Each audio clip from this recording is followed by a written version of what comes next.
also the Electoral Act. How is it going to guarantee perhaps free, fair, and credible elections? Remember, this is the last off-cycle elections in the build-up to the big one in 2027. And there are questions as to perhaps will these provide a template of how the 2027 elections are going to play out.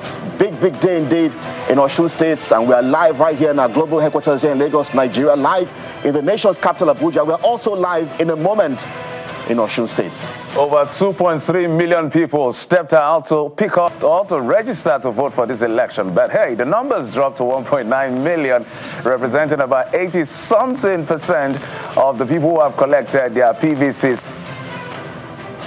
The winners and the losers in previous election revolves around who wins 30%. So all of that will be decided. Whether INEC has positively deployed their materials, we will be watching, because at 8:30, everyone across the state is expected to have started voting. You know, there were last-minute court order that included another political party as part of the contestant. Now that affected the deployment ability of INEC. INEC said that is not a problem. So we're looking at everything from deployment to security agencies to everyone who is responsible for the management of the election, including CSOs who are observers of the entire process. Our job is to be at every nook and cranny to ensure that this election is covered right here on Channels Television. So it's a good place for you to be right here, because if you want to know what's playing out in Osun State, just stay right here on Channels TV. Absolutely. Kayla, well, I'm not sure what the atmosphere is like in the nation's capital, Abuja, but I'm sure you have your eyes as well in Osun State, and so I'm sure as well with the residents in the FCT, Kayla. Indeed, you know, Osun State is a very crucial election. It's going to be the last election before the general elections come 2027. So it is the test of how our institutions have planned for elections. Of course, you know, Jeffrey and Kelly, the number of security agencies that have been deployed for this election is one that worries us. In fact, yesterday on Sunrise Daily, we were playing a little joke where we said, okay, if 15,000 policemen said, and now we're seeing that the security deployment is over 25,000. So if we have over 25,000, multiply that by 36 states and the FCT. Is that what we're going to be looking at when the elections come in 2027? You know, it's a very worrying situation, and we're seeing a lot of rhetoric that is not very pleasing, rhetoric that scares us. When we're looking at our political class, is this who you are? And is this how you're going to conduct yourselves? If Osun is this contested, if Osun is this heated, if 29 people died in Osun for the elections, are we going to look at more when it comes to the general elections come 2027? Of course, guys, you know, we listened to the president, well, we read the president's statement yesterday calling for calm, calling for peaceful conduct, asking people to do the right thing, especially when it comes to all the agencies and stakeholders involved in this. He's asking everyone to do the right thing. Will they do the right thing? That is the question today. Will vote buying, be a very big issue today? Yesterday night on the news at 10, we saw the wreck for Osun State, Mrs. Babalola, where she was speaking with our colleague Sharon Kimbaloy, and she was asked about the issue of vote buying. And she said what we can do as INEC is sensitize, okay? Has that sensitization worked? I love Election Day, guys, because it is the day that says this is what we've done and this is where we are. And, you know, today is going to be a very exciting day. Like you said, it's a great place to be. Channels Television is a great place to be today because we also have our political leader joining us this morning. Mr. Sharon Kimbaloy will also be with us this morning, and it's going to be quite a day.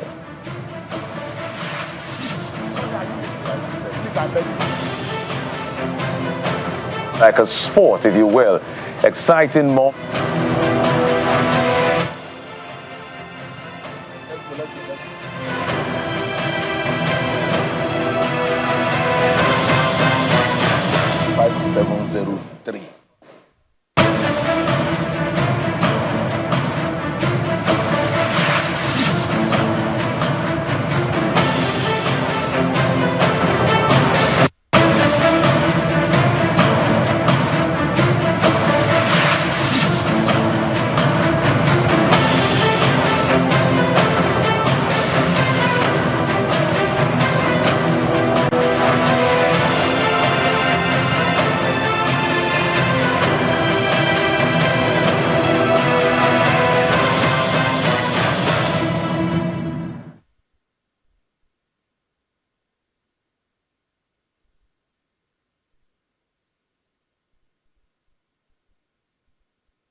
Welcome back.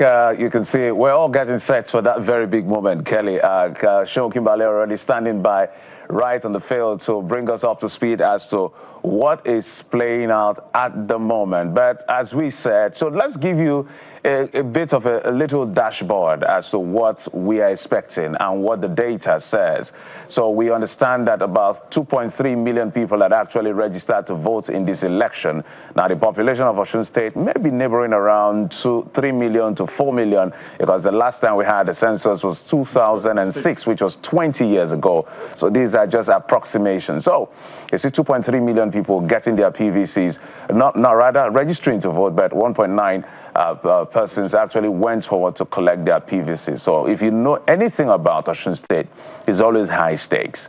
It is one of the states that is now off cycle because there was an election in 2007 that ended up in court, and decision was made in 2010, which now moved Osun State to an off-cycle season. And then by 2018, it's perhaps one of the most competitive elections I've ever seen in Nigeria. Very close. I mean, as close as less than 500 votes deciding between the winner and the person who lost that election. And then they came and squared up again, and the numbers vary. So now we are back again at the polls, and one of the contestants is also part of this particular exercise. So will it be a keenly contested election? Well, the politicians have literally stomped the state with all the avalanche of, the things that politicians can pull off. And the security agencies, like Helen was talking about, are also on ground to make sure that everyone is safe. Massive deployment. So whether this is over-militarized, we can't say, but it looks like it as far as this election is concerned. But what we can always appeal to the people is to say, the government has given assurances, why don't you step forward? Maybe trust the government for just one more time and make a decision and vote for a candidate of your choice. That is why all of us are here, to make sure we cover and nobody will cheat you, and your rights to decide who you want to lead your state will be respected. Kelly. Yes, again, just a bit of a background about Osun State. It was created in 1991.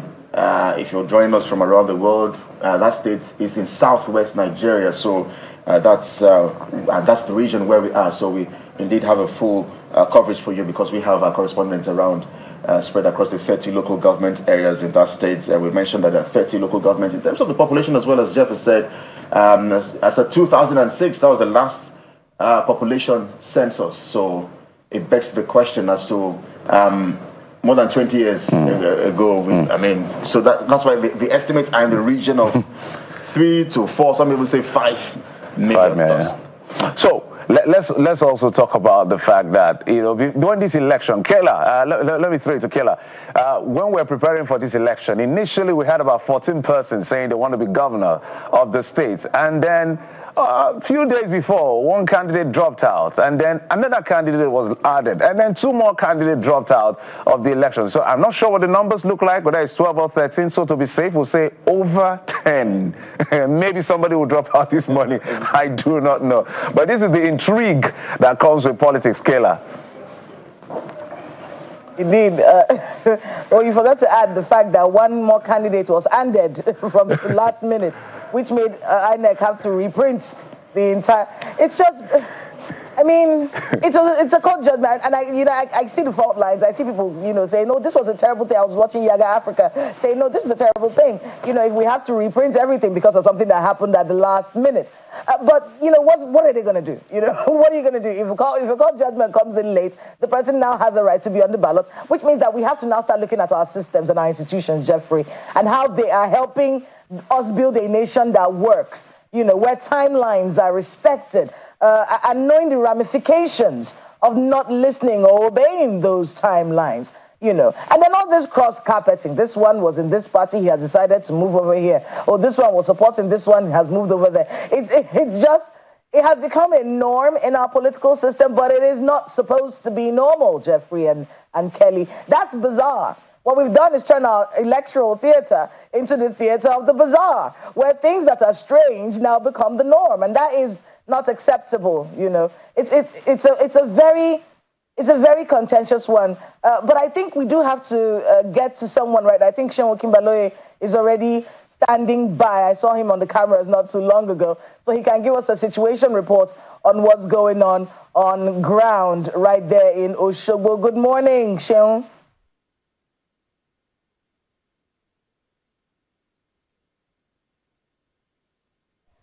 Welcome to the Salvation Army School right here in Alekuodo in Osogbo. One of the biggest local government, perhaps the biggest local government in terms of registration of voters and the PVCs collected. Welcome everyone. This is an election where we have 30 local government areas, 332 wards and 3,763 polling units. It's a state of more than 3 million people. We're going to the ballot today to make one of democracy's most consequential choices.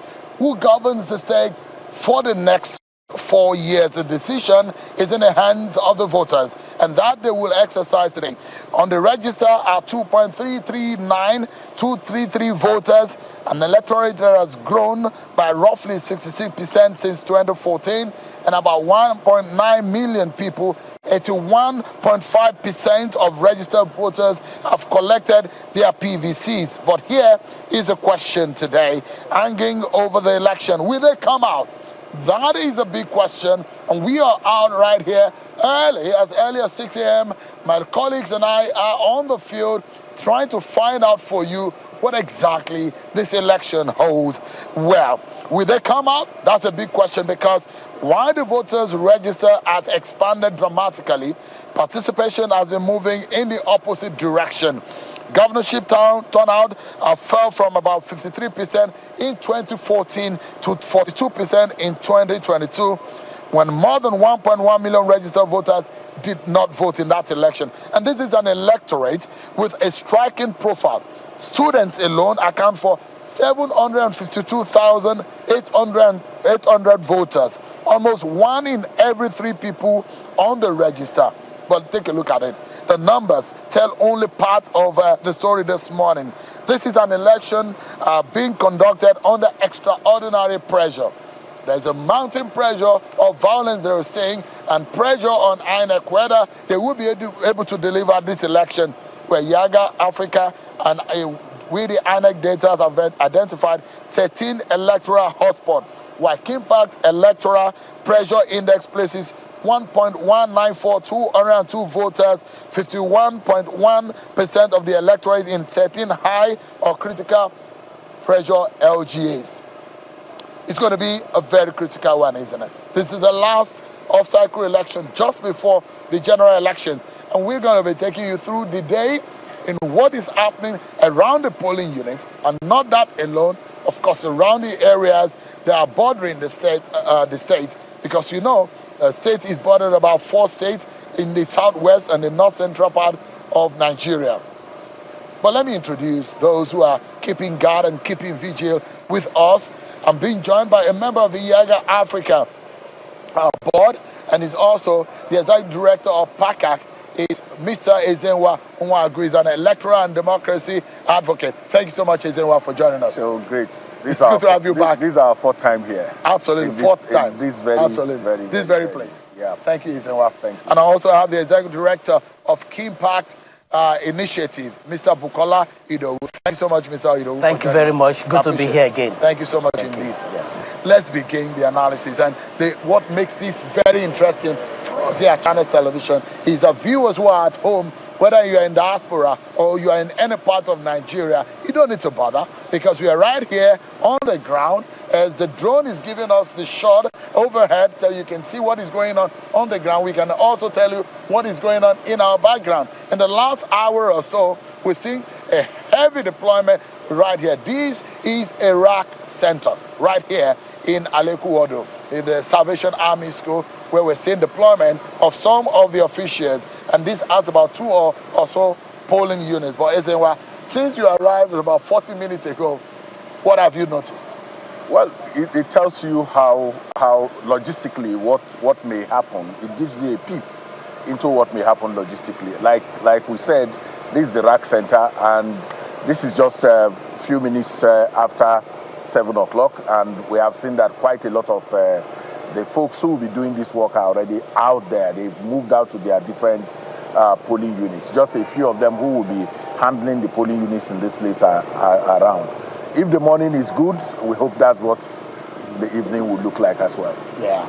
Bukola, what do you make of the expectations, especially the NYC, the core members who are doing their mandatory 1-year youth corps service to the nation, and they are the ones that are going to keep charge of this election?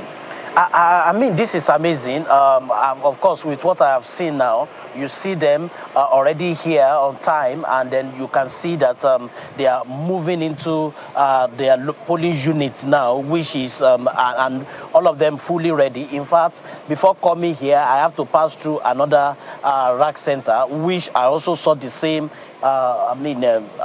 the same preparation and then the readiness of the core members. So I understand they've been trained. I understand they've been here since day before yesterday. So what it means is that it looks like they are fully prepared for this election, and also in terms of the logistics that we have seen, you can see they are fully ready, even ready to board the vehicle to their various polling units. This is, of course, encouraging. Very interesting what we are saying. But look, I like us to look at the scenario, which is, I'm not going to take you away from the scene because I know you want to see what is going on. And if one of the cameras can just give us vivid situation of what is going on in the background, because just in our background, you will see them with the materials. And we are just about an hour away from the opening of the ballot. And this is very crucial. This process is important. Whether INEC will be successful, this is the fundamental part of what makes INEC successful in the opening of the ballot. They say they got everything tidy. They told us yesterday on China's television that they printed the ballot papers right here in Nigeria, as against the rhetorics and the narrative that it was printed outside of Nigeria. They've followed the tradition of, in the last few years, of printing the ballot papers right here. I mean, the sensitive materials. But if anything is going to happen significantly, whether INEC is going to get it right in the opening of the ballot, this is how we get to know, isn't it? The activation of the rack center gives you a good sense of what will happen logistically. But beyond that is also the fact that by the time we came, this place was a bit crowded, Sheung. But as at now, it's a bit, people have moved out.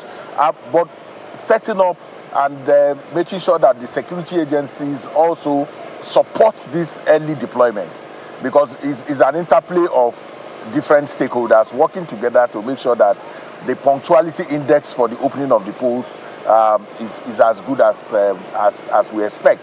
But it's all beautiful, great weather from what we are seeing this morning, because this is rainy season. We are not encumbered by that challenge right now, and I hope we have a very good election in Osun State.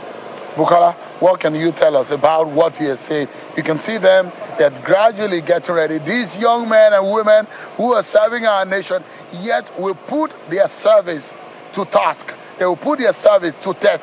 How ready they are to defend our nation in one of the most critical aspects of our democracy, elections. I think with what I have seen, very, very encouraging, and with what they are doing. But at the same time, one good thing you need to also look at it, that we should not just separate them as core member alone. We should also separate them. We should also classify them as young people. And this talks about the impact and the contribution of the young people to our democracy. Most times you say people actually look at, young people are not participating. This is also part of participation. This is also what they are contributing. Now, when you look at over 3,000 people, look at her there. She's trying to tidy up.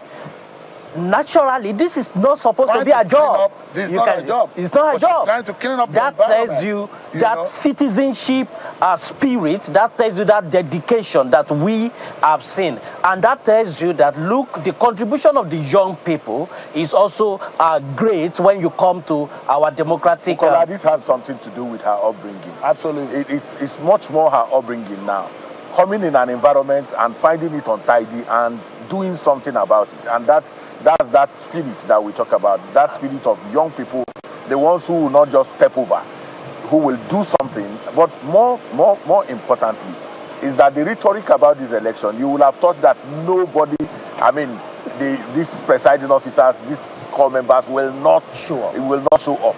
They are showing up is thumbs up for the resilient spirit of the Nigerian young person. And I think we need to encourage this.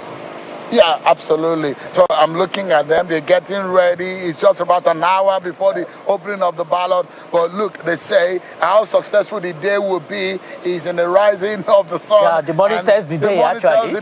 So you look at these young people, and on the other side of this place, you will see voters critically trying to get themselves ready. They're checking for their names, and they're checking for their records, because that matters a lot. If your name is not in this polling unit or in this area, you cannot be part of it, because that is the very first thing you do as a voter. Because our viewers need to understand the processes that lead up to you being able to cast a ballot, isn't it? Channels has been in the forefront of voter education in very clear terms. Let's look at that now.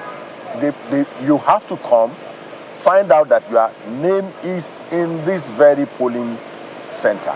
If your name is not here, you can't approach the presiding officers, and then you can't cast your vote here. So early, those who have come out early, is about passion, is about interest. And many times we are uncharitable to our people when we say, oh, they are not interested in democracy. You talked about, when in your opener, you talked about collection of PVCs, 1.9 registered voters. That's significant, that's huge, and that is what Bukola called participation. Because many times we say, oh, people are no longer participating. This is evidence that people are interested in this democracy and they want it to work. Absolutely. But one thing is very critical. Let's take you through some of the figures that are very, very important. And I will go to the issues of violence, which is a major thing. Leading up to this election, I'm not sure in the last few years we've seen so much of violence that have come into an election. It tells you how critically and how intensely this election is being contested for. But let's look at it. The figures are very staggering. We've seen an increase in PVC collection. That's very encouraging. That is almost 100% in Ekiti. It's about 81% here in Osun State. But look at it. History tells us Osun can be extraordinarily close. The winning margin was more than 101,000 votes in 2014. Just 482 votes in 2018. 28,344 votes in 2022. Those are the margins in all of the in each of the election year that determine who won the election. That tells you that the 482 votes can determine who won the election. It tells you that every vote is of essence in this election. So today, every polling unit will matter, every vote will matter, and perhaps most importantly, the integrity of every step of the process will also matter. If you look at what we're saying, 30 local government areas, 332 wards, 3,763 polling units. These are the figures we are looking at. And it's a population of over 3 million people, 2.339233 voters. Bukola, make sense of these figures for us. Fantastic figure. And I think we need to first of all look at the number of that PVC collected. Now, 81% actually, when you look at that, is actually not a bad number. Though it might be a bit lower compared to what you have in Ekiti, that you have 97%. But you have 81% here now, and that talks about a whole lot of things. But again, that number also did not include downloadable PVC. Because when you have to look, INEC have not released that number of people that downloaded their PVC, and then they will be able to use it. Because the national chairman also talked about, look, they are going to use downloadable PVC. The REC have also emphasized it for those people who have gone through that process to download their PVC. It will be interesting to add that number to this to see what we have. Again, you also have to look at, in terms of participation that you mentioned, Osun State election has always been very, very competitive. For instance, when you look at that figure of 2014, where you have 100,000 margin of lead, and I think 101,000 margin of lead. You compare that with what we have been having in Ekiti. For instance, in 2014 in Ekiti, I think 2014, where a governor had like about 16, won the entire 16 local government. Now, which it was 16-0, and I don't think that has ever happened in Osun, where we had 30-0, and so it has always been a competitive election. Then you move into 2018, the margin of lead was less than 500. So then you come to 2018, which you mentioned, 2022, which is like about 28,000. So which means Osun election has always been very competitive. Then leading up to this election, you have also seen how competitive in terms of campaign, in terms of mobilization, this has been. So in this election, if we have to really ask ourselves, one thing I think we happen in this election is that every vote will matter. Every vote can make a difference, and I also see that the polling agents are going to be very, very alert because they are going into a competitive election. Absolutely. What does those figures tell you, those numbers? Because increasing number in the terms of people on the ballot, but participation is very key, isn't it? Yeah, so there are, like we know, there are many reasons why people will come out to vote. What do they think about governance generally? That is an indication that hits at the heart of why people vote. Is government responsible to the citizens in a way that they want to reciprocate that responsibility? That's key. But what we are not paying attention to is the resource component of what has happened in Osun State. Osun State has become one of the hubs for mining, mineral resources, and these are very important mineral resources. So the contest is not just about now what comes from the federal, it is also about who controls the resources of the state. So that has made it more competitive. The political economy of this election is much more attractive now to politicians. If you control this state, you control its mineral resources, you control IGR, you control. So it wasn't like that before. It wasn't the significant play that mineral resources is playing in the state now was not what it used to be in time past. So these numbers is also about how the people themselves feel about their own responsibility in this that is at stake right now. So I am thinking that we will see more push because everyone is out, the opposition, the position, and you know that the significant thing about this now is that the government here is in position, but it's opposition, outside of it. So the interplay of all of this is what's going to make this election very interesting. Interesting. But your expectations, Bukola, for this election, if you compare it from Ekiti, what the figures are telling us, the number of PVC collected and the turnout of voters makes sense of the numbers for me. Were you excited, or does it give you some sense of hope that there will be, if we saw an increasing number on the register compared to the people who turn up to the election? If you look at Osun, if you want to, do the permutation, does it excite you to see whether or not people are going to come out? If you use Ekiti's figures to be able to extrapolate. So, judging with that Ekiti figure, I think Osun people will come out because let's go back. Ekiti State, if you look at their turnout from 2014, because they have the same election year, 2014, 2018, 2022, I don't think Ekiti State, in fact, Ekiti State have not surpassed 45% when you look at it, in terms of turnout. In fact, the last one is not even up to 35% or thereabout. Or no, I think it's like 36. Now, what it means is that if you look at 2014 in Osun State, that was 53% turnout. Then in 2018, they have like about 45%. Then in 2022, they have 42% turnout. So what it means and what the data is saying in Ekiti and Osun is that, look, Ekiti may have higher PVC collection but lower voter turnout. Now, you also have Osun that consistently for the 3 elections have not gone below 40%. So what it means again is that it's possible, and which I think, and this is my expectation, that you are likely going to have close to that 40% turnout here in this election.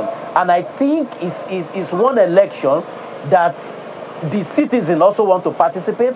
The politicians are also mobilizing, and just because of one of the reasons is because of what he said. In the past, you may not even be interested. Allocations are small. There is no mineral resources. You don't even control it. Now they have increased allocation. Then there are mineral resources that can also generate more IGR for you to work with it. So what it means is that they are also mobilizing, and at the same time, I don't want us to believe that the politicians are not mobilizing or want to buy votes. No, they also know that the number matters, because the limit at which you can influence processes is limited. So they also need that number. So I think the mobilization and what the participation we are likely going to see here, I am not expecting that it will be less than 40%. All right. Looking at the time. Is there an Omonile syndrome in what you are saying? Because the excitement with which you are talking about. But Ekiti population, local government 16. Yeah. Here 30. And so these comparisons, we need to be nuanced about it in a way that guarantees the fact that we are conscious of, the play. The dynamics of Ekiti is also completely different from what is playing here. And I think that much more than any other thing, the mobilization will have to be centered on what you just cut off from. Now there is bigger interest in why people have to, especially the politicians. They are not. Sorry, Ezenwa, Yes. I want our viewers to see what is going on, because these election ad hoc officials, they are playing several roles. At some point, they're looking like architects. At some point, they're looking like bricklayers. At some point, they are looking like. They play a lot of roles. But see, they're trying to mark out. They're trying to map out. They're trying to disaggregate, and they're trying to clean up at the same time. And you see the coordinators trying to make things happen. And you see the manner in which they're trying to get their environment set up. That was the same lady. It does look like this lady should be made the commissioner for environment, because she's just particular about cleaning up the place before getting work started. And you can see from up close there how they're getting things ready. Observers are all over this place. This is a major, like we said, this is our 4th time in a 4th election cycle. Covering elections right here at the Salvation Army School in Alekuwodo. Alekuwodo is a densely populated area in Osogbo, and take it with you. This information, very important. Osogbo is going to be a battleground. The top contenders, about the 3 top contenders in this race, are from Osun West. And you know what that means. A lot of them are going to battle from areas that are outside of Osun West. They're going to go for Central, and they're going to go for East. In those senatorial districts, you have 10 local governments evenly distributed across the 3 senatorial districts. But one thing that is very critical, you look at Irekpodu, Olorunda, Osogbo. These are heavy local government areas that have over 100,000 registered voters. What are you saying anybody who is ready to win this election has to have their eyes there. They're not. It's in Osun West. But the figures there. The figures are very. The 2 headers, and you look at also the 4 Ifes, and you look at Elisha, you look at Olorunda, you look at the Irekpodu. Osogbo is the father of them all, has the biggest figure. But in all of this is typically what you find there, Bukola. But are you not looking at cosmopolitanism and what it does to participation? Because when you talk about Osogbo is not. You have play of different communities in Osogbo who may not feel that real stake, as it were. So many times in Ado-Ekiti, for instance, you saw that even when they had high number, turnout was a bit significantly low. So when we play this, what is important is the kind of mobilization that the politicians, having good number does not guarantee you in registration, does not guarantee. It's the kind of investment in mobilization that takes place that gives you. And what we have is a majoritarian situation. If you have the highest number of votes, pick it from wherever you can pick it, and then make sure that you have the 25% into thoughts of the local governments. You are good to go. Absolutely. Look at it. Now, this is another stage that we have entered into. It does look like the ballot box will be just beside them over there, and the voters are going to come from this way. I imagine that they were going to use the shield of the building because of the weather, because it's looking like it might rain, and I probably will check what the weather... Well, the weather forecast actually predicted rain around 11 and a bit of in the evening. So if I were them, we hope. I'll probably relocate the sitting area behind where they can be shielded, and the materials can also not get wet. But this is in their own wisdom. This is how best they think this should with the expectation that there won't be rain. There won't be rain. But they needed to have checked the weather, just like you did. But if you look at the manner in which we're seeing the setting up, it is an open, secret ballot system. That is what our laws, that is what our electoral culture, that is what our system allows for. And that is what we're going to be saying. Because these we guard against vote by. I know that politicians have their ways around, and everyone is smiling. It's supposed to guard against vote by. Where we see you go into the cubicle, thumbprint and vote on the ballot, but it does look like you have another idea. You think that vote buying is going to happen? Well, the disingenuous nature of our politicians manifests in the way they always subvert processes. They are no longer coming to look at the polling cubicles. They are doing accreditation right now. They accredit people just like the presiding officers are accrediting. You come somewhere else, accredit, and then when you vote, you come back to where you are going to. So the collection points are no longer within where, at least you saw that in Ekiti. You didn't see anybody around the polling unit. But all this is about is the secrecy of the ballot, the sanctity, the sacredness of that ballot. And once you take it away, it's no longer democracy. The very idea that I can go into that place and take a decision by myself, irrespective of whatever, is what these young people are trying to guarantee right there. I'm very certain that they have about 1,000 more voters in this, because if you look at the delineation that has been done, the minimum or the standard is about between 800 and 1,000 voters. And from history, this is usually heavy attendance that we see. This is a school, although there's a lot of grass. I know the students need to have gone through some discipline to have cut the grass.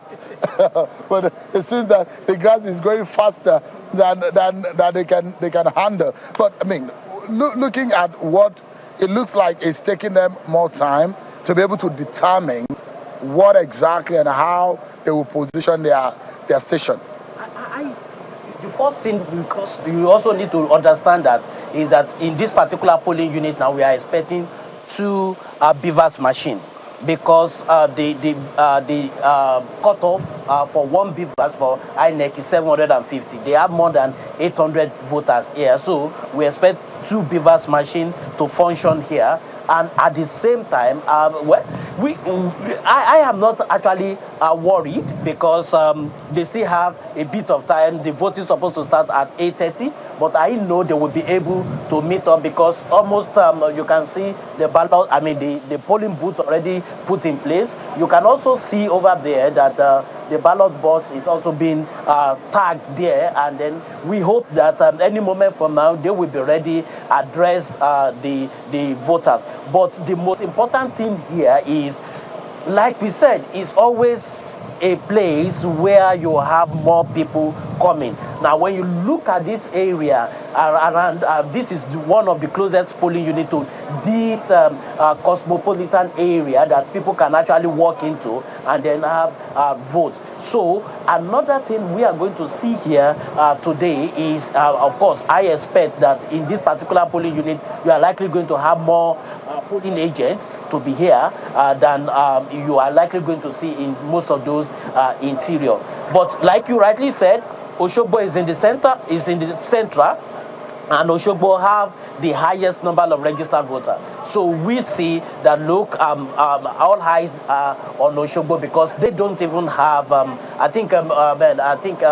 the Central, for instance, don't have a contender in this day. So we, of course, you rightly put it, Osun Central, Osun East are likely going to be where most of the politicians we want to see, like, oh, they are able to take substantive votes from that particular place. I also think that because when you look at the three contestants, major contestants, one of the things you find out is that all of them will share that Osun West because they are very popular in their district and they are likely going to share it. Yeah. Then all of them are now coming to the Central and the East to take them. But again, one dynamics that the data is telling us about this is that, look, when you look at Osun Central, they may have the number, but in terms of average polling units per ward, you have it more in Osun East, Ilesha, Ife, all the four Ife. So you have more average polling unit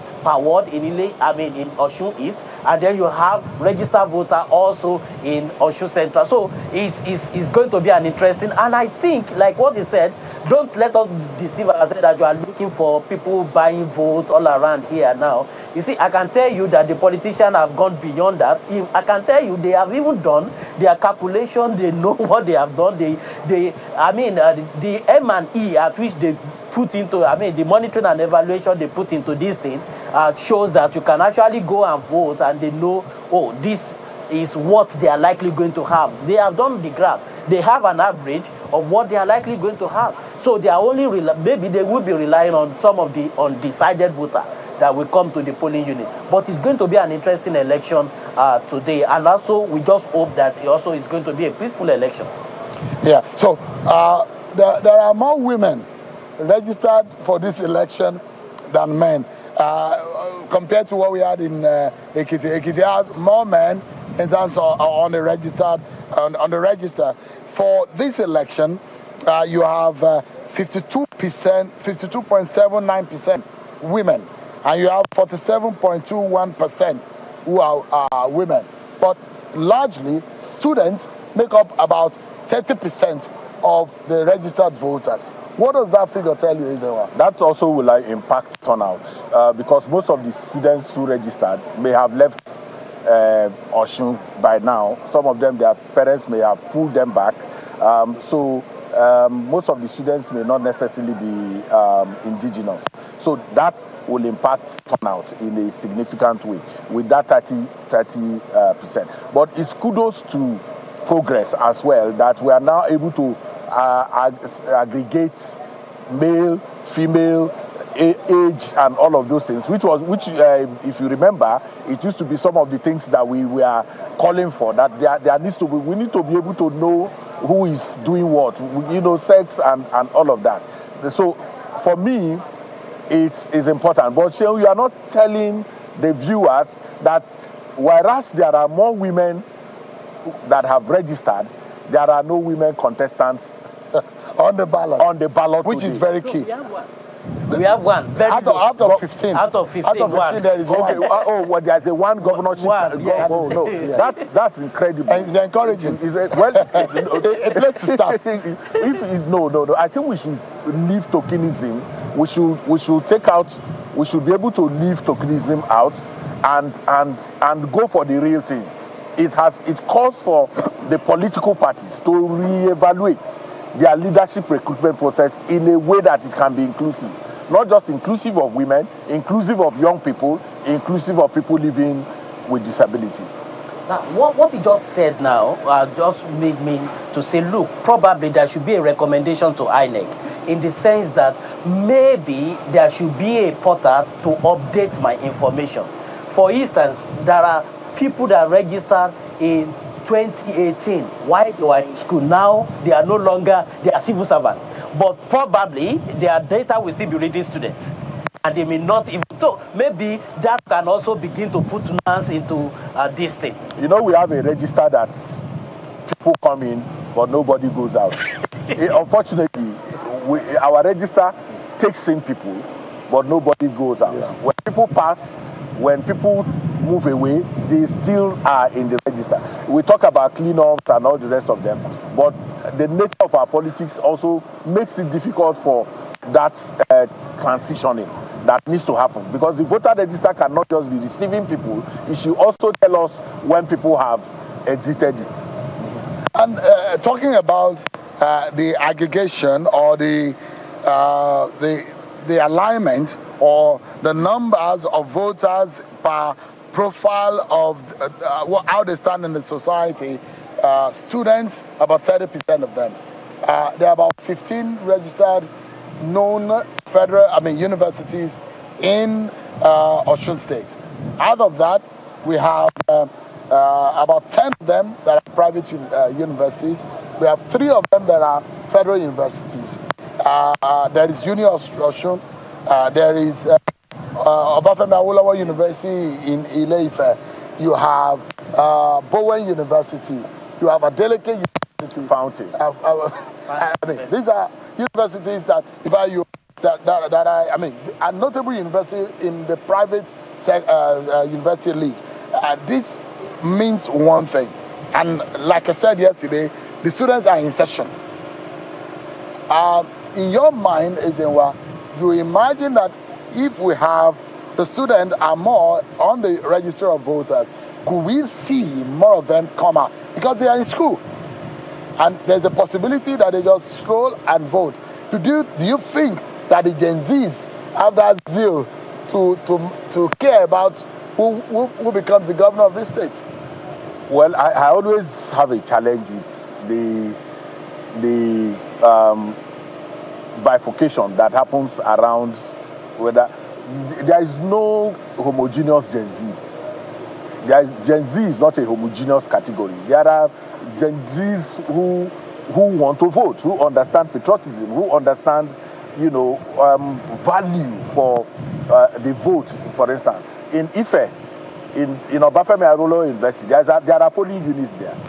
They will come out. It's not about, and Ife has very high political consciousness. Because if you go by what you see on the road here, once they lock down the road, you know what the young people do with the road? They play football. But we didn't see them. And guess what? I know where they play. I don't want to talk about where they play. Guess what will happen? We need to encourage them to come out. No, I'm saying. But the attitude usually is one that is not encouraging. Guess what? Someone did an analysis and saw the usage of internet and saw that Netflix is more used on the day of election, in the hour of election. And the encouragement we should give to the young people is that leave Netflix, leave the football, leave the television, come out and vote. In Irekodun, how many young people are on Netflix? We need to. You see, the urban youth cannot become the majority, the total reflection of and representation of young people. Our people, the energetic young people doing stuff, are also in the communities, and they control. And for election purposes, you had better go and study it. The elections are in the communities. Absolutely, they are in the community, in the locality. Yes, if you take, and that's why if you become a politician tomorrow, you first of all go to your village to convince them. If you don't go to your village, you are wasting your time. You are wasting your time. We are talking to the young man who all his life does not even, some of them don't even know if election is going on right now. But if you go to the communities, serious mobilization is going on. The young people are out there making sure that they want to take their destiny into their hands. But just to say on a lighter note, that it seems they've listened to you. Our advice, and now they are under the shed. The rain might come, and when it comes, it will pour. When it pours, it will disrupt the process. Everybody will get wet. You look at the figure.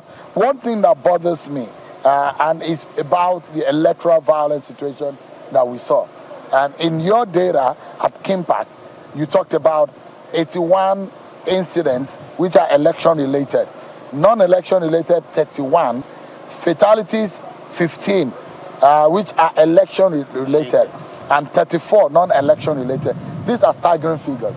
As far as the election is concerned, nobody should be injured, no blood should be there. In fact, no little cut should happen to anyone. The ballot should be the center point.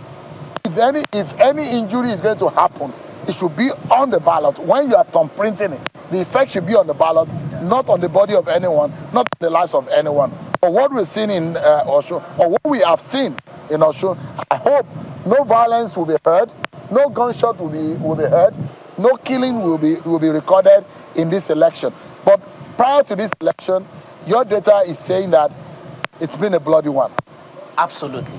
And one interesting thing about that data is that for the first time since 2014, and then for the first time from Anambra 2021 election, this is the first time that election violence will overtake non-election violence. And it's something we should be worried about. Because when you look at non-election violence, those normal criminality and all those stuff, they are always more than election violence. But in Osun, you now have a situation where election-related violence here now supersede that of non-election violence. And that takes us back to what that insight he gave the other time, that the stakes in this election is high and the interest is now high.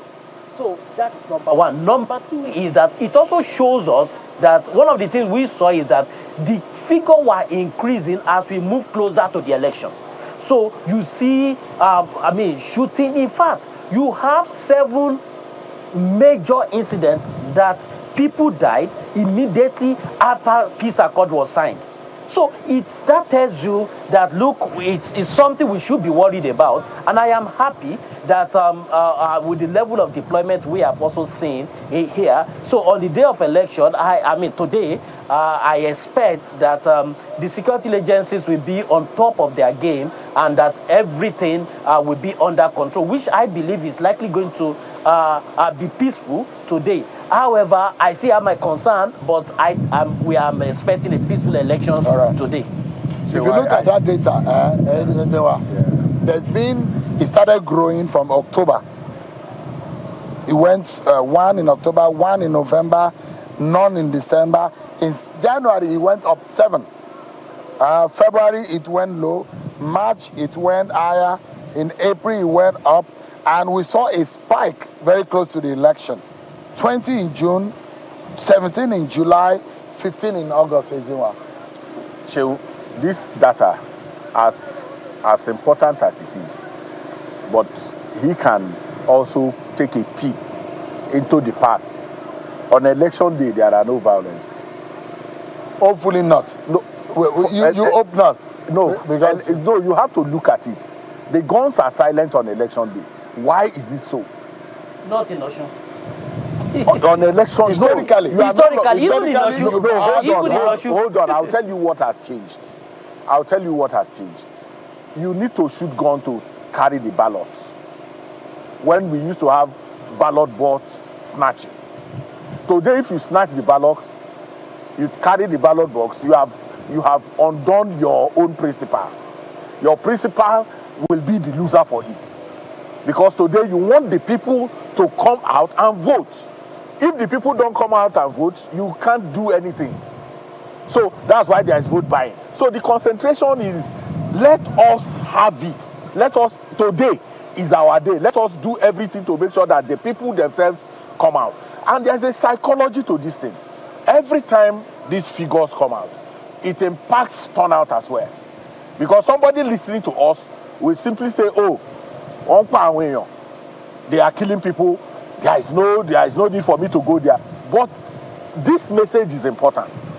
Today, Ekiti, everywhere that I've gone in the course of election day, I'm not talking about pre-election, post-election, but on E-day, whatever happens is very minimal because all the competitors are out there making sure that they can get the overhand. So now, Ezenwa, where the areas that will bother me, and based on what we have seen, I want you to keep your border to yourself for today. Yeah, I wouldn't. But look, it's good that we work on data. The only thing that you can work is the fact election before you. Election day the data. election day Data. We are watching election day Why data. we are doing this is to also encourage people to say, do not allow yourself to be used. If people know that people have been killed and they know that they have a sense of the figures and the incident and the report, they know that they shouldn't allow it to happen. And that's why they need to watch out for places like Elisha East, Elisha West, Oduotin, Ede South. These are areas that have recorded incidents in the last 2 weeks. Yeah. So, for instance, it is in Elisha that senator made that statement. Of course, you interviewed him. Now, after that statement, do you know 2 people were shot dead after that statement he has made? So what it means is that, look, something happened in the last 2 weeks in Osun State, and that alone, it calls for worry. And I'm happy that based on what has happened, the police knew about this, the security agency knew about this, they step up their deployment, which is a very good thing. You see, Osun State is dynamic in a way that, look, when you look at the competition, because you cannot just go and be beating drum and say, look, everything is is normal. Now, but again, what is violence? Violence is not limited to shooting alone.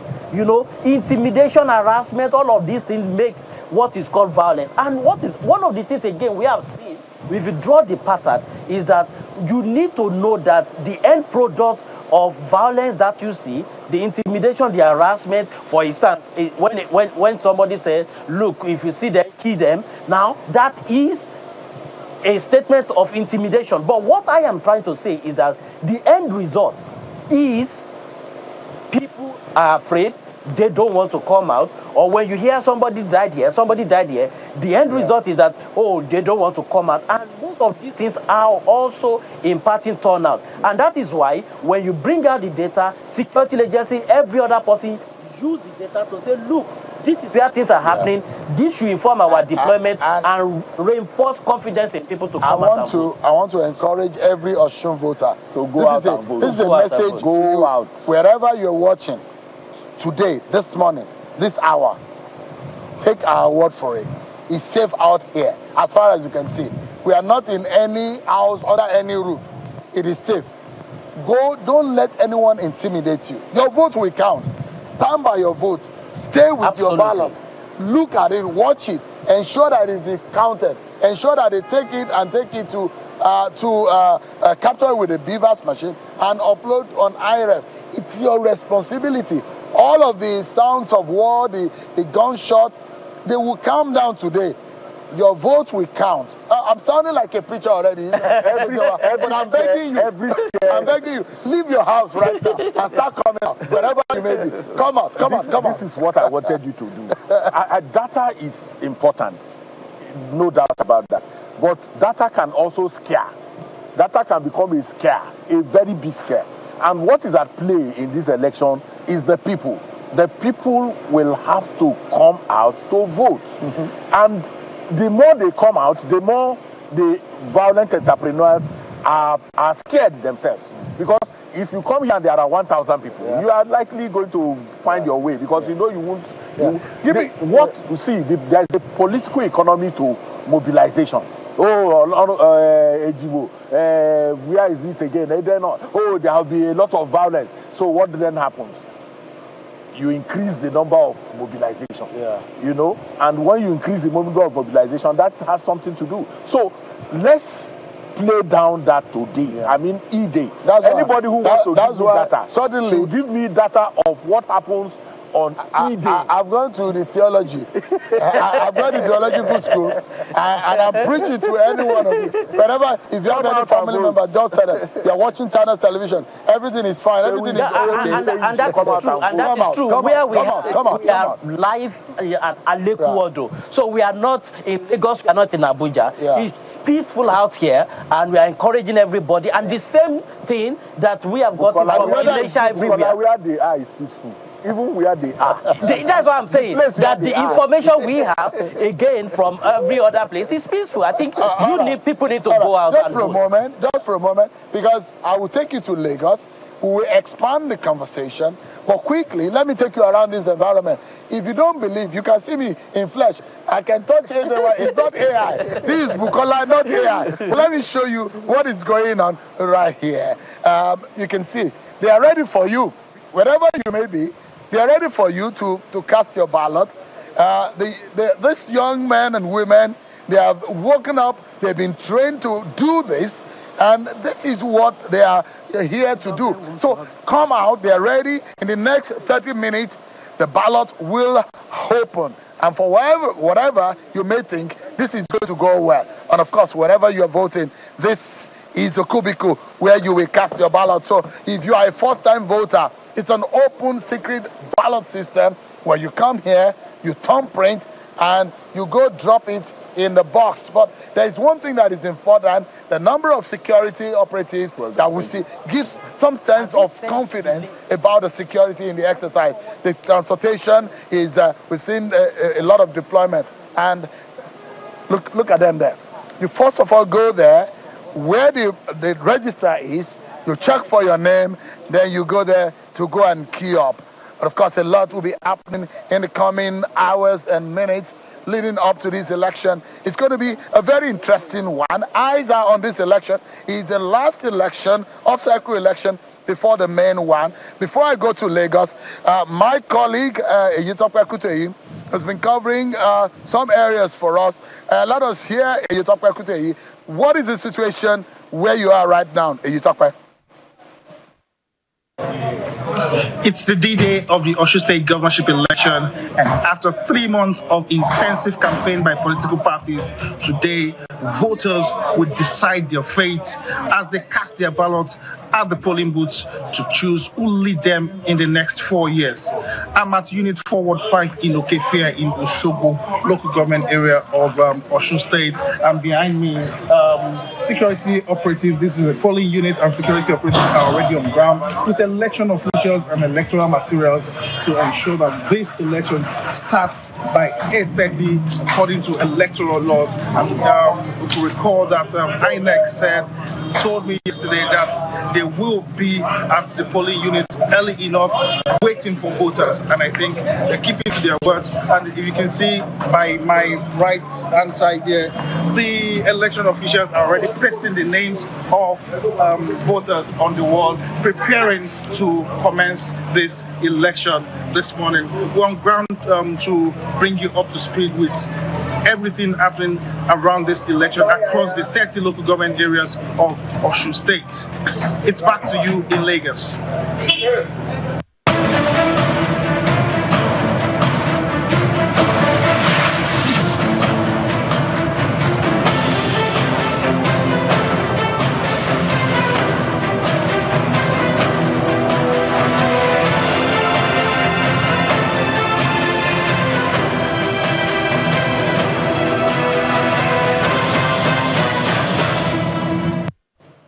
Quite an interesting conversation, Kelly, with Shehu Misezenwa as well as Idowu of Kimpact Development Initiative, trying to look at all sides as far as this election is concerned. It's our continued coverage of Osun State governorship election taking place today across the 30 local government areas.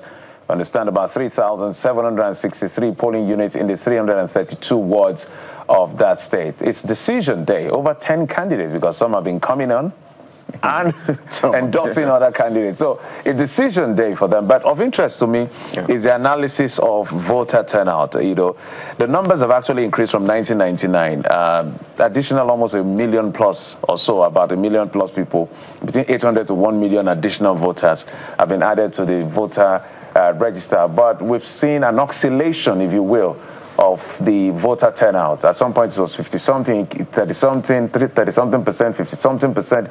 It came down to 40-something percent and decelerated by a few percentage. But we have our guest in the studio who will help us also break things down for us right here. Well, he's our regular guest whenever elections come, because you need security experts, you need lawyers, you need everybody on ground to watch the ballot.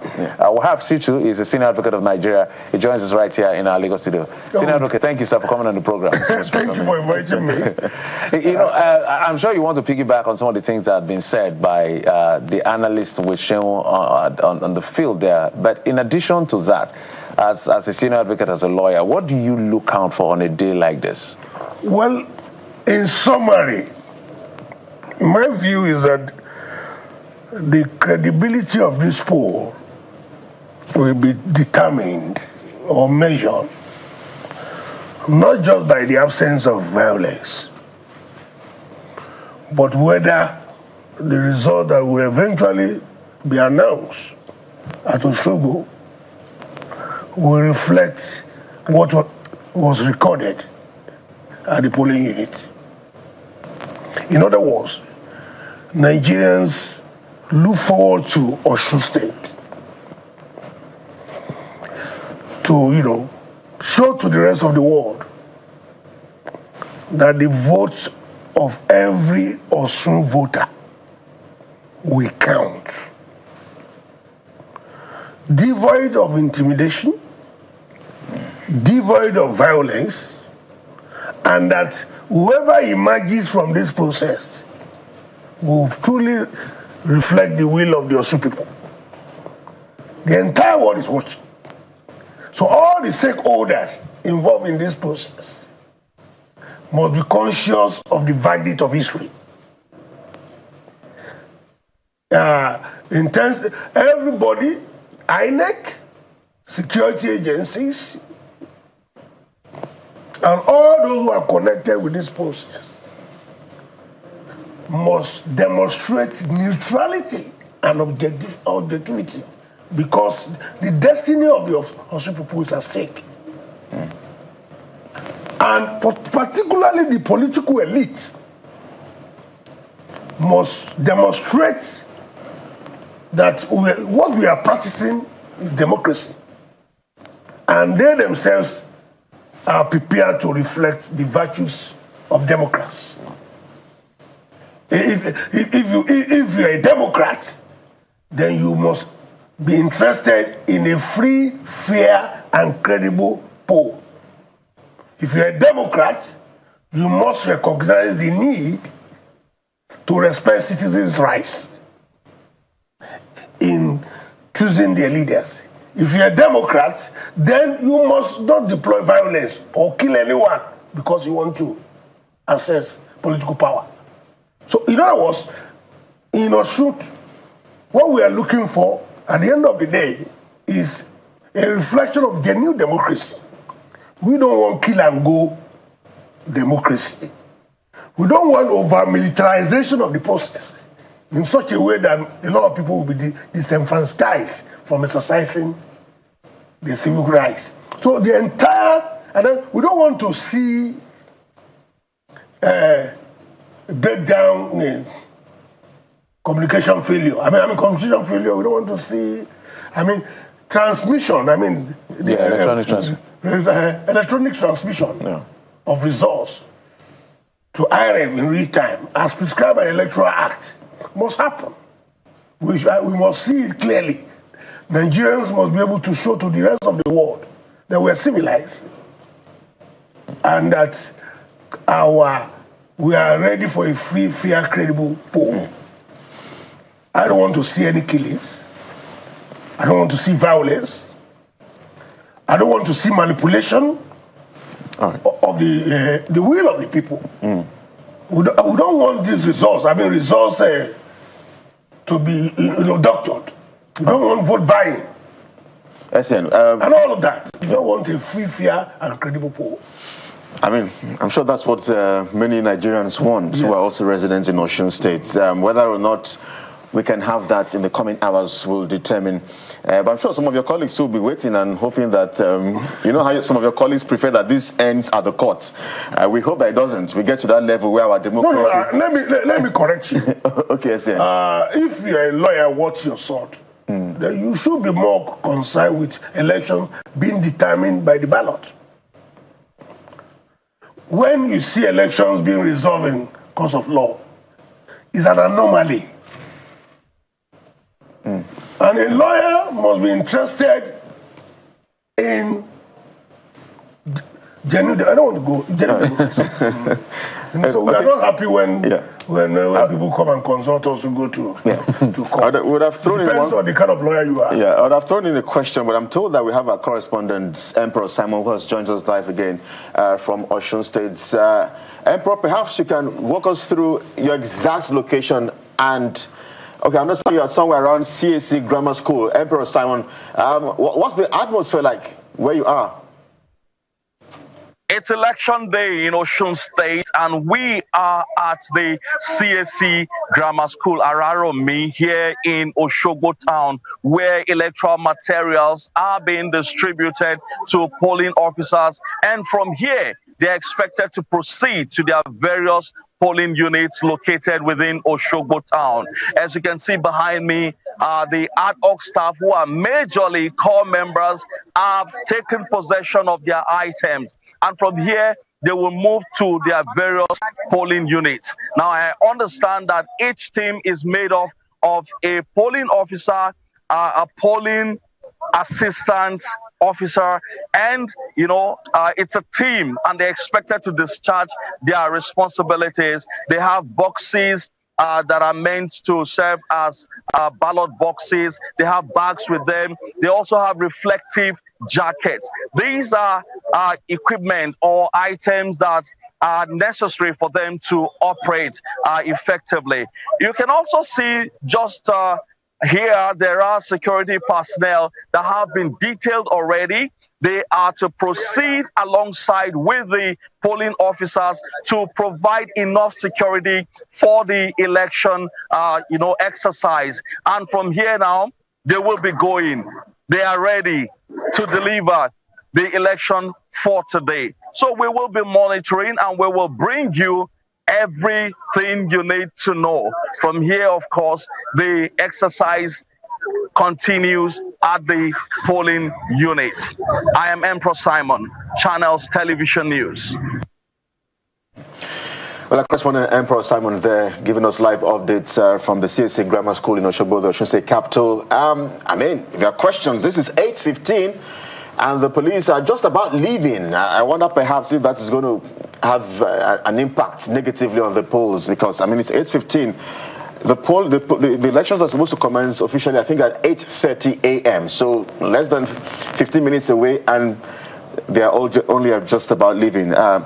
Senior Advocate, I wonder if this is a big concern for you. I don't want us to go over this over and over again. This issue of logistics, it's a big concern. And it's just one state, Osun State. I think we should proceed with a sense of optimism.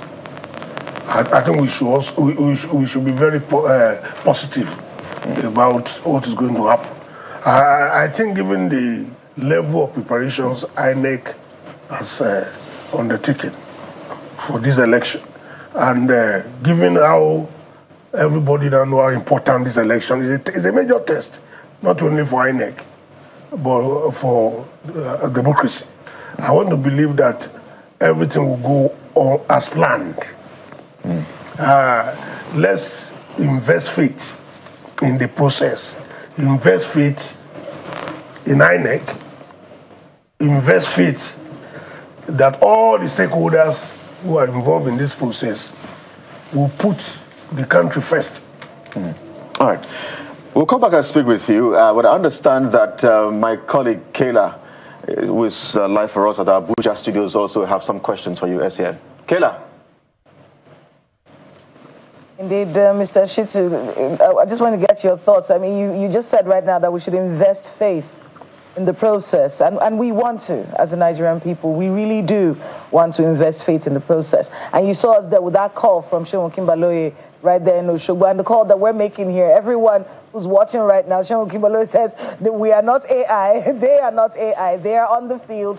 Come out, everybody come out. We've got just about a few minutes before the elections begin. Come out and vote. But Mr. Shitu, just so you can talk to us a bit about some of the issues that have come up, voter apathy and vote buying, those two issues seem to be hanging, and we're watching to see how today unfolds, really, to see if we experience all of that. What do you think can turn this tide around? Because, like I said earlier, this is bizarre, but it has somehow become the norm that we would have vote buying, we would have violence, we would have voter apathy. What can be done in your view? Well, I think we need to invest more in voter education. I think the way the actors, the political elite across political parties, the way they are carrying on, they perhaps do not fully appreciate the fundamentals of the democratic tradition. Well, it is one thing to say we are practicing democracy. It's another thing to resolve, by the political actors to resolve to be democrats. If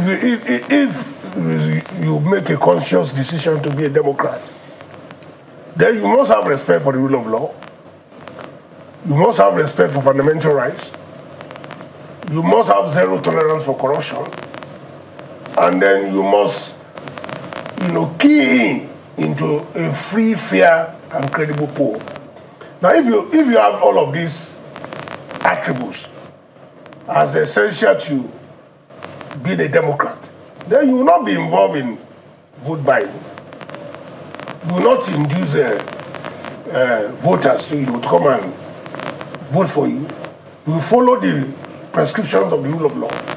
I mean, the Electoral Act, in all your dealings. So I think political education is, and the INEC, far from, beyond conducting elections, must focus on this area moving forward. Political education. Political parties too must key into the philosophy of political education. People must be sensitized about what the democracy is actually all about and what is required of the political actors. So, otherwise, and the question is attitude. It boils down to attitude. Attitude is everything. And attitude is a reflection of values. So we need to go back to the drawing board and invest more in political education if this trend is to stop.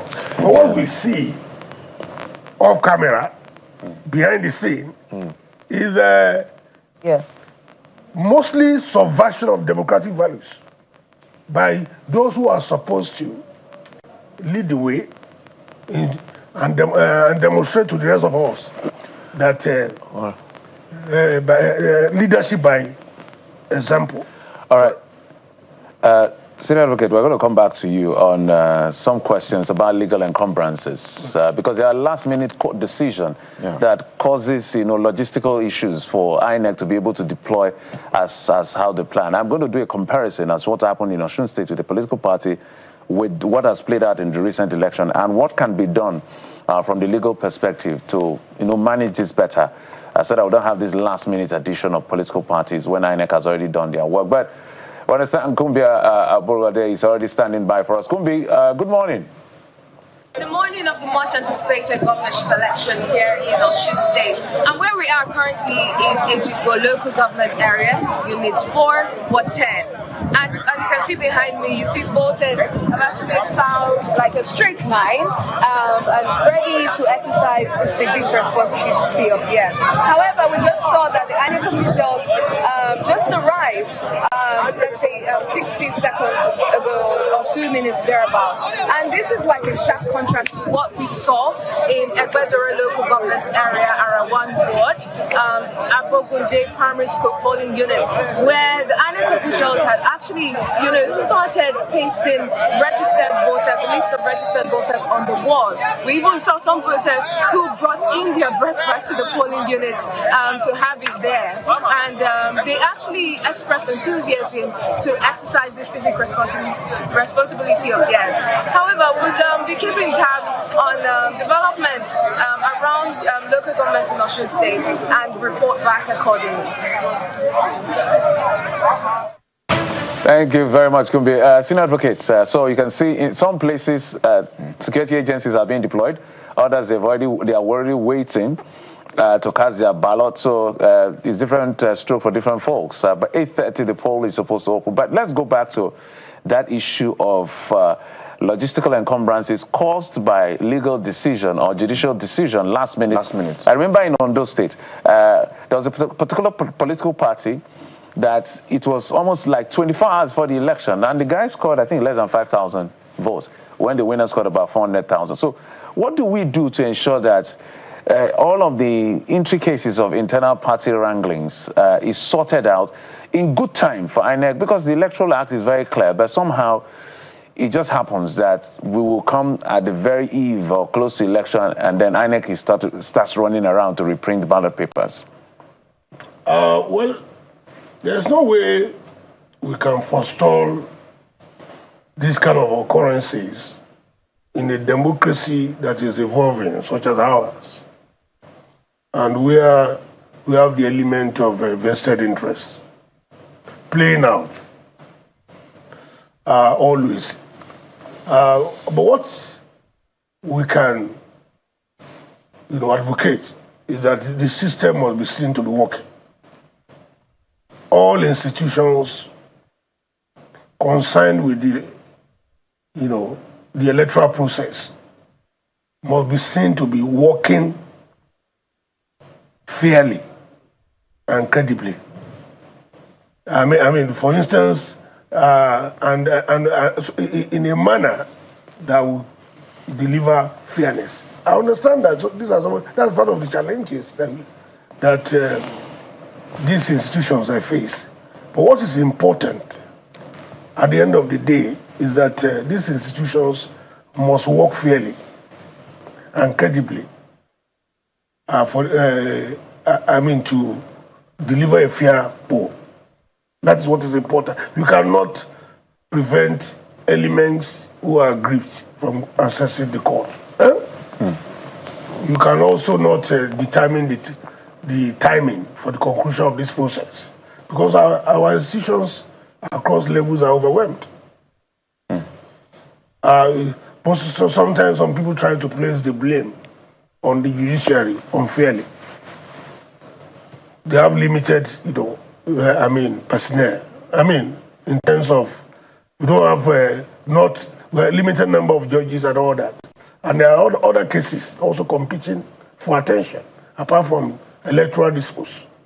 So I think we need to commend the judiciary and then ensure that whenever some of these challenges, occur, we rise to meet those challenges. It is not that we won't have some of these challenges, but what is important is that at the end of the day, we deliver an outcome that is free and fair.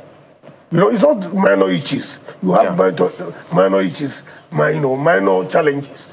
But overall, can you say that the process is free? Will you say the process is fair? Will you say the process is credible? So it is not that we don't have occasional issues like this that such as you have mentioned. But what is important at the end of the day is to try to overcome these challenges and deliver a fair poll.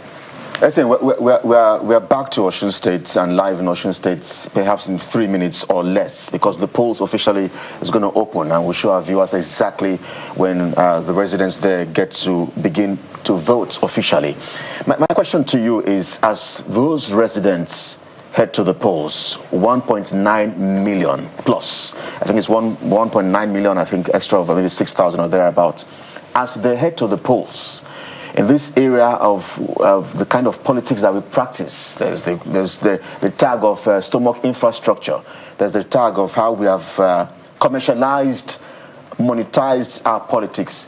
As they head to the polls, SCN, what essential and pivotal leadership questions should they be asking themselves as they get to vote? I think they should exercise their right to vote based on their conscience. Now, as you go to the polls to cast your vote, you are going there to determine not only your future, but the future of your children. And so, whatever you do, you should be conscious of this consideration. And that you should know that beyond it is not temporary gain that will assuage your predicament, but long-time benefits to you, the community, and the developmental process is what is important. So I think what we can only do at this stage is to appeal to the conscience of every Osun voter to go and vote in line with performance. The person you are going to vote for, is he able to perform or deliver to your expectation? What we can do here is to appeal to them. And then again, all the authorities involved, including the security agencies, must allow this every voter to exercise his or her right unfettered, devoid of intimidation, devoid of threat, and that we should not institutionalize killings and thuggery in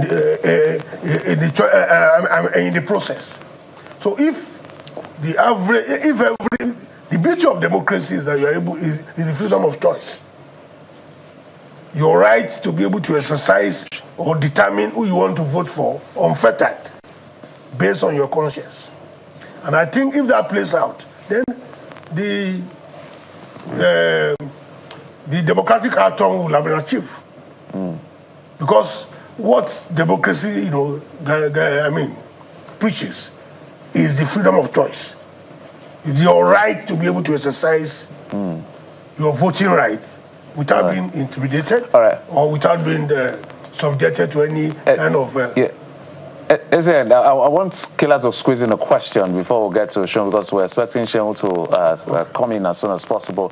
But what you mentioned, I think even Section 78 of the Electoral Act reminds the politicians of Section 227 of the Constitution about arming people to arming people with weapons, to coerce people one way or the other. It's a criminal offense under our law, whatever you look at it. And Section 26 talks about INEC's neutrality. So you've mentioned all of this. But Killer, I'm sure you have a question for the senior advocate before we jump in to meet Xion where he is, because the polls are meant to have started. Voting is supposed to have commenced right now. Indeed, it is 8:30 on the dot right now, 8:31 from the clock here in the studio, which means that voting has started in Osun State. We're looking at so many documents. Everybody's got a document or somewhat sent to us, and they're talking about key areas, key local government areas to look at: Oshogbo, Olorunda, Ife Central, Ife East, Ife South, Iwo, Odotin, Ilesha East, all of these places in focus. The 30 local government areas also in focus. And before we get Sheung in to talk to us about the beginning of the voting, Mr. Ashitu, just what your hopes are for the people of Osun State. It's been a very contentious exercise. How should the political class in Osun State be conducting themselves? The examples from that state have not been very... the examples haven't been something very flattering for them. But they have an opportunity to rebrand themselves. The people are about to speak and exercise their franchise. What are your hopes for this election? Well, in spite of,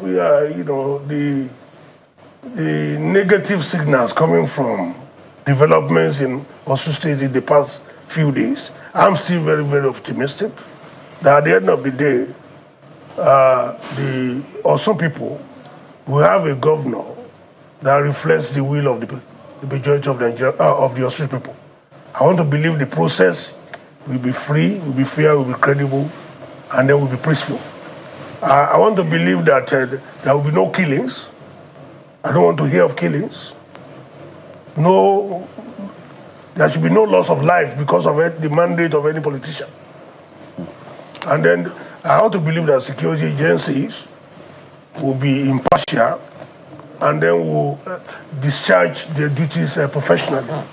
And I also want to believe that INEC will see this as a test to deliver a free and fair poll, and that the will of the Osun people will prevail, and that the governor that will emerge from this process will be a governor, that meets popularly elected by the majority of Osun people. All right, Senior Advocate, thank you. Let's get to Salvation Army Modern Primary School, where political editor Sheon Okibale is standing by. The polls are up, Sheon. Yeah, officially, Jeffrey, the polls have opened. This is a milestone in this exercise. And this is a moment where I bring you up to speed and bring you directly and closer to the voting point. And you can see all of a sudden, the population, we can see that people have now called here. Officially, election process has begun. 8:30 is the commencement of the exercise, and so it gives you an understanding of what the exercise is looks like. The build-up to the voting process is a simultaneous voting and accreditation process that we have adopted in Nigeria, where once you get accredited, then you vote. Let me allow you to listen to the instructions being given by the ad hoc officials. Then how many registered voters do we have there? So we have 914 papers here right now. You can commence the process. You've done well with this. I saw.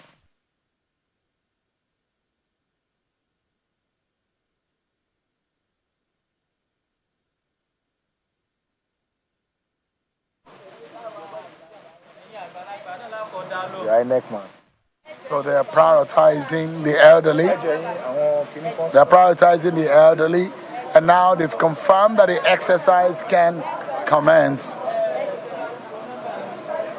So this is supposed to be done in an orderly manner and giving priority to the old, the elderly, those who are physically challenged, and of course, looking at those who are also having some issues, maybe they're pregnant or something, these priorities are going to be given to them. But generally, I wanted to just have a sense and a feel of what the exercise looks like in the beginning, okay? You are having an up-close front seat experience. You may not be at a polling unit. You may be far away out of Nigeria. You may be in any part of Nigeria, but you can get a sense of what this exercise is all about. So see how the very first person to get through this exercise, this process, here at the Salvation Army Primary School in Alekuwodo in Oshogbo, local government area of Osun State. Who will it be? Who will it be? Who will it be? It's going to be one of the elderly. They have their PVC in their hand, and they're ready to cast their ballot. I really, really would love you to see how these all get started. It's you can see the queue right here. The queue is getting longer, and you see it's been populated. People are coming in the numbers.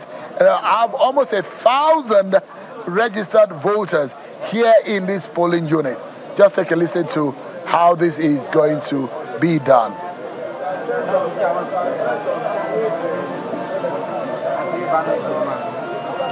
So the first thing is they check through the register, checking through the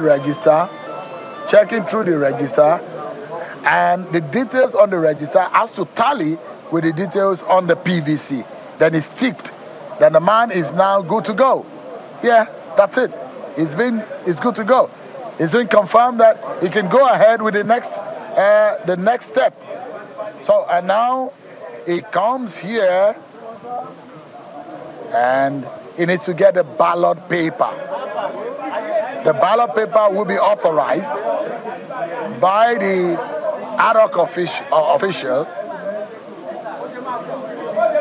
So once that is done, is able to then go and cast his ballot.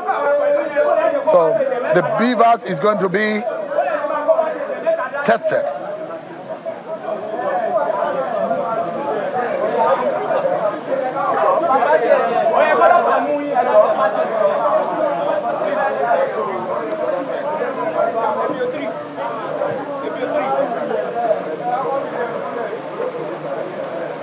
Look at how the beavers is going to get tested.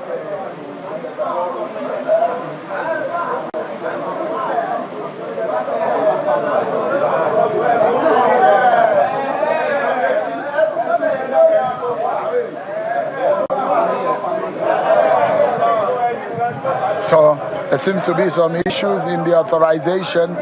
So not until when you know for sure how this is going to pan out, because there are layers to these things.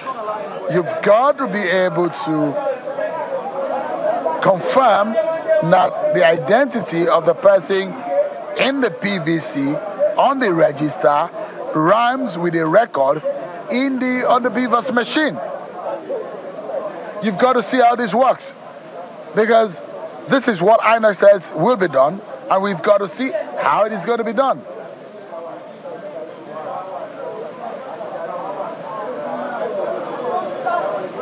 So it's been authorized, and the woman is good to go.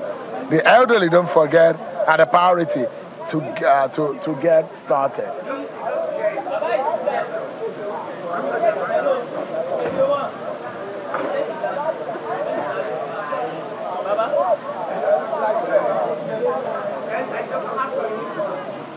So it's important for you to be able to see the beavers. This is the early stage of the exercise,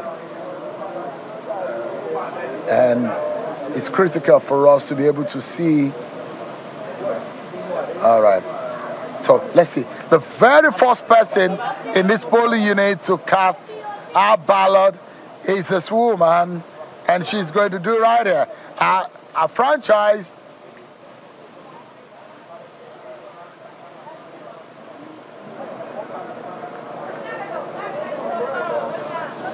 she's got to do it right, because the important thing is that if you cast the ballot outside of the appropriate box, if it goes into another box, then it becomes an invalid vote. So it's very critical for you to see how this works. I'll allow you to see, and I guess she's done right now. She's done the thumb printing, and no, don't worry, she's coming right here to get our paper, our ballot paper, right into the box. The very first ballot to be thumb printed and cast in the box. Oh yeah, hooray! She's got it done. The very first person to get this exercise through, and yet another elderly man who is going to get it done. So once this is done, I probably will let you see what the ballot paper looks like, so that you can understand for yourself wherever you may be. You're watching Channels Television, you're home for the news. It's the continued coverage of the Osun Governorship Election 2026. This day, 15th August 2006. All right, it's going to get it done. Tom Prain is checking it out.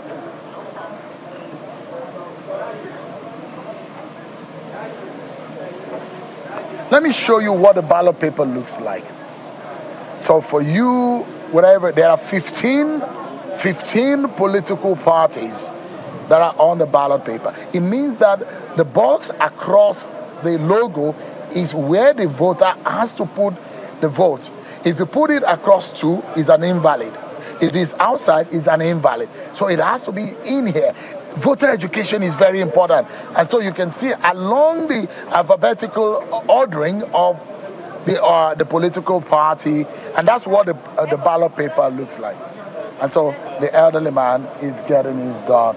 So it's quite interesting. You are having a front row experience of what this exercise is all about. You can see the queue is getting longer by the minute, and it's getting more interesting. The elderly, the young, and those who matter in this exercise have come. So you have a sense of what this exercise is looking like, and of course it gives you an understanding of what this might look like. So we've seen the first set of people cast the ballot. Officially, the ballot has opened, Ezewa.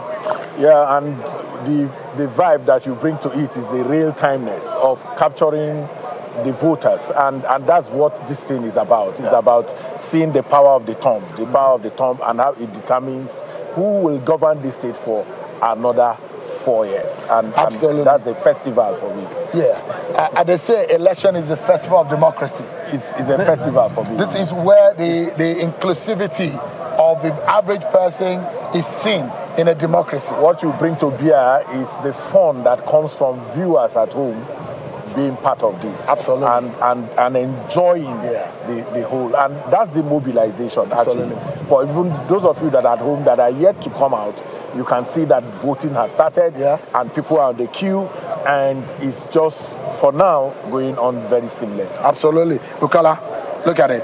All of a sudden, in the last 30 minutes, it was empty. But I tell you, if you are still watching at home, come and join. If you are a voter in this polling unit, quickly come. It has started. The festival has begun. And you can see how excited the people are. You can see tension here in the face of the people. And I think that is worth saying. And we can't say that enough. Come out and vote, because everything is peaceful. And then you see the first voter voting, and then everybody is, I think, happy. And the process also went well, at least with the first voter. And I think it's something commendable. And I want to say again, the money tells the day. Absolutely. So, well, give us an understanding. Our viewers need to know the layer of the structure in an election process. You have the state as a constituency.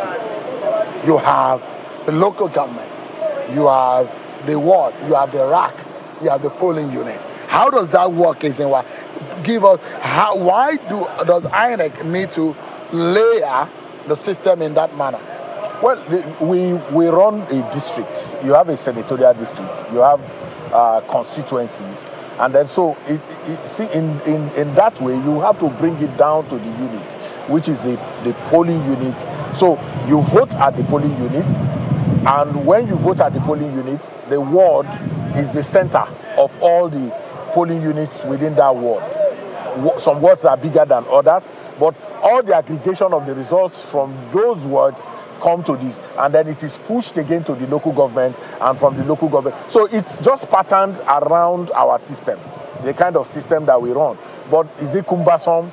Is there something we can do about it to reduce, maybe technology can help. That's where people are talking, but does anybody completely rely on technology? That's a question that only Shehu Otunbale can answer. Bukola, look at what we're seeing here. A lot of people do not know the value of beavers in the mix. What the role of beavers and what it should be doing in the mix. So give us an understanding that there is a biometrics, there's a fingerprint, there's a record of the voter right in the memory of the beavers. Then it has to also accredit or confirm and authorize that the PVC machine is that of the holder. So the beavers, of course, is one of the most important process or gadgets or equipment for this election, and it aids in accreditation. In fact, it's the beavers that accredit. Now, with the aid of the presiding officer or the election official, and this is how it works. So you check your name, and then you come with your card PVC, and when you come with your card PVC, you give it to the presiding officer or the election official, who look at it and then check now if the information on that PVC is also on the beavers, and then to now authenticate that, look, you are the owner of this thing, because your biometrics, your fingerprints and your facials are already in that particular place, in that particular beaver. So what it does now is that, look, I confirm this card, I need to confirm that the holder of this card is also the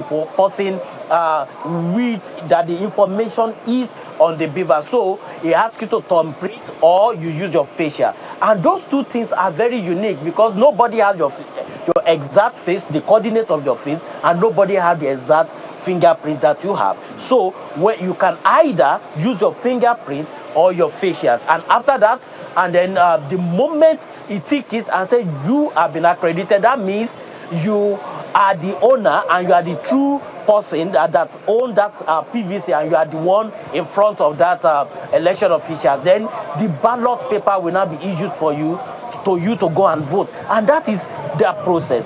That process is so important, so that, and you remember in those days where we, there was a time, and I know you will remember that time, that you have Mike Tyson on the ballot, on the registered voter, and all those people that you. But this now link you directly to the registered voter, which is very, is a very good innovation that we have seen. Now it does look like some of the candidates are voting quite early.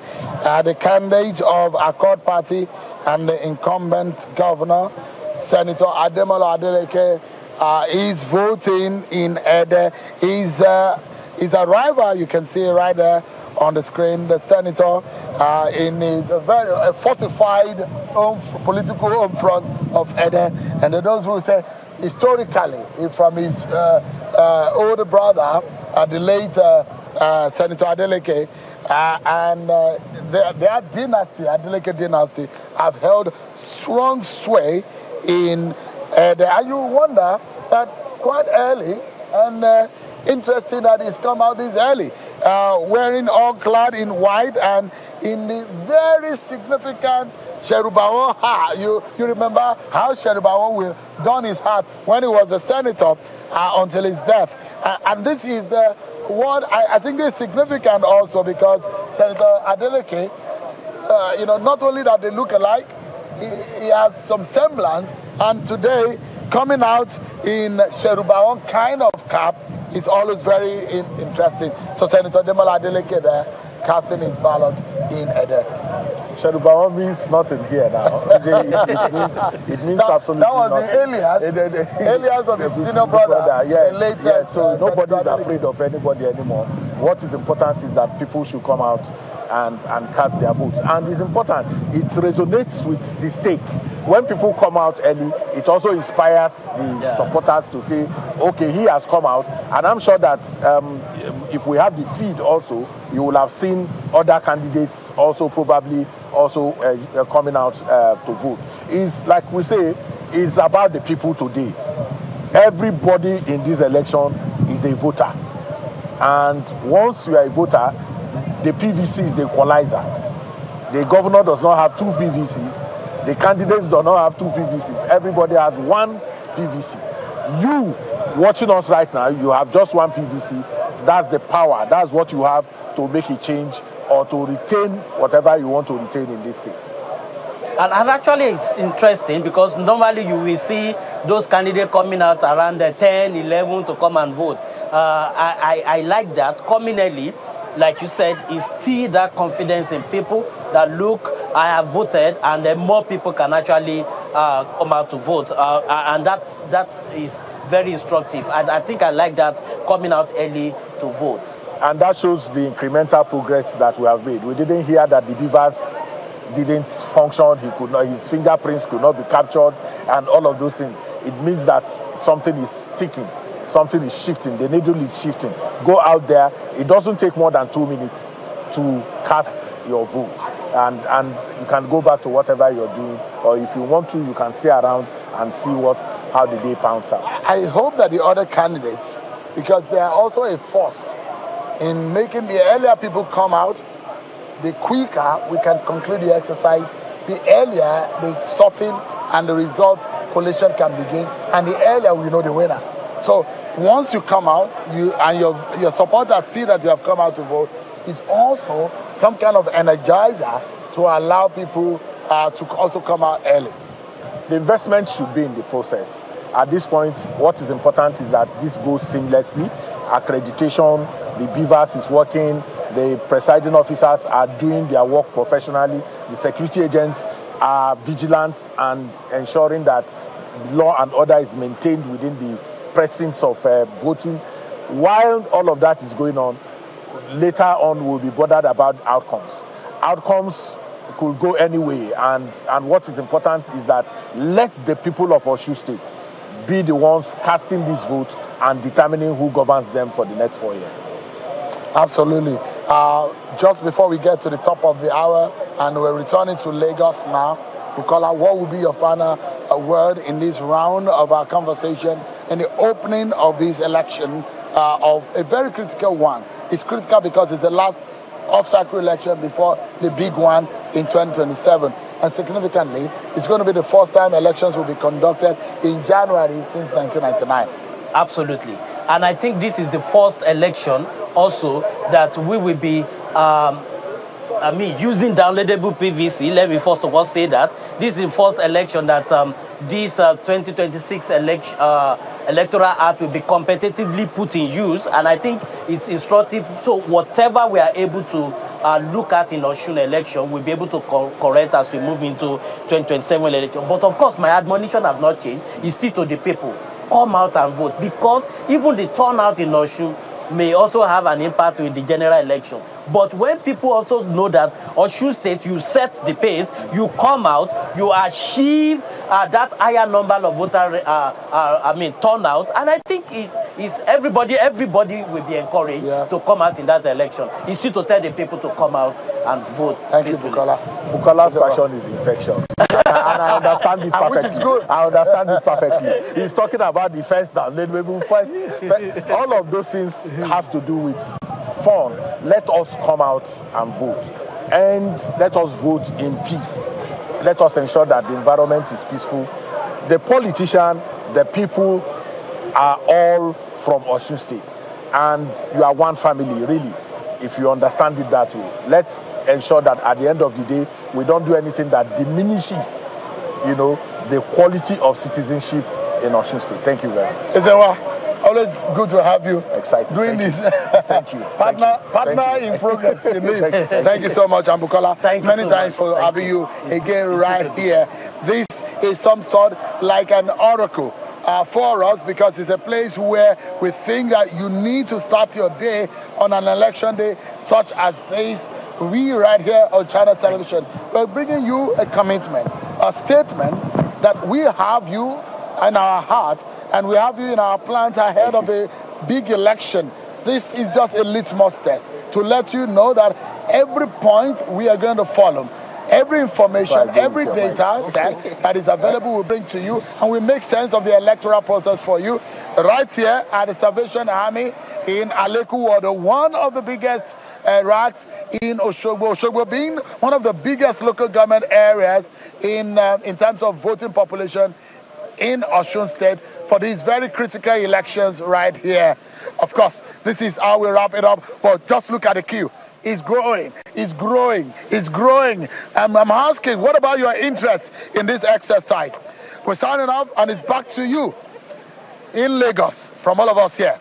We'll see you in a short while.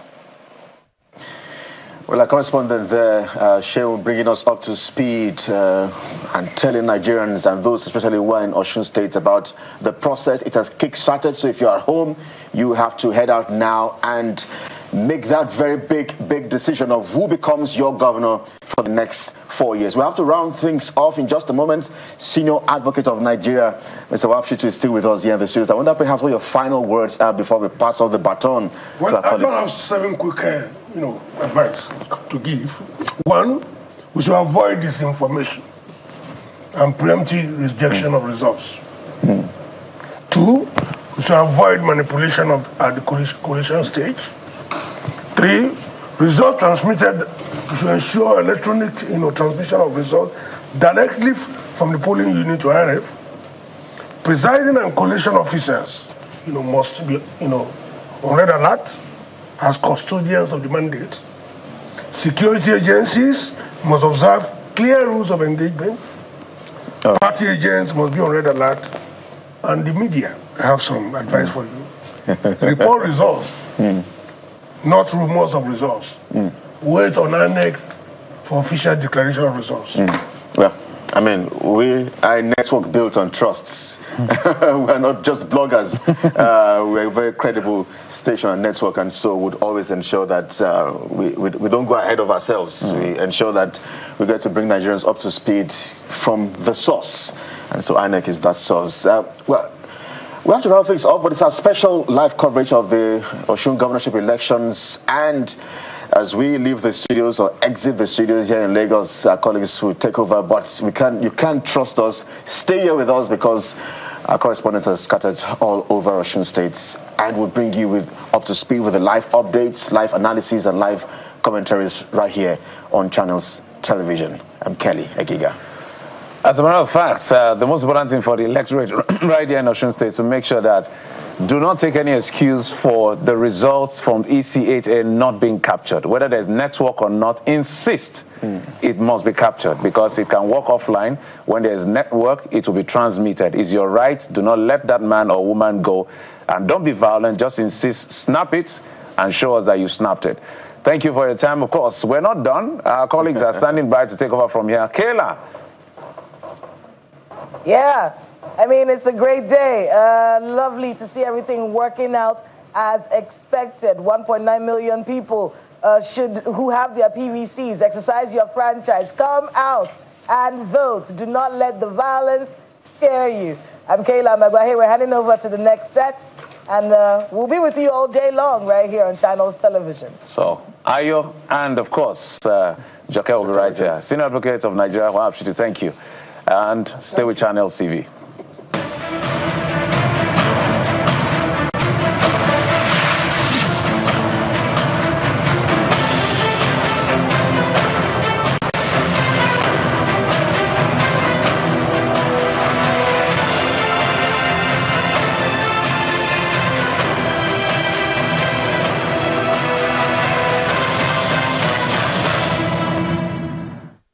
Every game needs a leader.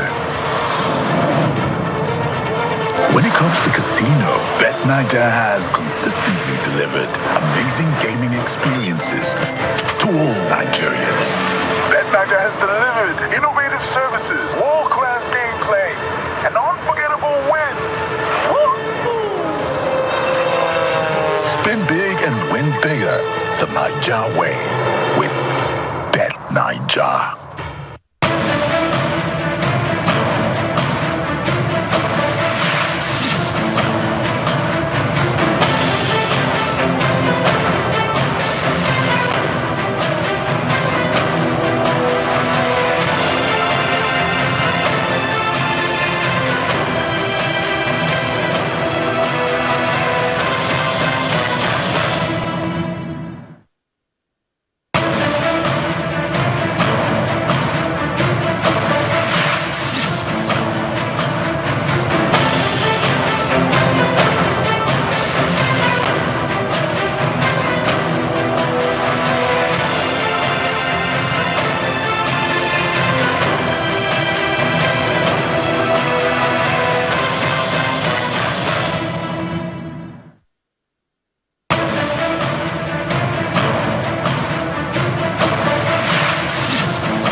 you for staying with Channels Television. Of course, it's our continuation of the coverage of the all-important Osun governorship election holding on this historic day. Historic in all ramifications, Ayo, because, you know, one of those major reasons is that the incumbent governor won the last election on a platform of one party, and now he's running on the platform of another party.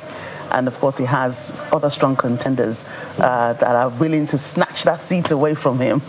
Right? Well, naturally. Yeah.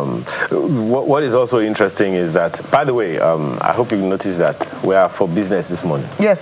So yeah, we are ready for you.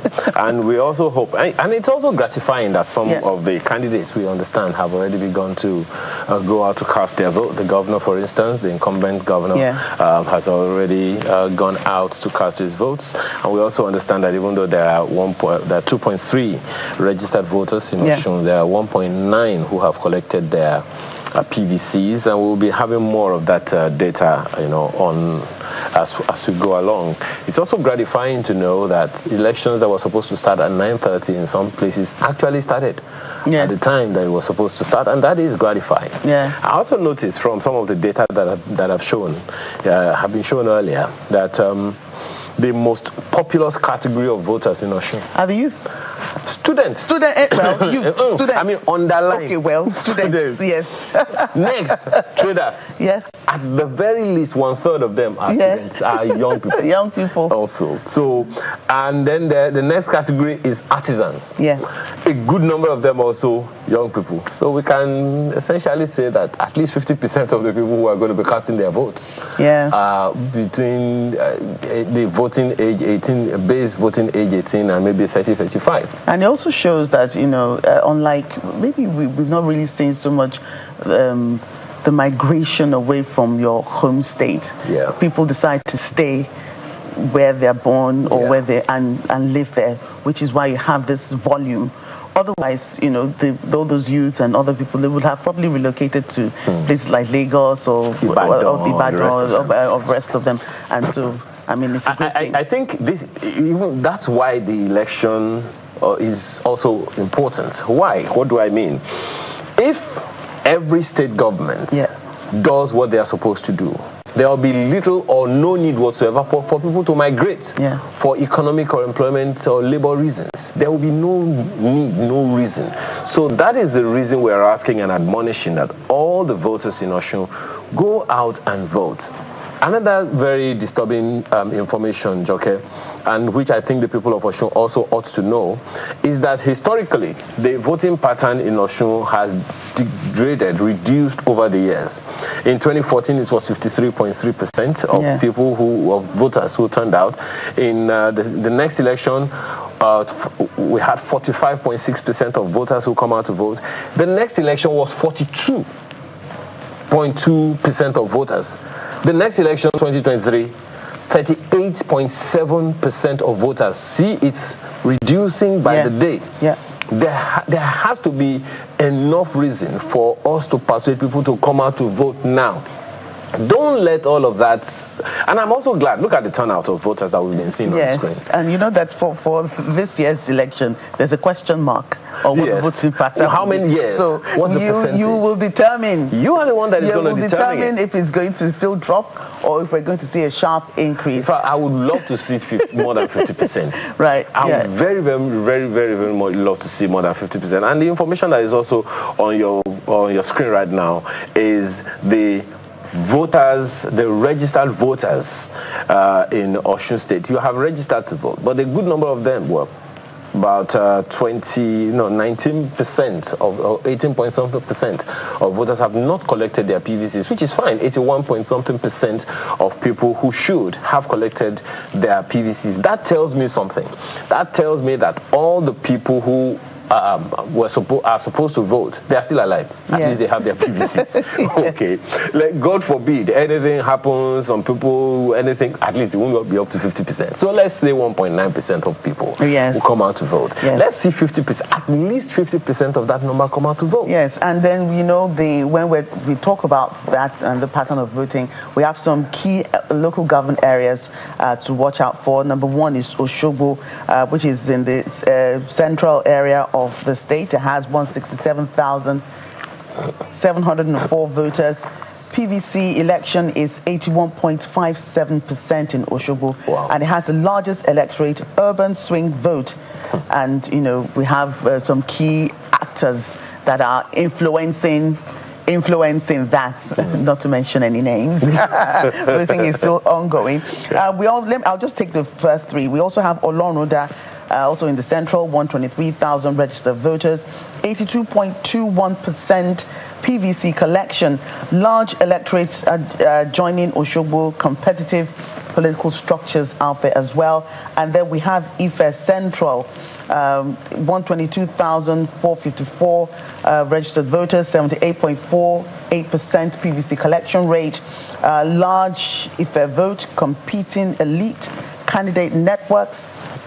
And, you know, we have a whole load of those statistics to reel out for you, but we have our correspondent, one of our correspondents covering this election, Kumbi Aboluwade. Of course, we have a host of them led by our chief political editor, Shimoki Baloye, but Kumbi Aboluwade is also one of our various correspondents covering this election in Osun State, and we'll bring her right now to bring us up to speed with some of the going-ons as we continue this election coverage. Well, we'll get back to Kumbi in just a little while so that she can, you know, gather those figures for us and tell us what exactly is going on where she is, Ayo. Absolutely. There are several other things, you know, that one has to consider. I love, you know, when the build-up was so high and hot and everyone was talking about election violence, something in my head is playing history. Most of the time you hear, oh, violence, then the next thing on election day, no violence. There's peace in Israel. Yes. So that is why I am confident and I'm courageous enough to tell the voter, go out and vote, because I won't forget what late Ogbeni Arakunrin Akeredolu said when politicians are making noise and saying all those things. He said they are political gunshots. The political gunshots don't kill people. But unfortunately, in Osun State, we gathered that about 29 people have been killed. Is that a result of political, you know, gunshots, or really the rhetorics that we hear and that we see and all of that? We also understand, you know, the senator who is in the eye of the storm now and has reported himself, at least gone to the police station to answer some questions. Amnesty International is saying, no, we are not going to take it lying low. We are going to make an example of somebody. Who, so once you see an example, you don't do it another time. And of course the president is also calling for you know, peaceful elections in Osun State, regardless of whatever. He's asking for peace to reign. Is asking people to come out and vote for the candidates of their choice, regardless of however way it goes, even though he's in the ruling party in Nigeria. But hey, people, just come out, vote your candidate, and, you know, choose who will lead you for the next 4 years. Let it be credible. He called on INEC to ensure it's a credible affair.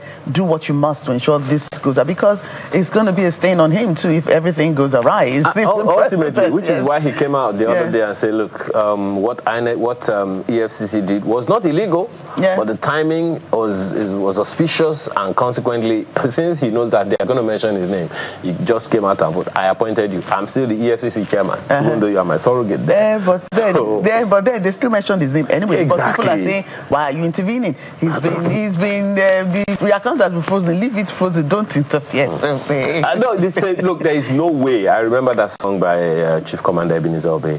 Said, there is no way in this world you can please everybody. You can. But do what it is that you are most persuaded in your conscience to do. And the one thing that we must persuade ourselves about is that the people of Osun State, please call them, tell them to go out and vote. Yeah. There is no cause for alarm. Right. Everything is under control.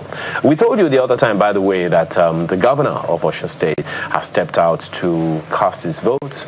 We'll bring you some visuals of that in a moment, just to see how it all went. That's same when he arrived to vote, and as you can see, of course, heavily guarded all around to make sure the needful is done. And I'm almost certain that we will get a sound bite from him as well to see how it all went, what's this whole conversation went as far as he is concerned. And of course, as you can see, he's there with his wife to cast his votes. And with him casting his votes, naturally, we expect that since the governor has taken the lead, and as my colleagues mentioned the other time, Jaka, you know that generally the big guns, or rather the big masquerades, don't come out until later. Yeah, they do But he has come out. The governor has shown a very, very good example, I dare say. And this happened well before 9 o'clock. So that's him there to do the needful to cast his vote. All right, Eyitope Kutei has been very, very active for you. Excuse me, to bringing you up to speed about what's been going on. Eyitope, I know you've been going all around town since yesterday at the very least. What are the things that you have seen in the build-up? And I can see you are in the midst of a very huge crowd. Give us a background, what updates from all around as far as you know, and what is happening where you are right now, Eyitope. Yeah, good morning. He said we've been on ground since Thursday. We've been on ground since like over 2 weeks now. Myself and my colleagues trying to bring you up to speed and Nigerians up to speed with what is happening around the Osun State Governorship election. Here I'm at AUG Grammar School in Atile, Ikire, Irewole local government area of Osun State, and this is Unit 3, Ward 9. And we have about 1,170 registered voters here at this polling unit, and as you can see behind me, we have a lot of people here who are here early enough at about 7 a.m. waiting to discharge their civic responsibility. But the electoral process started around 8:30 because the election officials got here very early, and they are giving preference to elderly people. You know, you could see some elderly people here. You could just come around sitting, and they're giving them preference to ensure that they vote and leave the stage. I've been monitoring the process, and if you see, the beavers machine has been working, and everything has been going smoothly here. We have a large crowd here, so because we have about 1,170 registered voters at this polling unit in Atile, Irewole local government area of Osun State.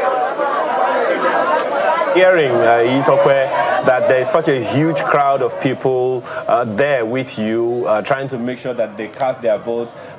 Tell us what the mood is in that environment. Do you notice, I mean, you know there was a build-up of all kinds of noise about insecurity. What can you tell us about the mood of the people as far as all that insecurity scare was compared to what we have on ground now, where you are?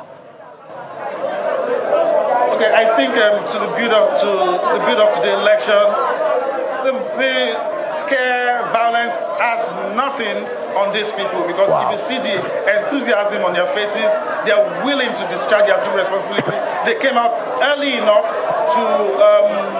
to cast their ballots, you know, and we've been speaking to people since Channel Television has been on ground, and they said they've been getting assurances from the government that they should come out, discharge their civic responsibility, come out in mass, and they will be protected. And that's why we see large number of security agents, combined security agencies, about 25,000, according to the IGP.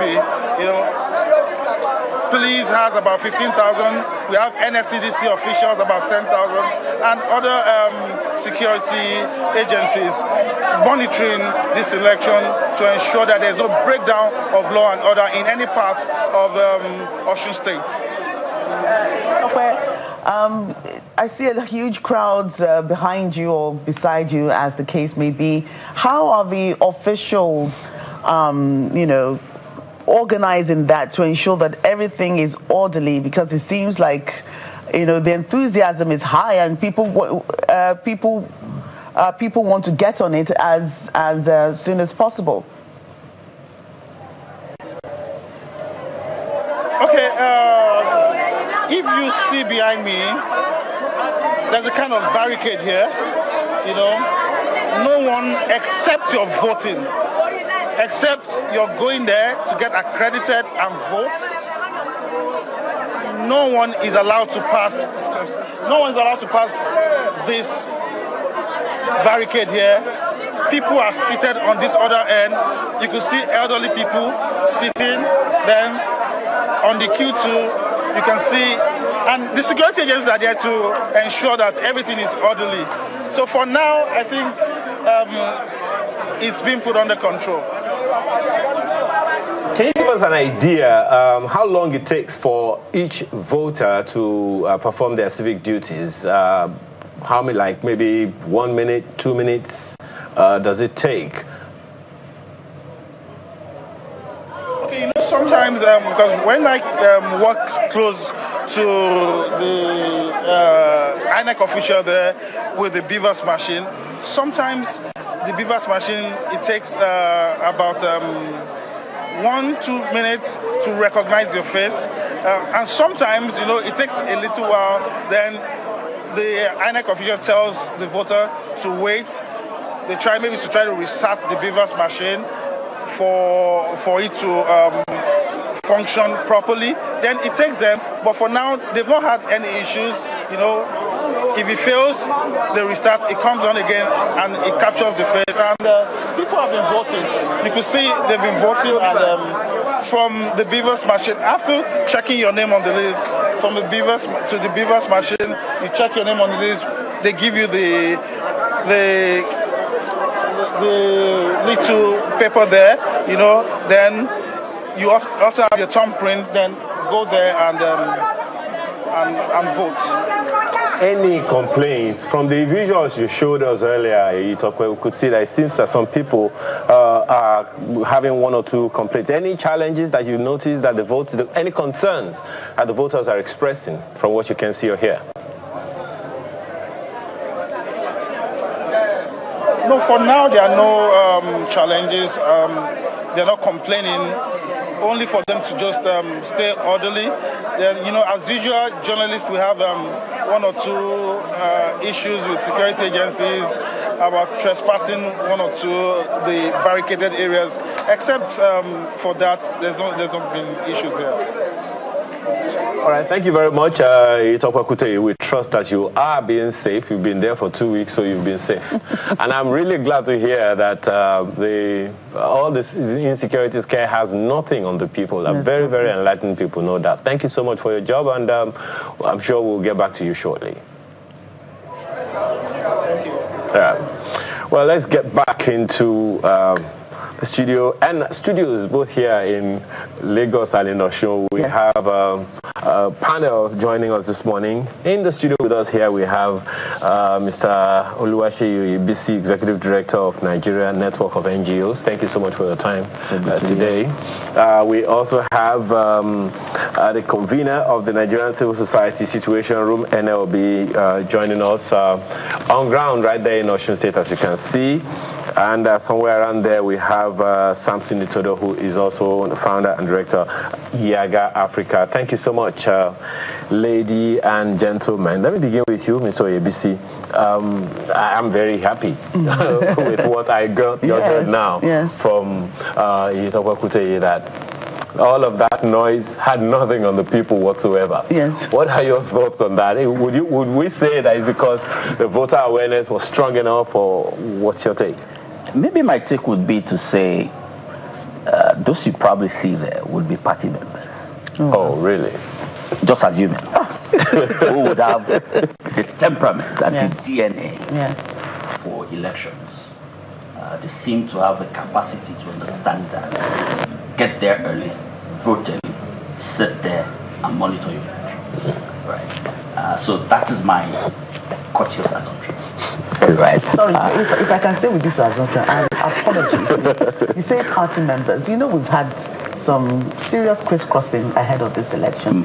For instance, the incumbent governor crossed from one party to another.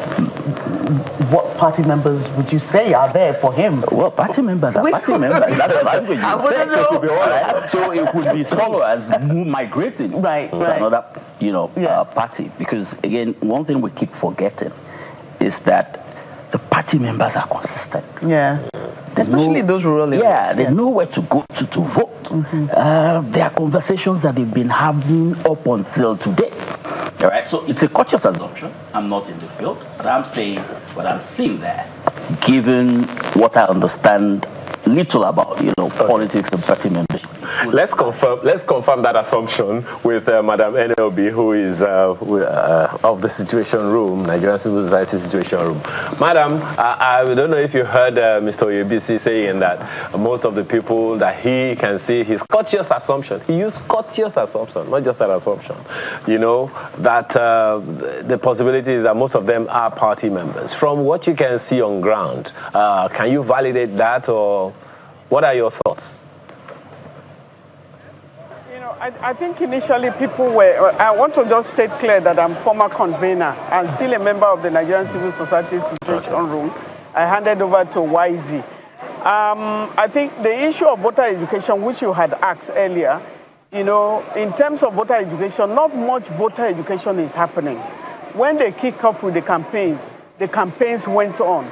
And so people have been, there is a party campaigning that is going on, not political education. And so when we are talking about, how far people have gone or how they are moving, it calls to a lot of questions. People were cautious early in the morning because of the tension that has been on, and they pull out, but now there is massive, I think the turnout is getting more massive. People are really coming out, and we are excited being on ground here that they are coming out. It's not because of the party motivation. They should understand that, Osun citizens, they have the right to choose their leader. They have the right to choose who they want. I was in one of the polling units this morning where the party agents were gathered, but the way they positioned the voting cubicle, one of the party agents said it was not right because people will watch you from where you are voting. And the EO immediately, whoever the election officer there, was able to move it properly, and everybody looked at it and said, yes, this is where it should be. So I just want to say that that happened. But I want to tell anybody, the security officers, that something is happening in Modakeke, Ward 10, where they said people dressed in a police uniform came and threw tear gas, the polling unit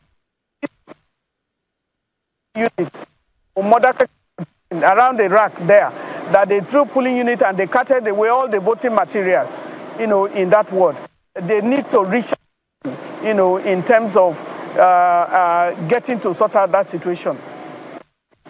Very much for that. I'm pretty sure that whoever it is that needs to do anything there has to be aware and get to it immediately. But it's also exciting and gratifying what you just said now, and delineating between what you call voter awareness and what you call campaigning. How significant is that for you, Mr. Oyebisi? I mean, it's very significant, because when you look at the need for there to be voter awareness, it means that we're not waiting till we have an election. We would have done all of the ABCDs of citizen sensitization that needs to go with that. And that's why, again, I'm coming back to say that happens more at the political level, within the political parties, all right? Because the structures are there, so they know when not to thumbprint outside of the boxes. They know how election happens every day. Not many citizens knows that. I mean, you were just talking about what one of the former governors said that when we throw the jibes, it's political gunshot. I don't know that as a regular citizen, but a typical party member knows that and is already used to that. To say, don't worry, on election day, nothing would happen. We'll go out there and vote. So that's why I want us to start focusing on the need for that awareness, such that it can help us to improve on voter participation and even the process itself. Okay. All right. Well, Kumbi Aboluade, our correspondent, is also joining us to give us an update. We've been trying to get through to you earlier, Kumbi. Where are you right now, and what's the update you have for us? Good morning. I am currently at Ejigo local government area, Unit 4, Ward 4, Unit 13. And currently, you can see that voting has actually commenced. Though it didn't commence like 8:30 on the dot due to some concerns by party agents who said that they needed all the ballot papers to be counted before voting can commence. And the presiding officers also had their reservation about going into that, counting all the ballot papers, because they said that would, delay the commencement of voting. However, they were able to resolve that with just the serial numbers on the ballot papers. And then voting commenced at like around 8:41 a.m. at this particular polling unit. We've also seen a handful of security operatives just around the voting area. We're moving there so that you can see them. And then you would also see just right around this area, you see that accreditation is also going on. Elderly persons as well as middle age and all of that have been accredited. We've seen quite a number of persons cast their votes here this morning. And voting is still ongoing, as you can see right here at this polling unit. INEC has told us that they would conduct a credible election, and there'll be no, there'll be no heat whatsoever during the electioneering process. So we're going to take their word for it and take them accountable for whatever goes wrong. But so far, so good. Everything is going on orderly as expected. Is it strange, Kumbi, that there are so many people out to vote this early in the day, given all of the furore and shulabaloo about insecurity before today? Well, I feel like these voters were not deterred by the violence that that we saw during the campaign season, and also the fact that we've seen quite a number of security operatives being deployed around the area. In fact, when we're on our way to this particular local government area, we're asked to come down, and then they searched us. The military at some checkpoints had to search us, regardless of the fact that we had the election tag, and this tag as well as the sticker from INEC. We were still searched, but that's by the way. I mean, they feel safe. I believe they feel safe, and they're enthusiastic to exercise this civic responsibility of theirs. There's no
who collected their PVCs come out to vote. From what you can see, what can we do to increase the numbers, to begin to reverse that downward trend from this election? Is a question of trust deficit that has been implanted in the hearts of people already. This particular election is a test for all of us. It's a test for the system, it's a test for the security, and if they are able to do something positive, that these people that are voting now, if their votes can count, or if their vote is counting, and it showed that their votes, they voted and the vote counted, it will help us in the 2027 general election. And then the civic education, there is no replacement for it. The issue of civic education, now campaigns for the general election is about to begin, but have you seen any sign of civic education itself? National Orientation Agency is the owner, or, I would say that they are the information bearer, for the federal government or for the system itself, but they are not enabled to be able to perform their duties. They are in the 774 local governments. They have capacity. All of their representatives are political scientists. Are they allowed to function? In some of the educative things that we have done, we try to involve them, and where we involve them, it made a difference. So I think it's important for civic education, which should be conducted by both the political parties, to be ongoing. You said you have members, you have 40 million, or you have 10 million and so on. What is happening really on ground, shows that we are not communicating with the people, except on voting day, then you pull out people. This is a life-giving thing, because the lifeblood of democracy itself is active citizenship. People should be able to go out and vote and be protected. We hope that the security agencies will be neutral. What we are hearing from Modakeke, I hope they will check it up. And yesterday, a car I just dropped from, when they went further, they saw an unmarked car that were shooting and dispersing people. We didn't know what happened, but they ran away eventually when they saw that people were coming close to them. So the security agencies should be very vigilant, and I know they will do a great job. We have the assurance that they will do a great job. We went to meet them. We went to the police headquarters yesterday. All the agencies are on ground. INEC, despite the late arrival of the sensitive materials, we are having positive reports in terms of the starting of pools. In about 2 hours or thereabout, we'll be able to give some of the updates in terms of movement. But we are excited so far that I think it's been more peaceful, because of the tension that was going on, led to the, before the voting day itself. So yesterday morning, a lot of tension all over the place. But I'm happy that the turnout is better. We hope that we'll continue to encourage the citizens. But the trust in this election, allowing neutrality and impartiality, and INEC conducting itself properly, will help a great deal. Absolutely. Well, let's quickly jump to, and that's a very, very critical element that you've mentioned there, the issue of trust. Let's check with Samson Itodo what his thoughts are on that. How significantly will you say that the turnout has indicated any trust or a lack of it? Your organization put out that data showing us the trajectory, the voting pattern over the past 4 election cycles in Osun State specifically. And there are 3 question marks on that document, by the way, that says, okay, what's it going to be today? And Madam NLB says, if that number is going to improve this time around, trust is a major ingredient. What are your thoughts on that? And from what you can see so far and from the minimum information you may have now, do you think there's any indication that that trust is out to play, given the turnout and the early turnout that we have seen so far? Well, thank you very much, Ayo. I think let's look at 3 issues that dominate the opening of this election. The first is that the polling units open early. At Yaiga Africa, we can authoritatively report that based on our representative sample of polling units, that in 78% of polling units, voting, accreditation and voting commenced at 8:30. Against the background of the late deployment of materials due to the last-minute court judgment that disrupted the logistics, this, we must say, is commendable. The second point is the turnout that we've seen on the part of the voters. We are not in a position at this moment to issue authoritative data or projections about the turnout, but based on what we have seen across polling units, the enthusiasm on the part of the voters, the fact that voters showed up at the polling unit even before INEC officials arrived, attests to one, their resilience. This election had been signposted with lots of violence, political brigandage, including fatalities that were recorded, about 35 of them. But the fact that the people still showed up this morning in the way that they have really attests to their resilience. But more importantly, their determination to make their votes count. It's too early in the day. We know that there are other critical components of this process, but what we see so far is quite encouraging, and hope that it continues all the way, till the end of this process and even afterwards. Well, okay, go on. Right, so there's so many things going on at the moment. We've talked about voter education from INEC. We've talked about the political parties as well, doing a lot to educate their members and, of course, the people their supporters. What do you think is at play here? Do you think INEC really did enough to educate the people on what to do on election day and to come out on mass PVC collection? That campaign was on for a while. Or do you think is the people themselves that took it upon themselves to say, this is our election, we're going to do it right, we're going to come out early, and we're just going to take our future, ensure that our future is secured? What's your opinion? I think it's a constellation of efforts and factors. First, this is a highly competitive election. You have, perhaps you call this a three-horse race, as the case may be, because all the different actors do have their strong bases. They actively mobilize their bases, whether it's the incumbent or the APC or the ADC. They were fully mobilized. And so you give it to the political parties because this election it still remains a competitive one. The second is, yes, INEC performed voter education and mobilization. We don't know for the NOA, but we must also commend civil society in the organizations in the state that ensured that they were actively mobilizing citizens for the voter registration exercise. And the fact that there were underlying political issues that triggered the interest of people, whether it's the local government crisis or the issues around insecurity.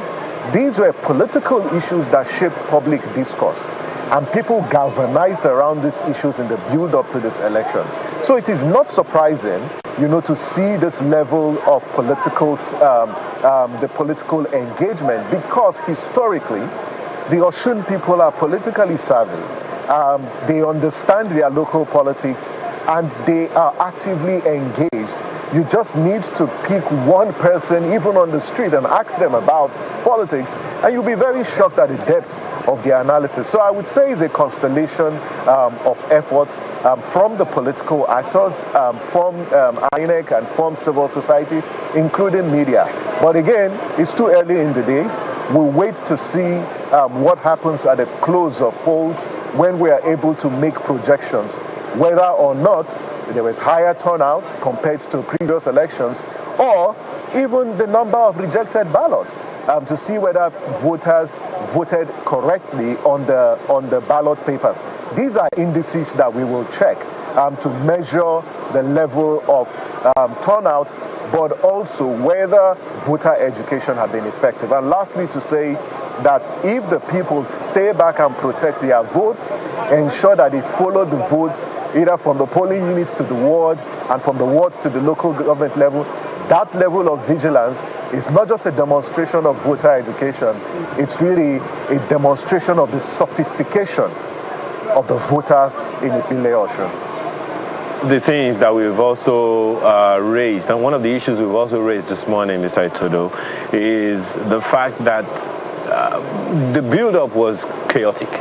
A lot of noise about violence here, violence there. We understand that 29 people had been killed before the election, and today a lot of people are out.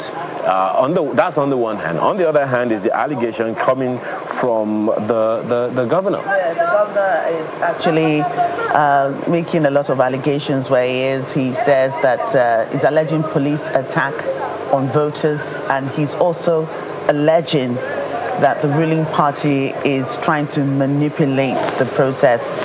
So those are words from the governor coming from, you saw him a couple of minutes ago as was trying to cast his vote. We will try and verify, that from our correspondents to know exactly, what's going on. But that's what's the breaking news this hour. Yeah. The governor is making those allegations at this moment. But then, so in the light of that and the contrast between what has happened before now and the huge turnout that we have seen so far and that's been reported so far, and this allegation from the governor, what are your thoughts, Samson? I think first it's an allegation. It needs to be proven. I am not in a position to confirm or repudiate that particular claim. I think it needs to be thoroughly investigated. But when political actors make allegations, it behoves on the institutions that have been alleged to be involved in this action to demonstrate that this is not what is transpiring, because when you say that elections are free, they are fair, the concept of fairness means that the entire environment needs to be free and fair in a way that creates a level playing field for all. A situation where security agencies are alleged to be involved in intimidation, I think that is a serious, very serious allegation, and that should not be taken lightly. And if the police, are able to verify that this is indeed true, then whoever is involved in this act would need to be brought to justice. So it inspires trust and confidence, especially against the background that there has been concerns about the neutrality of the security agencies in this election, coupled with the so-called federal might that could have been deployed for this particular election. The police have said they will be neutral. They are not participants in these elections, and so we expect them to demonstrate that. And so that's my sort of reaction. But when allegations of this nature are made, they need to be taken seriously. But so far, from Yiga Africa's standpoint, we are not in a position to verify or confirm that because we haven't received, such reports. I'll get to Mr. Oyebisi in a moment, but I just want us to, the issue I would like you to also interrogate in that same light of insecurity or a lack of it, is the build-up in contrast with the build-up of violence, rhetoric, and the killings that had gone ahead. Contrast that with the turnout that we are seeing so far. It would seem like the people either don't reckon with all of the noise or they didn't get the memo that there is any insecurity out there. Well, I think that it's a combination of both. The fact that they showed up, and by the way, this is Osogbo, the people are quite politically savvy. They are not pushovers. So I think that, yes, they have defied, those threats. But again, it's early in the day. We'll wait to see what happens across board. But I think for the voters who are at home, you can see your counterparts and contemporaries are the polling units. Election is taking place. and it's taking place under a safe environment, at least in this location and in other locations. So please come out.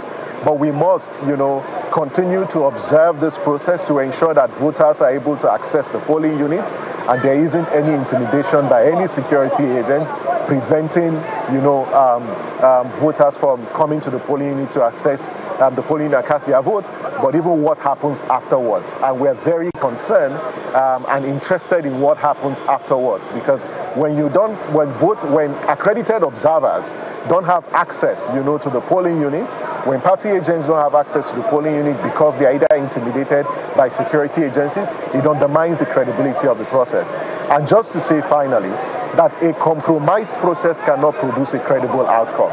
Therefore, the process that has begun will need to continue to stay credible, transparent, so that the overall outcome, and its legitimacy would not be questioned whatsoever. That's why some of the allegations that are coming up need to be taken seriously, and we hope that the police can also respond, to inspire confidence in the minds of political stakeholders that the police is not interested in this election as a participant, but their mandate is to provide protection for all citizens and all stakeholders, and not just a particular segment of the political class. Right. Thank you again, Samson, for your contributions there. And it gets quite interesting, Mr. Oyebisi. I'm sure you've been listening intently and just absorbing and taking in everything that's been said so far. But really, that allegation by the governor, who we just saw, cast his vote, what do you make of it vis-a-vis of course, all the rhetoric that we've heard, as Ayo just pointed out, and the fact that some of our correspondents on ground, actually saying that the noise before the election, it's like there was storm and then there's calm after the storm. Nothing like that, no violence, everything peaceful. Voting started on time in like 78% of the polling units, like Mr. Enobi rightly stated. So, I mean, why do you think there could be attack by police, as the governor alleges? We haven't verified that, but I'm sure we will in the course of the morning. I mean, again, it's an allegation. Yeah. And I'm sure the governor is assumed to be the chief security officer of the state. And we would, again, assume that he would have evidence for whatever he may have said. And when that evidence is produced, like Samson said, it would be the role of the institutions involved to ensure that justice is served, all right, so that it can be a deterrent, particularly now that we're going into 2027. Any complaints that is issued or given now, we must ensure that they are properly investigated and that the truth is, in the open, and that whoever may have perpetuated that goes through a disciplinary action that deters others from being able to do that.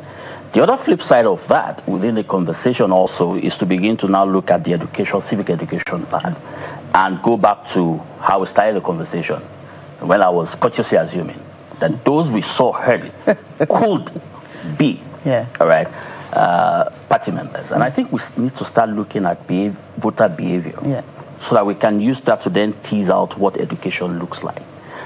Resilience, most times, is built into the DNA of an average party member. All right. Resilience may not have been built into my own system as a normal citizen who goes to work 9 to 5 and come back and wants to vote. Right. So those voter patterns, those voter behaviors, I think would help our education a lot, such that when we are talking to citizens about the need to go out and vote, we are putting signs and some delineation to say, okay, who are the people that we are likely to first see? Who are those that may come 11 to 5? All of that may help us in thinking through how we, look at voter participation. All right, because if I'm a political party, I'm allowed to have members. All right, aren't my members allowed? My members must come to vote. All right, and that will be counted as part of the citizens themselves. But how do we begin to now separate that so that we get a real sense of, okay, who are the party members that registered within this election time, whatever? Who are those that came out to vote? Who are those that are citizens who are just who are not carrying? It's not that we are discriminating. We're only using that to get what full voter participation truly looks like. And this will be my opinion. to how best we can now put science to, okay, how do I educate an average citizen who isn't part of any structure, who doesn't know the ABC of election? How do I educate them? And this is where civil society comes in. And that's why we always tell government that when you decide to muffle the space for civil society organizations to hack, it bounces back both on the economy and also on the democracy that we practice. As Samson has said, you find out that, voter education is happening between political parties, INEC, and civil society largely. Okay. Now, when you don't allow civil society to play that role, then you would have this type of results where not everyone, we're expecting 50%. I'm in faith with you. I want 50%, 60, 70. However, let's wait till the end of the day. Yes, and because now we're saying that this is the last off-cycle election before elections kick off in January for the 2027 general election. And, all eyes are on INEC, all eyes are on the political parties, all eyes are on, everyone really to see how they pull this off. And with the numbers, that we're seeing, as you mentioned just now, the election, the numbers according to the patterns in Osun State have been declining, from all the other election cycles. What do you think is likely to happen in this particular election going into next year's election? How do you think it's going to, the litmus test, what do you think the pass rate will be like for INEC in the list? Because I ask that because, irrespective of the fact that there was a last minute addition of the one of the parties, the SDP, I think, 78% of the polling units, election still began at 8:30 a.m., which means INEC really worked really hard to ensure that, you will not make us fail. We will do this thing. So what do you think? Yeah, I'm an incurable optimist, but don't forget that this is just an off-cycle election. It's just one state. When you take it back to 2027, you're looking at 36 states from plus the FCT. However, it is impressive. 78% would be an A or AB, right? So, again, till the final analysis from Yaga and INEC comes out, we would continue to say 78%, which is fine. However, we still also have to wait till the end of the whole elections to look at whether the beavers would work 110%, the way it should work, whether we won't have issues of violence, right, which we don't want and we don't pray for or look out for. We also have to look out for issues around voter inducement. All right, to be sure that those did not happen, and if they do happen, what is the system mechanism for curbing that towards 2027? I think we should also pay attention to the election rhetorics that may have happened and the denials that we're seeing, excuse me, along the lines of artificial intelligence. All right, the main person in the eyes of the storm has said, I'm not sure whether that is also true, that it's AI. All right, so we need to start looking at the role that AI will play within the 2027 elections around audio deepfakes and video deepfakes, including using legitimate media outfits, using cloning them to credit, put credit on some candidates or discrediting candidates and all of that. We're already seeing that playing out subtly. We need to focus and pay attention to some of those things. Well, as for the voter turnout, we'll manage 100%. Yeah. 110 that you're talking about. All right. Emperor Simon is also on queue now, ready to give us some updates. Good morning, Emperor. I don't know whether to say, I hope you're having fun, but what's the outlook where you are right now?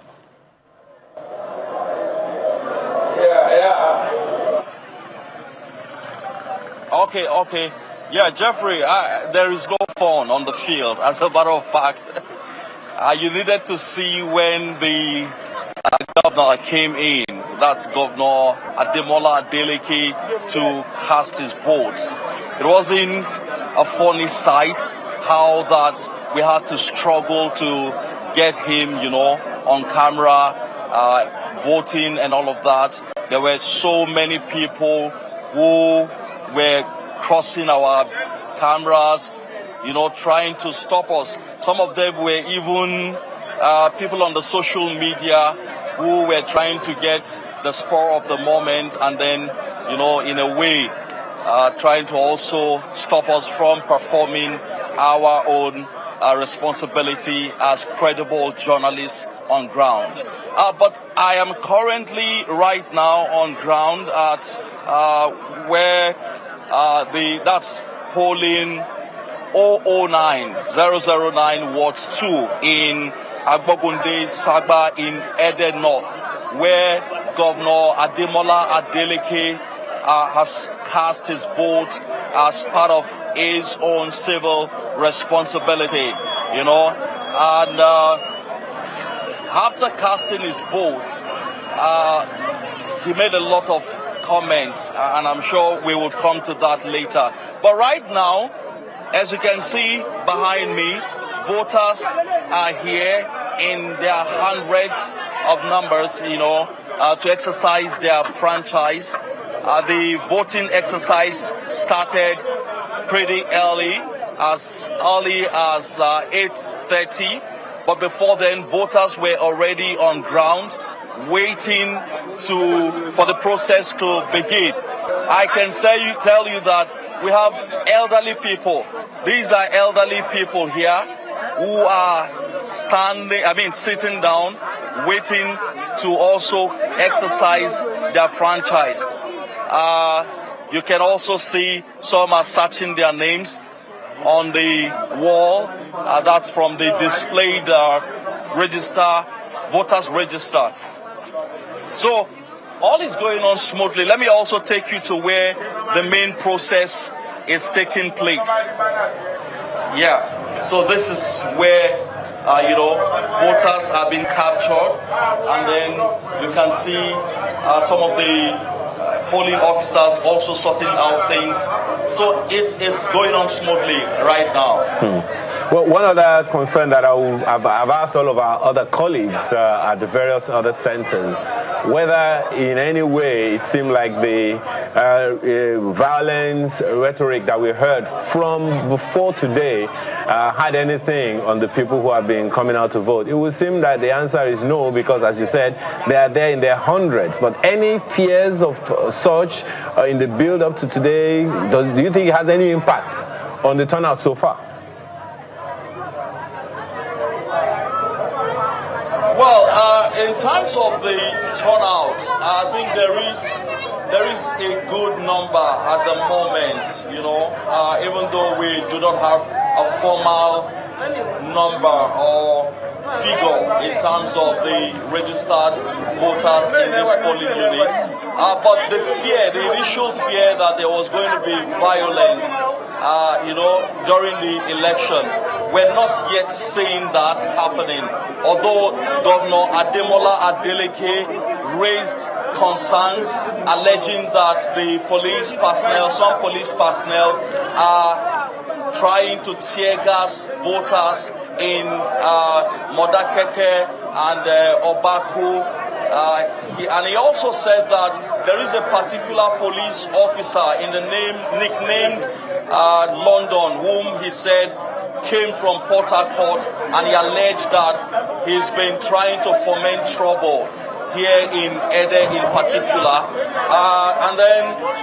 But here where we are in Ogbogunde, there is no such crisis yet. People are just waiting to exercise their franchise. Polling officers are on ground, even though we haven't seen, much of the security personnel on ground, but there are a few that we have spotted on ground here. And then the process is going on smoothly. There hasn't been any disruption yet at this time. So, but I have an observer here, an observer who is a domestic election observer, who is going to speak to us a little bit about what she has seen. Good morning. Good morning. So let's begin first of all by knowing your name and your organization and what you have observed. Okay, I'm Ambassador Oluseyi Deborah Moemeke. I'm from Civil Society Organization for Community Advancement, a local accredited observer for INEC for this very activity, the election process, ongoing currently at Ede, Osun State. This is the polling unit where His Excellency, the Governor of Osun State, had casted his vote this early morning. And I want to attest to it that it's been peaceful, it's been organized, and we are hopeful that the organization will actually continue, though there are just little hiccups of delay in the Beavers operation, but there has been call for backup and it's on the way. The voters there are compliant and they are really doing what they need to do. The INEC staff too are trying their best, and we hope that everything will be controlled to the end. I came all the way from Abuja to witness this, and we hope to have a best result. Thank you. All right, thank you very much for your own take. So that's it, Jeffrey. Yeah, that's pretty what is happening right now in Ede North.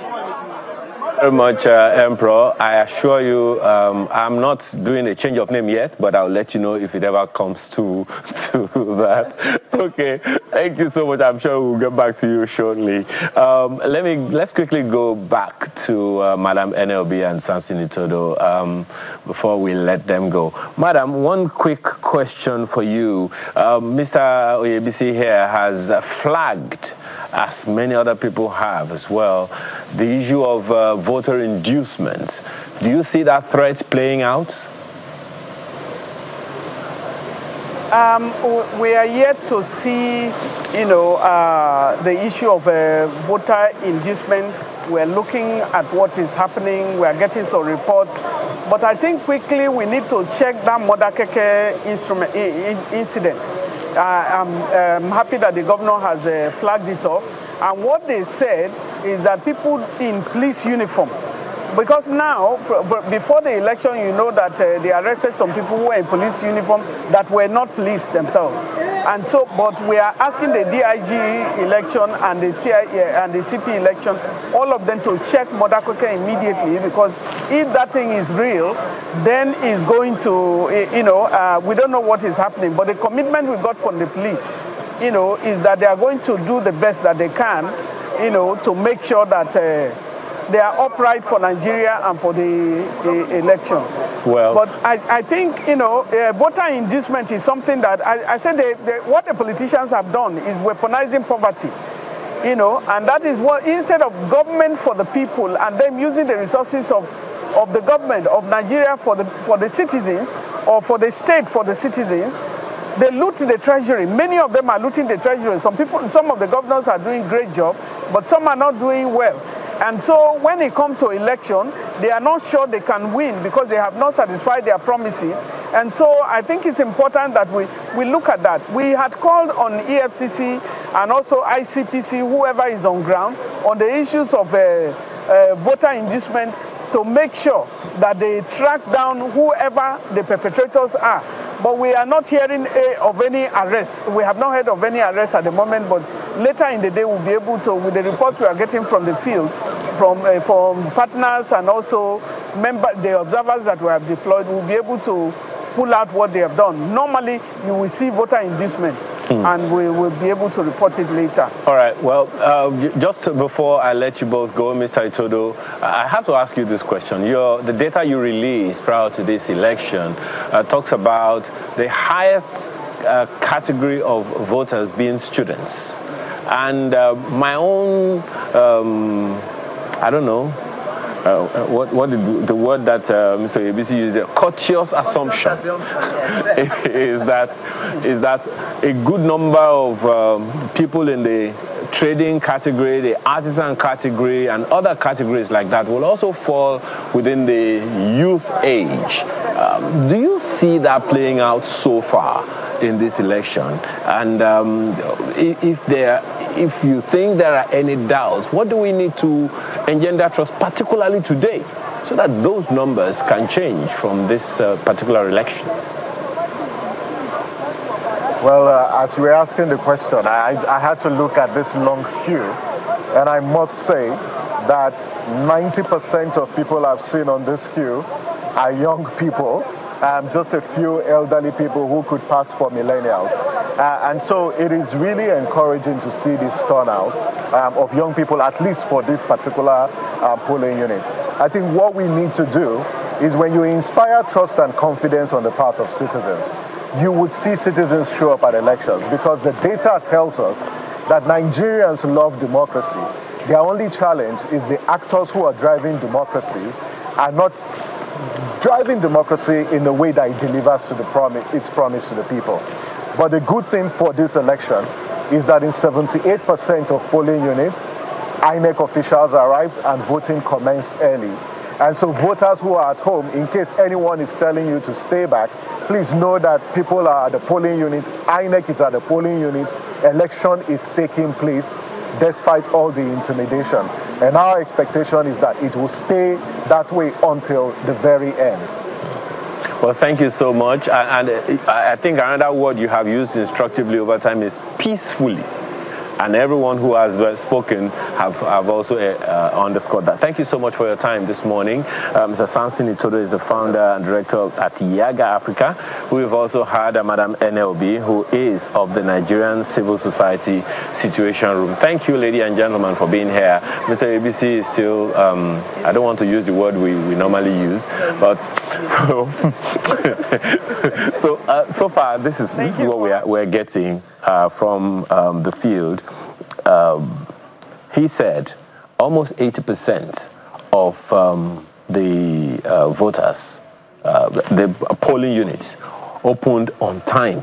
Well, I would have given you a slew of questions to research before we come back from this break, so that you can deliver your research to us.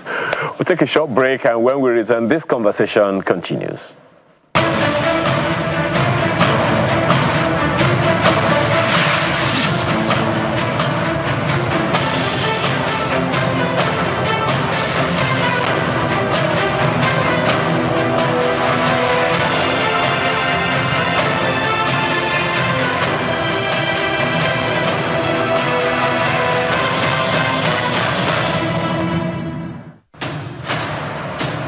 Come where culture flows, stories live,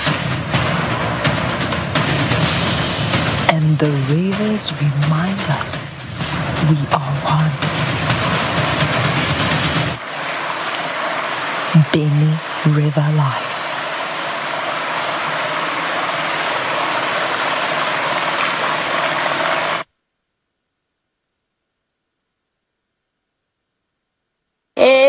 Before the noise of the city, before the rush of everyday life, there was a river, a people, a kingdom. We are the Shekiri, our language, our stories, our pride, carried through generations. But in today's world, it's easy to lose touch unless you have a way to hold on. Introducing I Am Ishakiri, the app that brings our language, history, and community to your fingertips. Learn, connect, belong. Wherever you are in the world, your roots are still here. I Am Ishakiri. Download today, because our heritage lives through us. There was a time I avoided mirrors. Restless nights, hot flashes, eyes that couldn't hide the fatigue. And the moments when I just didn't feel like myself. Then I found something that understood me. Ephemeral Evening Primrose Oil. Not just my skin, but my rhythm. It restored the balance I'd lost and brought back the glow. And that radiance we both missed. Ephemeral Radiance from Inside Out. It's available in pharmacies now. come where culture flows. Stories live. And the rivers remind us we are one. Benny River Life.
It's our continuing coverage of the Osun Governorship election 2026. A quick update that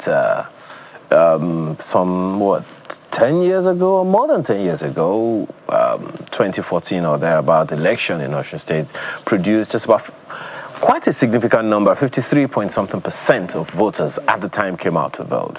The next election produced about 45-point-something%. The next election after that one reduced to 42. The next election, 38% of voters turned out. With the numbers we are seeing and the reports we are getting, what kind of numbers are we going to get?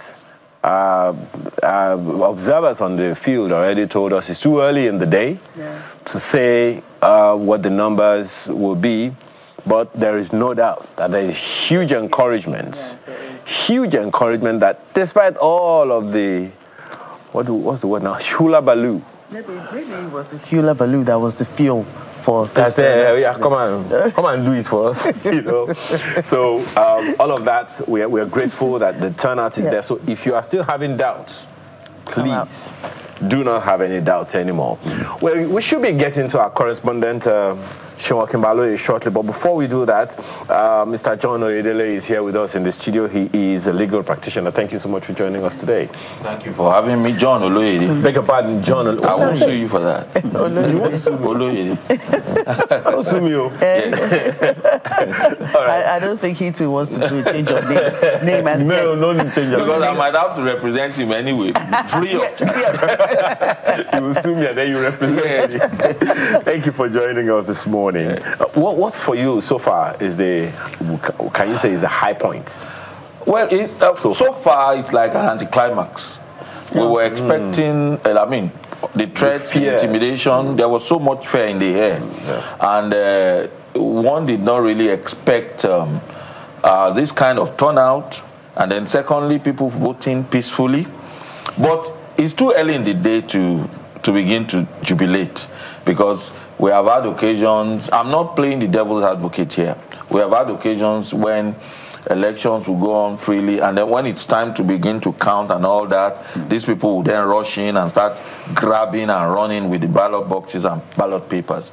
So it's not yet uhuru, but I am happy with what I'm saying. It gives me great joy to see that, yes, indeed Osun State is actually living up to the billing as the source of the Yoruba race, because they are standing up, they are coming out fearlessly to come and vote, and they are sitting down there to ensure that their votes count, and let's hope their votes will count. Right. Why are you not as optimistic as Mr. ABC? He has don't answer that question. Optimism. Cautious optimism.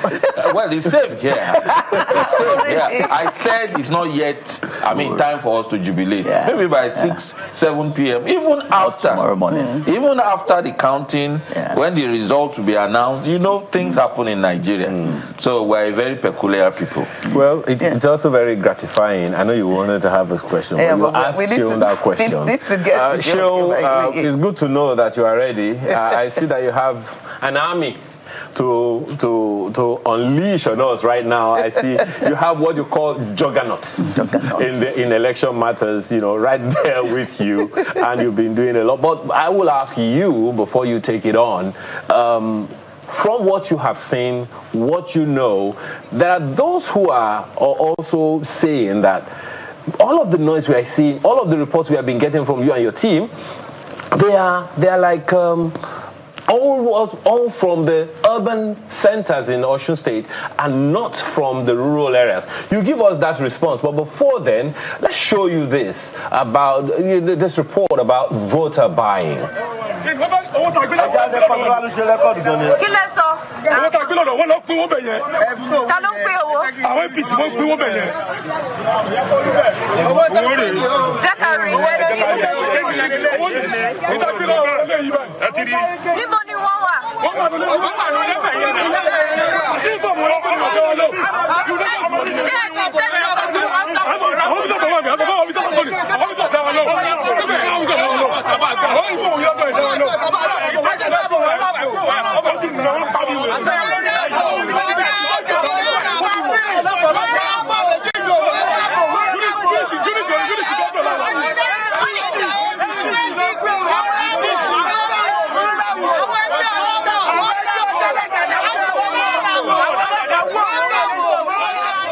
We'll give you more details of where that is coming from, but if you do not understand Yoruba, let me give you an inkling.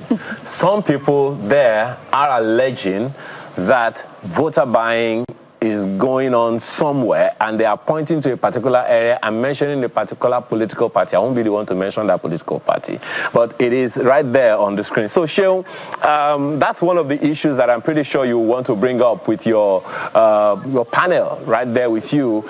We are already hearing allegations of voter buying along the line. But from generally, before you take on this voter buying one, the issue I raised earlier about the extent of influence or of voter turnout. There are those who are saying the noise we are having about large voter turnout is only in urban Osun and not even in the rural areas as well.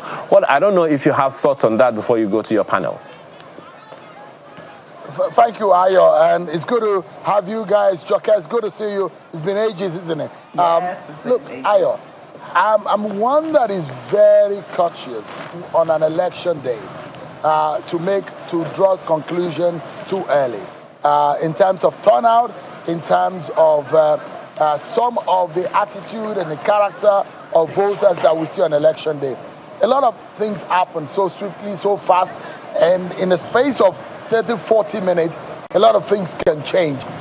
People can decide to think, oh, the weather is not good in my area, let me wait to a certain time. Some people will say, let me wait till 1 o'clock. The ballot or the vote ends at 2:30. There are a lot of thinking that could come in the head of people. But one thing I'm optimistic is that if you have 81.1% PVC collection rate in Osun State, I think that sort of enthusiasm that we saw should be able to be replicated in how people turn out to vote. So, except if the atmosphere surrounding when they collected the PVC and election day are totally different, that might give us a totally different result. But we saw almost 100% PVC collection, 95 or 93% in Ekiti. Well, did that amount to huge voter turnout? That is what we need to analyze and look closely to. And you know what? Why this is very important? It's important because this is going to be the very last election, off-cycle election, before the 2027 election. For INEC, for security agencies, for every one of us, is a litmus test. For most certainly, yeah. My apologies, just a second. We need to take a track from the governor. There's an allegation that has gone out. Let's hear the governor briefly on that one. I'm pretty sure you'll be interested in that as well. There's one police officer that they brought to come and do an acted job, the APC Osun, from Port Harcourt. They call his nickname London. He's here in Ede hiding. His own job is to come and destroy Ede and then avoid so that he can scare people, shooting so that they will not vote. So I'm calling the Inspector General of Police to take note. I'm calling all the security agencies to take note. They should redeploy him. We don't want him in Osun. We don't want violence in Osun. All we want is free and fair election so that people can perform their civic duty.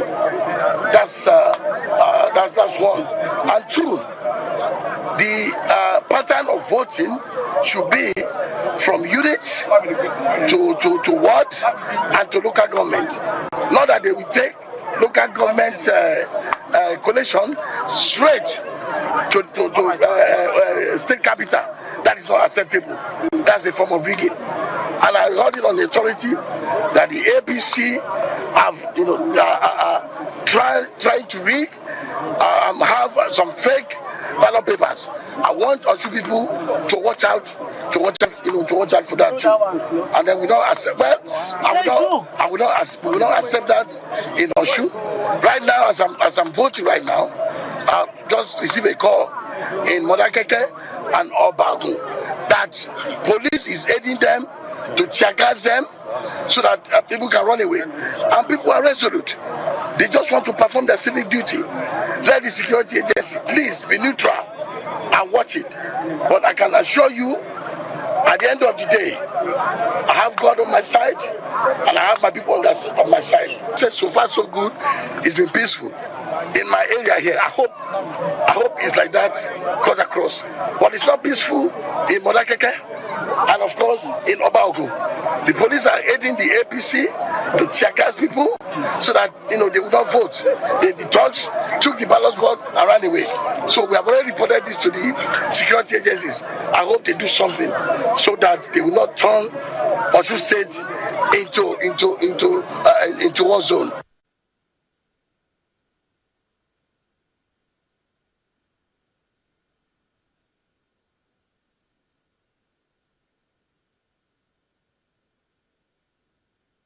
There you have it, the governor of Osun State and the candidate of Accord Party, Senator Ademola Adeleke there, making some allegations about the deployment of police officers.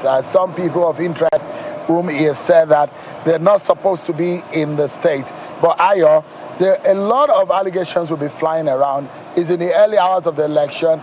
The anticipation, the anxiety is expected because nobody knows how this is going to pan out, and you can well make an assumption, act on what you have heard, react to what you have seen and what you've been told.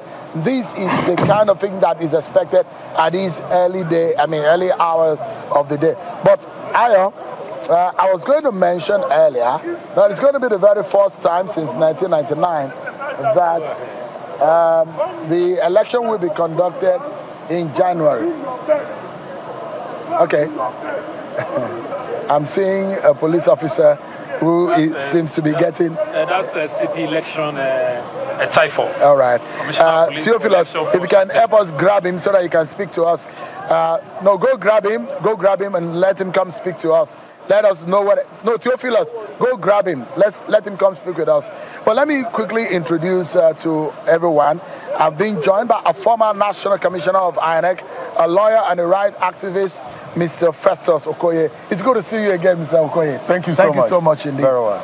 And I have also Mr. Lanre Arogunade, who is the Executive Director of IPI. CP election, National Press Center. Could you come through with us, please? Come speak with us. Come speak with us, sir. Come and speak with us. All right, let me speak with him quickly. All right. Thank you. CP election. Thank you so much. How is it going, sir? Going well as planned. Give us an understanding. We are hearing in Modakeke, somewhere in Ede.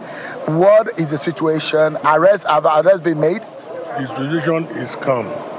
It's just a technical problem. We are going around CP in all the local governments. We have the commissioner of police. We have EDC. We have assistant commissioner of police, including MOPO commanders from different parts of the country in charge of a local government. So there's no way that we cannot get it right. All right, so Mr. Arale, if you can tell us the allegation by Governor Adeleke that there is an officer of yours from Port Harcourt called London that is in Ede. Can you confirm this for us?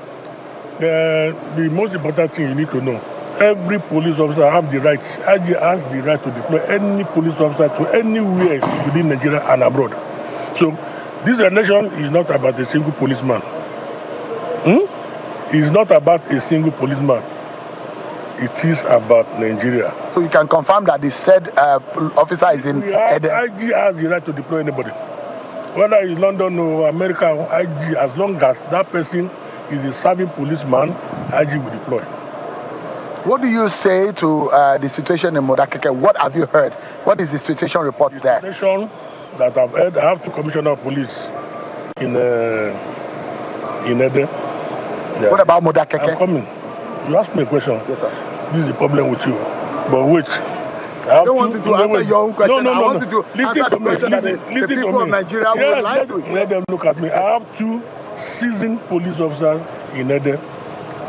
Gabriel Eliagu is in Ede, and the other person, Raymond Egbepre. In short, Raymond is the CP INEC in Abuja. He is the CP INEC in Abuja. That is why we sent him to Ede, because Ede is one of the volatile areas. So Raymond, who is the CP INEC, does not all the ethos of INEC. That's why we sent him there. So you can imagine, can that kind of person working with INEC compromise? Can he? So we know what we are doing. Everywhere is calm. Yes, you know Nigeria normal election there will be. Your mic is on. You know, big bat here and there. But the most important thing is that at the end of the day, it's going to be a free and fair, transparent and credible election that I can promise Nigeria. How many people are in your custody right now? We have about 100. That are in your custody? Yes, I can get 100 because, you know, we have to, IG sent me to come and pacify and stabilize the states. So for the past 1 month, we've been going around picking them. Some people came from Ekiti, Ondo, you can name all sorts of ways, just to come and disrupt this election. So we have them, some of them in custody. That I can guarantee Nigerians. Well, for today, how many people have you arrested? For now, none, because there's no reason for it.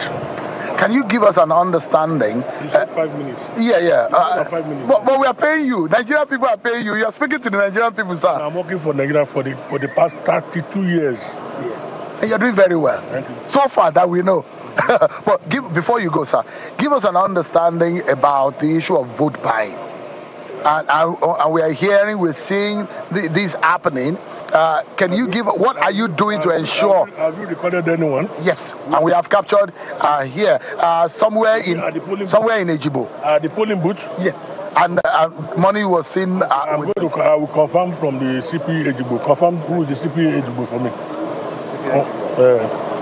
I will call him. So you're giving us assurance, no skirmish, no violence. This we go without any kind of violence. By the special grace of God. Thank you so much. Mr. Sam Taifo Arale, thank you so much. Thank you so much. The CP elections, thank you so much. He's been speaking with us right here on Channels Television. So sometimes it might be tough to be able to get them to talk, but then this is the situation that we have. Mr. Okoye, yes. You see those kind of drama that and the allegations back and forth. Yes. But generally, for someone who knows the ins and the outs of INEC, how do you describe the entire process so far? Well, it's too early to make a generalized comment relating to the process. But from what we have seen so far, it is very, very clear that the presiding officers in most of the polling units were properly trained, most of them deployed on time, and this set up on time. And you can see that in most of the have gone to at least 10 polling units. The process is going on well. There's a lot of enthusiasm amongst the voters, and they're ready and willing to exercise their democratic franchise. So I think that if this momentum is sustained, there won't be any problem in the electoral process. But you know, from my own experience, challenges begin to occur around 2 p.m. just before voting closes. But as at now, everything is going on well. And then there's what I call an impressive voter turnout. The people are well organized. The people are orderly. They understand the process, and they are conducting themselves in a very good manner.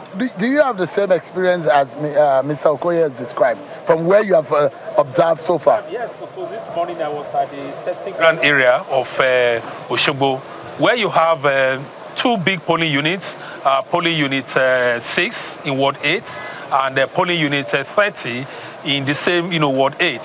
What I saw was the fact that people had come out quite early, very early, but there were some challenges in those 2 places, in the sense that in polling unit 6, the voters list that was displayed, that was posted where voters would check their names, only had the ones that started with letter A. They didn't have the other ones. But when the presiding officer came, he explained to the voters to the party agents, and this was one good thing I noticed, the party agents were asking questions as to why this was the case. And he then said that they had the complete list with them, and then voters will be able to check. But I guess that may also affect the smoothness, the flow of the voting process, because the idea is that a voter comes, you check the name, and then you come back with your PVC, you are captured by Vivas for accreditation, and then you proceed to voting. Now, in polling unit 30, no list was even displayed at all. And as at 7:50 a.m., the officials had not arrived. But then a councillor who's a community leader did explain that it's because the vehicles had gone back, to pick the other INEC officials. And these are some of the things we raised before the elections, the fact that there should be enough vehicles to move the officials to their respective, polling units. But in those places and others along the road that I visited, including along Bongo Road, close to Adolak Hotel, you saw people out quite early. You can see that enthusiasm, the willingness to vote, which also means that from what we've seen in this area, the fact that you have a heavy security deployment, show of force by the security personnel, people still, turn out. There are people too who have to move to other places to cast their vote. So in some of along the road, there was a checkpoint close to that testing ground where they stopped some people on bikes, but they were able to show their PVCs. And the moment they showed the security personnel their PVCs, they were allowed, to proceed. So it's still early day yet, like we said. This is what we have seen so far, and we're just talking about the situation, around here. Of course, we do have observers on the field in the 30 local government areas who will be filing the reports as the day goes along, and that would then inform the conclusions that we are likely to arrive at by midday. Mr. Okoye, yes. Give us an understanding. A few changes since the last time you left INEC. For example, the digital from EC8A. Yes. These are some of the new innovations. Yes. But are those innovations, and the Electoral Act has been amended since you left. Yes. So a lot of things are dramatically changed. But from your observation, this is going to be a litmus test to the 2027 election.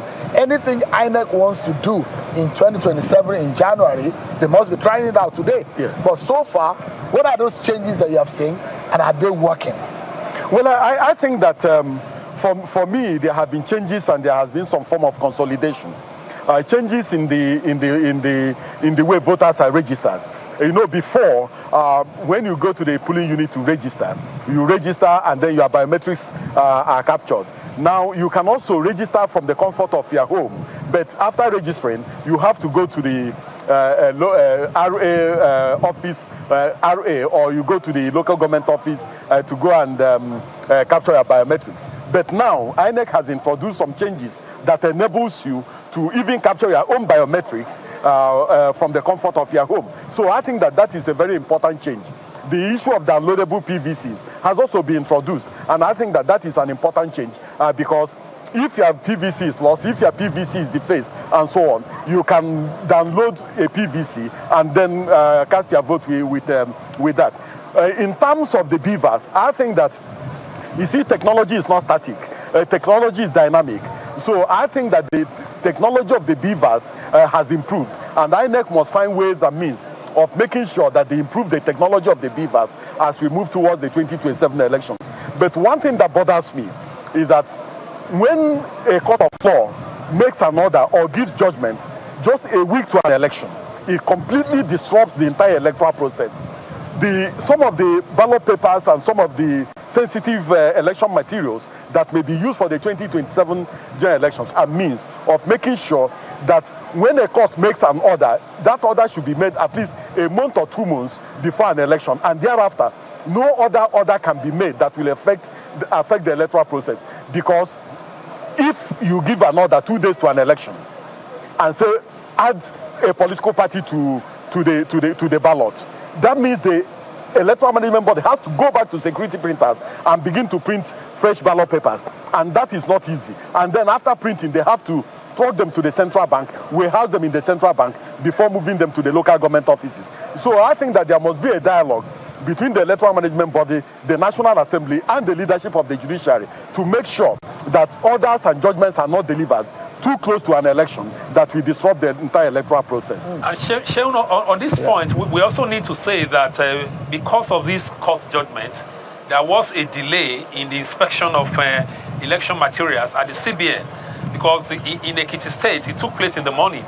But because of that, because ballot papers had to be reprinted, it didn't happen until late evening on Thursday. And that also meant that the materials, movement of materials to the rack centers took place overnight, arriving at some of the rack centers by 1 a.m., by 4 a.m., although, accompanied by, security personnel. And in some of those places, one of our observers from our team, from our civil society network, they said that they noticed that when the materials arrived, really, it was just an open space, and there was really no security, other than the fact that the people just want this election to happen. They don't want any disruption. So it's very, very important to avoid a situation where judgment or a judgment is given just 2 days to an election. It disrupts the entire process one way or the other, and it can actually affect the confidence of the citizens in this process. I think that one of the things that can be done is since we don't have too many political parties, is for the electoral management body to print ballot paper with the logo of all the political parties.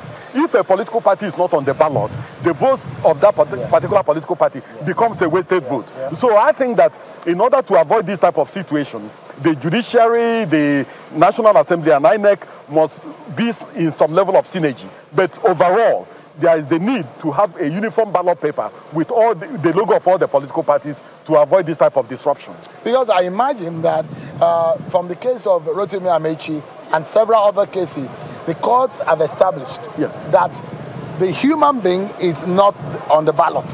It is a political party that is representational on the ballot. So there is no excuse anyways. If any political party is acknowledged and recognized by INEC, should naturally be on the ballot. Whatever happens then from the courts, we know that it's up to it, just like you have said. Exactly. So which allows INEC to be able to plan ahead. But again, a very dangerous precedent is that the courts are continuously setting up governments. The courts are continuously making candidates. The courts are continuously administering political parties. The courts are continuously determining the ballots and determining those who govern us. And I don't think that is the role, constitutionally speaking and democratically. The courts are not supposed to do those kind of duties. You are a senior lawyer. I think that we must not make the mistake of isolating the judiciary from the matrix of the electoral process. the judiciary is part of the electoral process. Now, the judiciary is static, is dormant, unless people go to it. If you don't file an election petition, the judiciary, the courts are not active. They are not provoked. They are not provoked. Now, what is important? What is important in this sense is for the lower courts in Nigeria, although as superior courts, to follow the precedent that has been laid down by the Supreme Court. The Supreme Court has made it very clear that issues relating to the internal affairs of political parties, their internal affair, and that political parties should be run by political parties, and that the courts cannot micromanage the affairs of political parties. So the lower courts that are handling pre-election matters must bear in mind that they are not supposed to touch the internal affairs of political parties. That is one.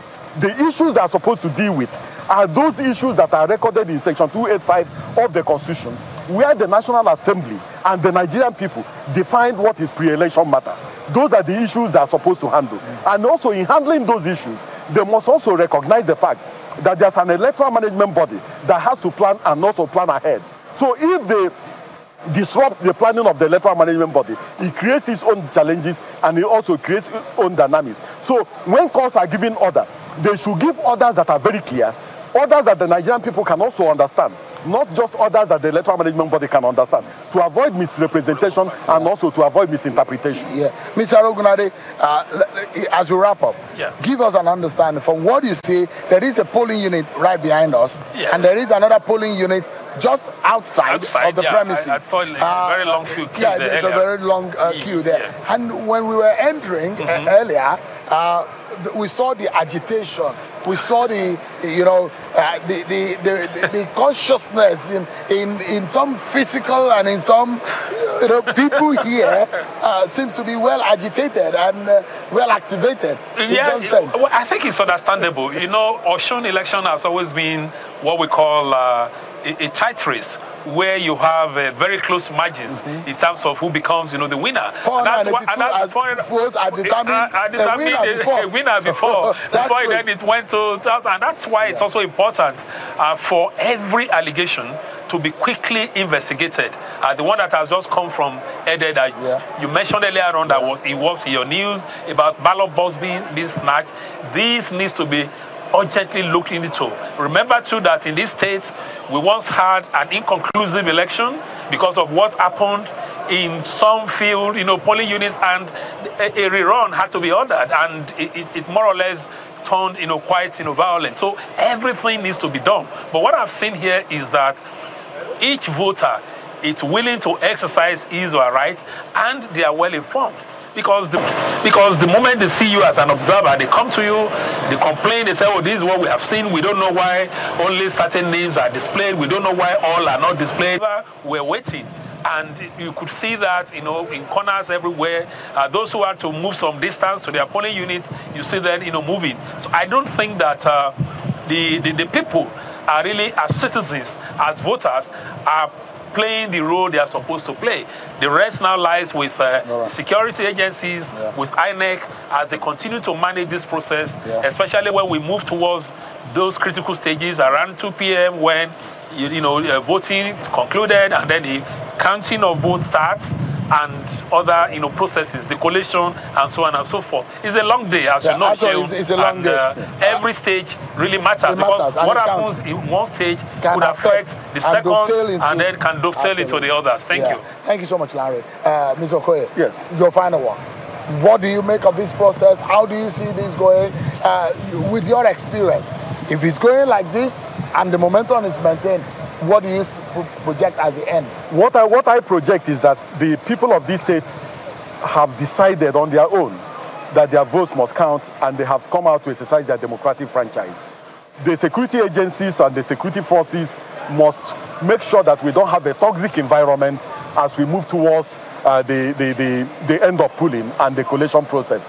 If the security agencies maintain some level of neutrality, everything will turn out well. All right. Mr.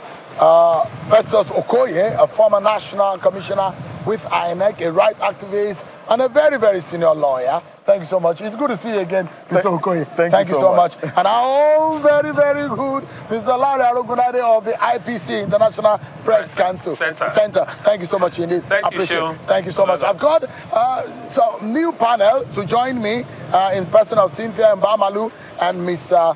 Jacob Pelle. They will be joining me. But in a moment before they join me, let me show you what is left of the queue right here on this on the ballot. So it's understandable that the queues are reducing, and for some reason it's taking a new shape and a new dimension. So you can see how things are panning out. The queues are reducing. It shows that people are getting over and through the process, and in no time we might see these come to an end before 2:30 p.m. 2:30 p.m. is a final final hour for the ballot to end. And you can see they're trying to get the accreditation done right here. And once this is done, you know what is next. They go over there and get themselves to cast their ballot. And this is what has gone on from what we have seen so far. And so this is a cubicle where the final point, the end point, well, the last but one end point, because once this is done right here, they then go over to drop the ballot paper into the last time around it was empty, but look at it, it's now full. So this is our ward, RA ward Atauja E, code 05, Salvation Army Primary School, PU, that's the polling unit, and 005, polling unit 005. All right, the gentleman is done and is ready to cast his ballot, and that's how it is being.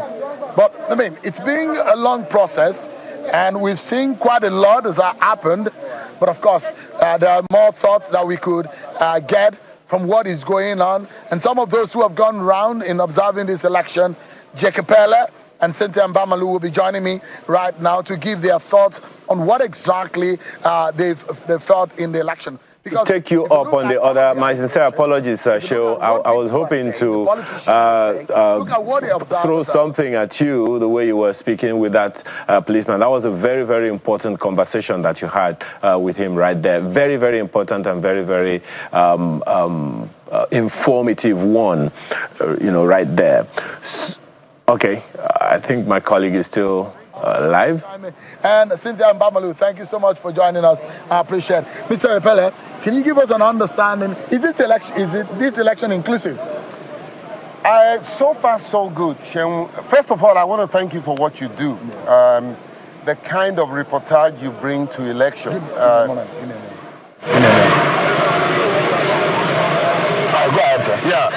The kind of reportage you bring.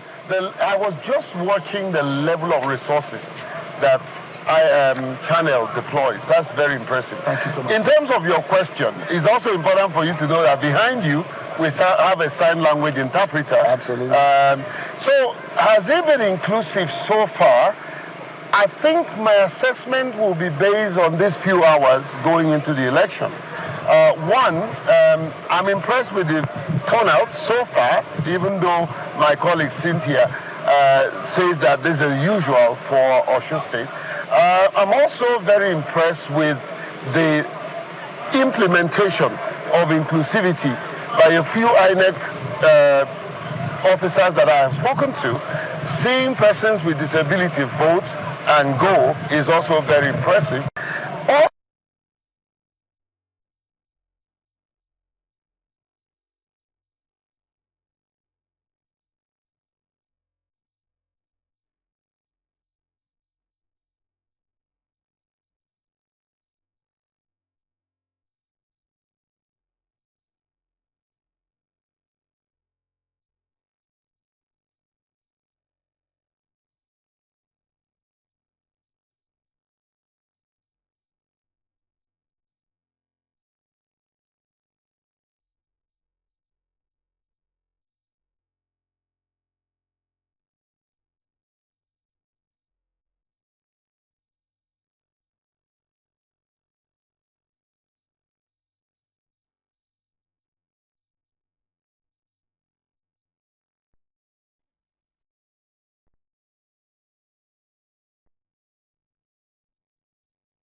a factual assessment of the situation, you understand, so that he can make an informed decision, you know. But we'll continue to interact. Absolutely. The commissioner in charge of election have also, the national commissioner have asked us to come. We're going. But we will continue to report what we see. Balanced reportage is what is needed now. But Osun people, you still have a right to come out and vote the candidate of your choice. We don't care who you vote. We care your participation in the process, because that's why and that's how we will have a true democracy. Let me bring in Cynthia into this. Cynthia, how are you? What have you observed? I know that there is the Yaga PLVT. Give us an understanding. What is the data telling us as to the early deployment of materials by INEC? Are you impressed? Well, it's looking good. Well, I'll say it's a mix of both, and maybe to actually come with one of the major observations we had, and which is the deployment of personnel and security. Ordinarily, the plan or the practice is INEC and security will move from racks to polling units. But a lot of from observation this morning, there were instances where INEC officials had to move without the police.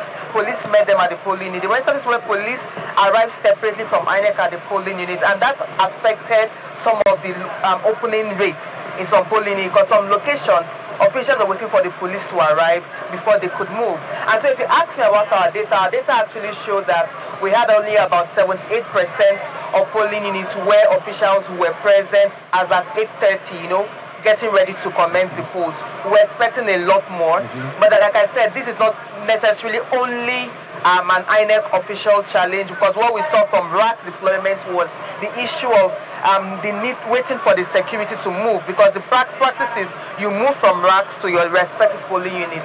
And so, I mean, it's a call to the Nigerian police for subsequent election. This happened also in Ekiti, where you had officials arrive and waiting for INEC for police to come in. For one polling unit, about 2 of our polling units, the observers reported that the INEC officials are there, but the crowd is many, so they don't want to start until the police arrives, because they also don't want to don't want to put themselves at risk.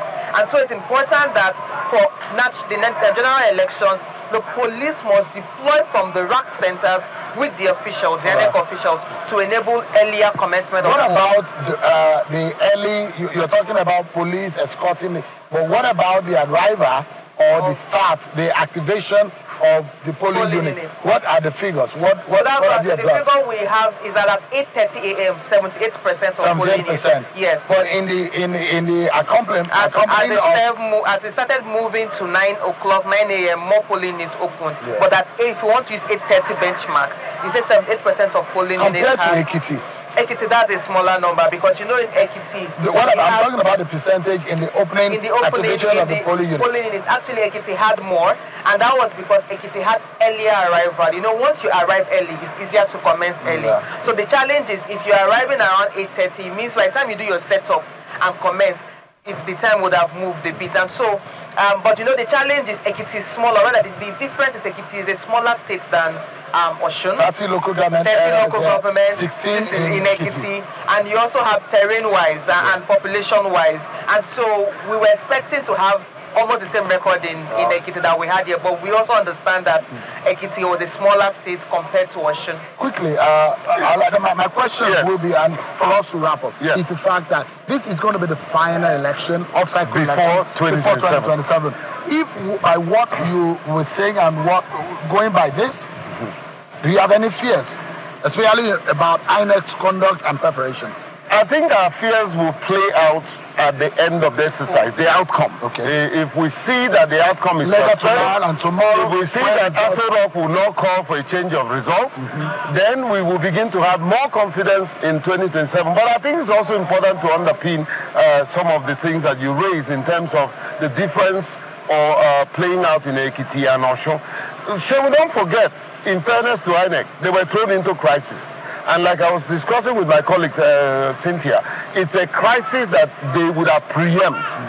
INEC should have preempted that this is likely to happen and then print the distance. But at least, so far so good. In fairness, they manage it very well.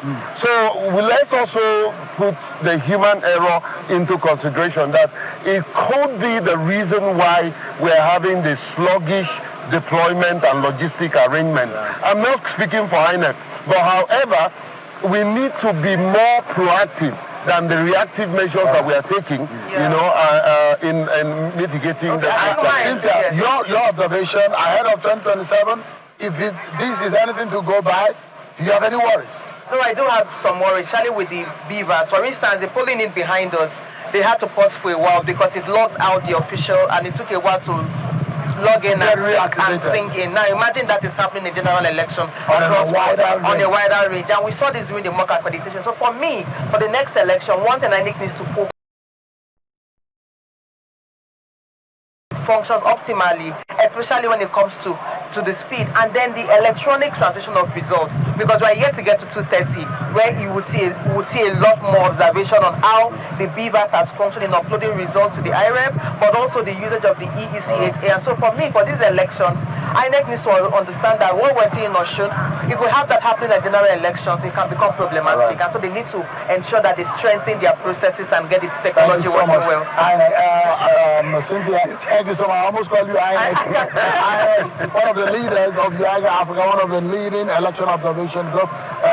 Cynthia is a lawyer and also a democracy advocate. Thank you so much indeed. Thank you. Mr. Jackie Bella, very good friend. It's good to see you, the only white man in the mix, the inclusive man. Thank you so much. Thank you for what you do, and please stay safe. We will. And with all your team. Thank you, Channel, for deploying these massive resources just to bring this information to Nigeria. Thank you. You're the best. Thank you so much. And that's what we pay me for this. Thank you so much. I appreciate it. Thanks for the endorsement, Mr. Ayola, well, I said Ayola. Yes, Ayola is behind the scene. It's my boss is ringing in my hair. They should return to Lagos. Ayo and Joke is back to you guys. So I was going to ask you, thank you for not looking down on the policeman, even though you had to be looking up to him. We'll come to that some other time in our conversation with you. Before we let you go, so far so good, everyone is saying. Is your cautious optimism, has it increased a bit, or is it still cautious? I think like everyone that we've been saying, it's too early in the day for me to raise the threshold. We started more than 2 hours ago. At least, I mean, we still have to wait till 2 o'clock, then wait till when results are being counted, wait till when it gets to Shogbo and all of those bits. So it's still a cautious optimism, and we pray and hope that at the end of the day, we have an election where everyone, whether observer, voter, would have gone to their bed peacefully without any violence. Well, Mr. Lady, I got to try this time. Yes. The legality of the process is definitely something everyone is applauding right now. And already we are looking forward to January.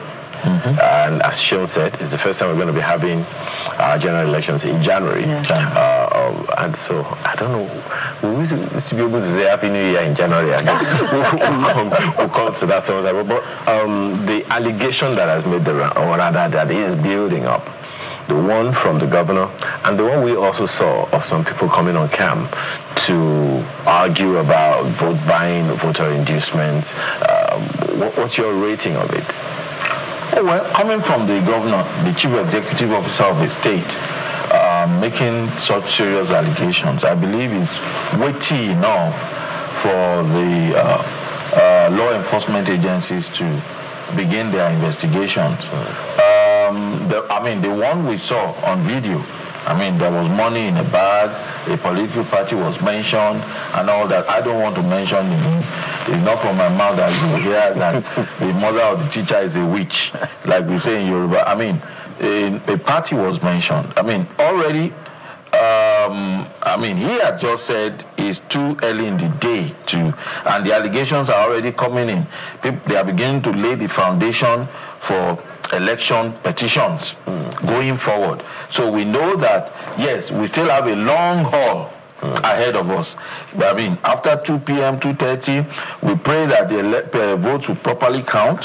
After the votes have been counted, then transfer on the way to Oshogbo, anything can still happen. After Oshogbo, then, I mean, we've seen it here happen in Nigeria, where after counting the elections at the local level, then there's an order that everything, the results should be announced in Abuja. You know, it had happened before. So all these things do not show us in good light as a country, because this Osun election is a litmus test. Absolutely. The whole world is watching. Especially since it's the last before the general election. By the way, what you're seeing on your screen right now is the candidate of the APC casting his ballot. The process that he's going through right now is the process of casting his vote, and all of that. Of course, more and more of that will go on as we have this conversation. But you know that to the issue that you raised about the allegation of the governor, you also heard the INEC police commissioner there also saying that even they can literally say that it's, the investigation has started, and he's promised to get back on it. But just one more time, Mr. ABC, so here we are now. Voter turnout is increasingly massive and all of that. Before you go, what would be your counsel, and to who? I think my counsel would be to the good people of Osun State. Voting is your right. If you're inclined to, please go out, vote, and ensure that you do not foment any trouble, so that by the end of today, tomorrow, a winner is declared, and we can all start looking for the dividends of democracy. Thank you so much for your time this morning. Mr. ABC is the Executive Director at the Nigerian Network of NGOs. Thank you so much for your time. My pleasure. Well, the next conversation is with Emperor Simon, our correspondent, who will be giving us an update right now. Emperor, how's it been?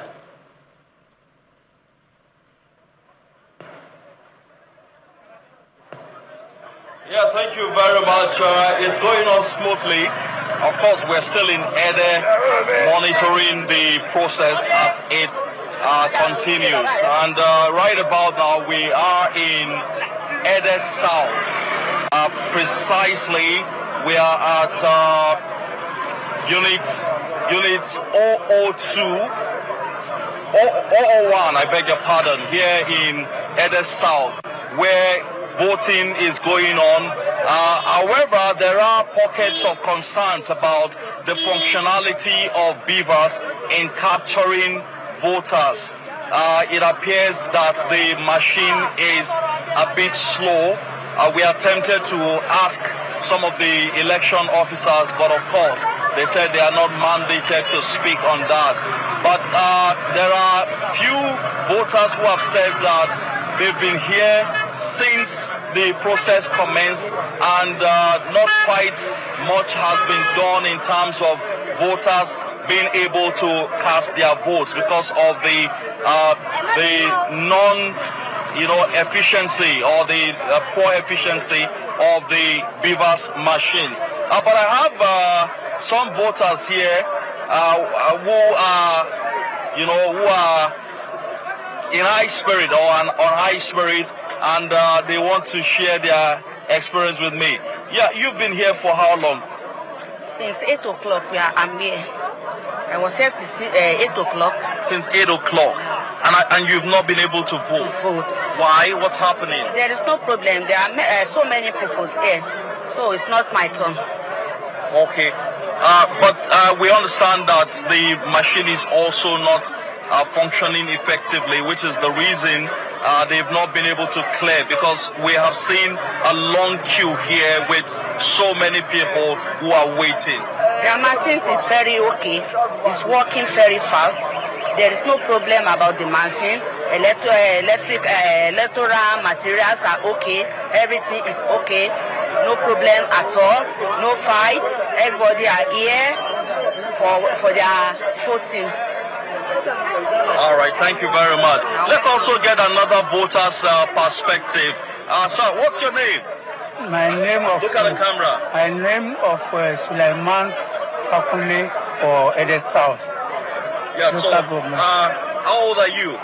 You see, this now today, no anybody, no understand, no wahala, no everything, no quality. But now here, now woman or man is a good order. Everybody is thank you very much. All right, how old are you? Thank you very much. How old are you? Now me say, I know you. Okay, it's all right. Okay, it's a pretty old man actually, but he's been able to exercise his franchise. Thank you very much. We're grateful. So those are some voters anyway who feel that the process is okay. That's their own view. But I've also heard from some voters who have expressed concern about the process. But we also have observers from the International Association of World Progressive, they call themselves International Association of World Peace Advocates. And we have the team lead here. Let's begin by knowing your name and exactly what you've been able to observe. My name is Anebi Ikoiwa. I'm the team lead of the Peace Association. And we've been to about 3 or 4 local government areas. And what we observe is majorly the enthusiasm of the voter to cast his or her votes in these elections. And we have to also, from what we have gotten, I think the commencement of poll also started on time, and that is a credit to INEC, and that has made the atmosphere to be the way it is. It's electrifying, but it's also very peaceful. Yeah, so earlier on when the incumbent Governor Ademola Adeleke exercised his franchise, we observed that the Beavers machine couldn't capture him on time. And that's what some voters here have also raised concern about, the functionality of the Beavers machine. I don't know if in your observation, in your going round, if you've observed anything about that and what you have to say about the efficiency of the Beavers. Well, from our observation, I think the Beavers is functioning effectively. But I remember that in a polling unit, we got to where a voter could not be captured. And when we look at, we discover that from the explanation of the officials, the Beaver, the candidate, the voter did not have dada on his head when it was captured. And now it's coming with dada. So there were attempts to cover the dada by bringing a cap. And the Beaver also detected that cap as not part of the original picture. So some of those things were noticed. And that is also good that in going forward, there is needs for those who may have captured themselves when they were quite young to also visit the commission again for updating. Because you may not have grown beards, you may not have had some of the features you have now when you were captured. And you now come, only the Beaver will now look at 2 different persons. That of the governor, I may not really say, but since he was eventually captured, it also means that there may have been some delays in verifying. Because the thing is that when your face is presented either visually or through your card, there have to be some verification. And sometimes you have delay in verifying a face. And we are happy that finally the governor was finally verified and captured. All right, thank you very much, Mr. Aniedi, for your observation, and we do appreciate your comments. Thank you very much. Yeah, thank you very much. So that's it. We're still here on ground. We're still monitoring, but let's just get some shots of what's happening there as the cameraman tries to bring us how the process is going on. You can see these are voters. If the cameraman can just raise his camera up, you'll be able to see the long queue of voters spanning several meters away from the voting point. You can also see that some of them have been here. Elderly people, young people, women are also here to exercise their votes. Security personnel are on ground to also ensure that everything goes on smoothly. So we're still in Ede, and particularly, as I said earlier, this is Unit 1, Alajuwe, Bode Street in Ede South, with total registered voters of 869 who are here. So we'll bring you more as it goes. Now it's back to you in the studio.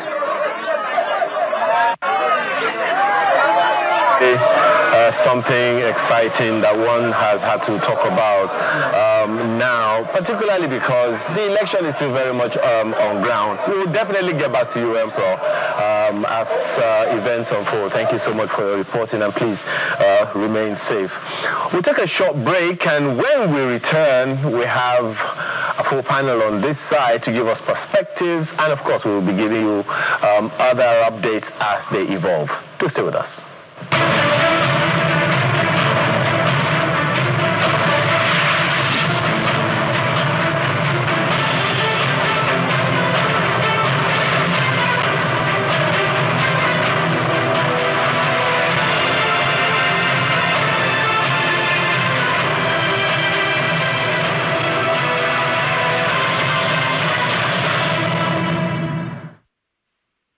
Hot flashes, fatigue, feeling invisible. I missed feeling like me, so I turned to the experts. Ethanol Evening Primrose Oil.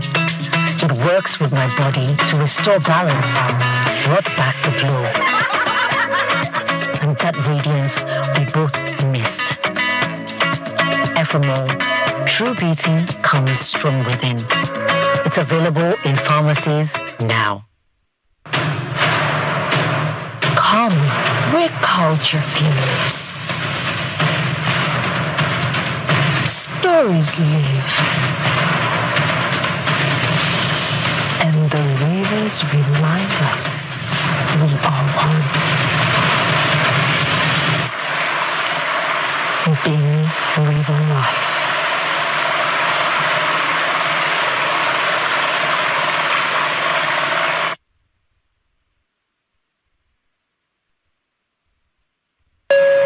For years, we believed that world class meant far away. In healthcare, precision is everything. But the distance between you and exceptional care has just disappeared. We don't just practice medicine, we are driven by high standards. At Duchess International Hospital, we've brought the world's most advanced technology and global expertise right to the heart of Lagos, where cutting-edge technology meets the warmth of Nigerian hospitality. Recover in our warm, hospitable wards and dedicated physio units, designed for your comfort and recovery. For VIP patients, our exclusive Royal Suites offer comfort and privacy. From complex cardiac procedures to premium wellness checks, no visas, no long flights, just family by your side. Exceptional healthcare isn't only across the ocean. It's here. Duchess International Hospital. World-class care here at home. Experience the new standard.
viewers, continuing coverage of the Osun State governorship election.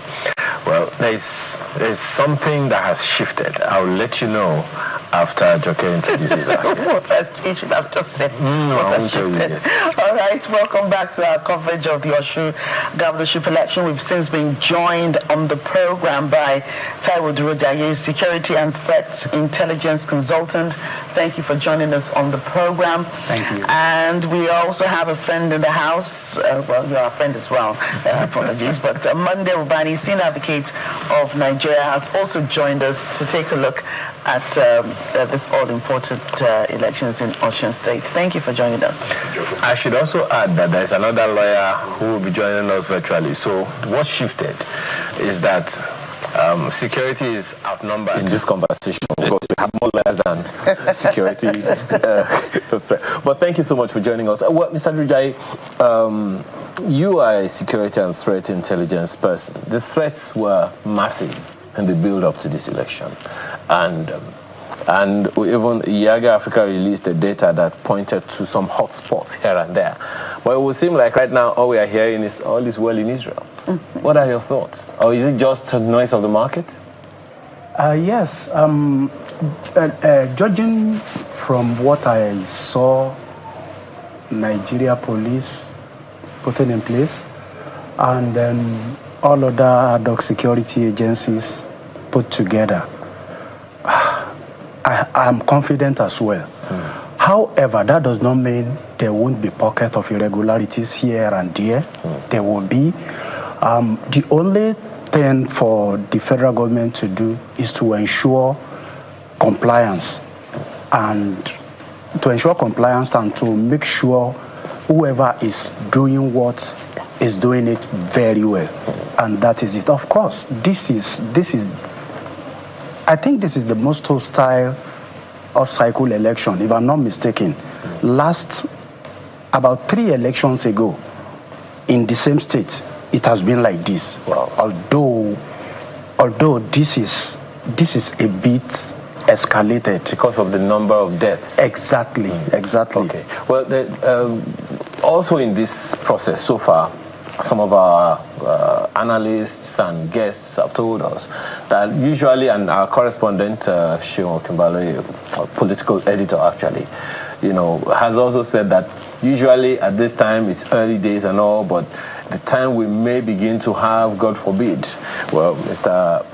Loyede Priest has already prayed that it won't happen, but that one of the things that normally happens is that anytime from 12 towards the last hours or last minutes of the election, that's when these upheavals usually happen.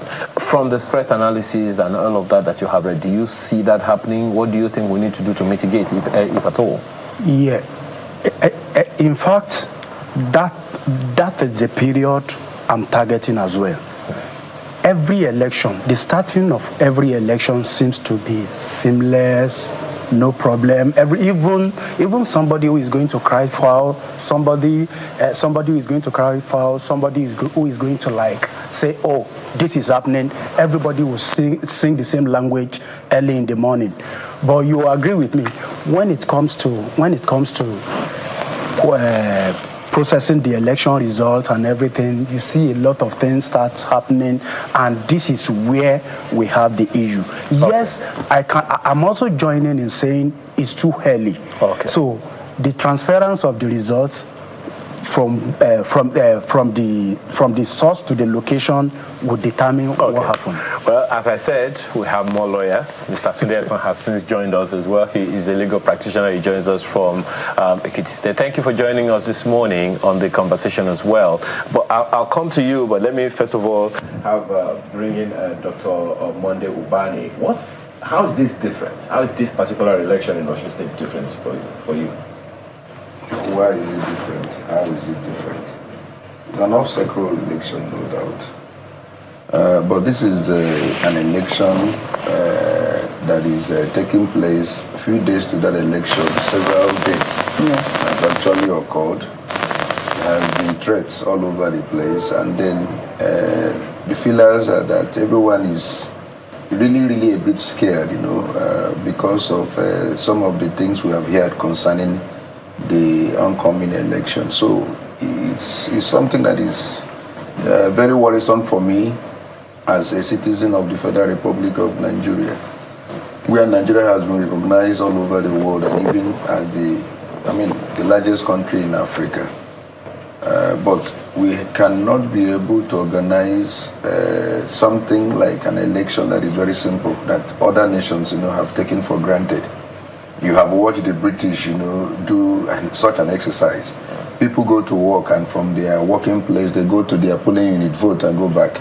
You don't even see any single policeman on the road. I guess there are those who will tell you that we're getting towards there. Maybe one of the challenges. It's a prayer point for us to get there. So my take is that the police, has two roles to play in this electoral process. One is to ensure protection of lives and property. It's very key, right? Then the second one is neutrality. Now, somebody has mentioned that it is towards that time, announcing the collation and all that you begin to see high level of desperation, because by that time it's becoming clearer to who is actually leading and who is not. Yeah. So people now want to disrupt the entire How they are going to change it on IREF is what I want to see. Yes. But Mr. Oloyede, let me come to you. You are not Oyedele, you are Oloyede. Oloyede. I'm not doctor yet. There's something that a number of people will say, maybe if this had been sustained, maybe we would have been seeing some adjustments, and that is consequences. Over the years, whenever there is any of these reports that go out, vote buying, this one, that whatever it is, consequences are not meted out enough or strong enough to be deterrent. Yes, we've been at this for 27 years, if I'm correct. Is it 27 years? Yeah. Since 1999. And unfortunately, it's like when we take 2 steps forward, we take 4 backwards. Every election cycle. So, this falls within the province of we, the lawyers, or the judicial system. The law enforcement agents, the CP election said they've arrested, that's over 100 persons. Yeah. Before today, he didn't count the people they've... He said they haven't arrested anyone. Today. Now, what happens is after these elections, there's a winner, there's a vanquished. And then in the euphoria of the moment, the people that have been arrested, they are not properly processed. We don't hear anything about them. Yeah. In one of the elections, is it the Akwa Ibom? A whole professor was actually some professors were actually apprehended during an election period, and they were tried. It was discovered later that one of them, who was meant to be in jail, was actually roaming the streets in Nigeria here. How do you begin to explain that there have been consequences? It is because there are never consequences.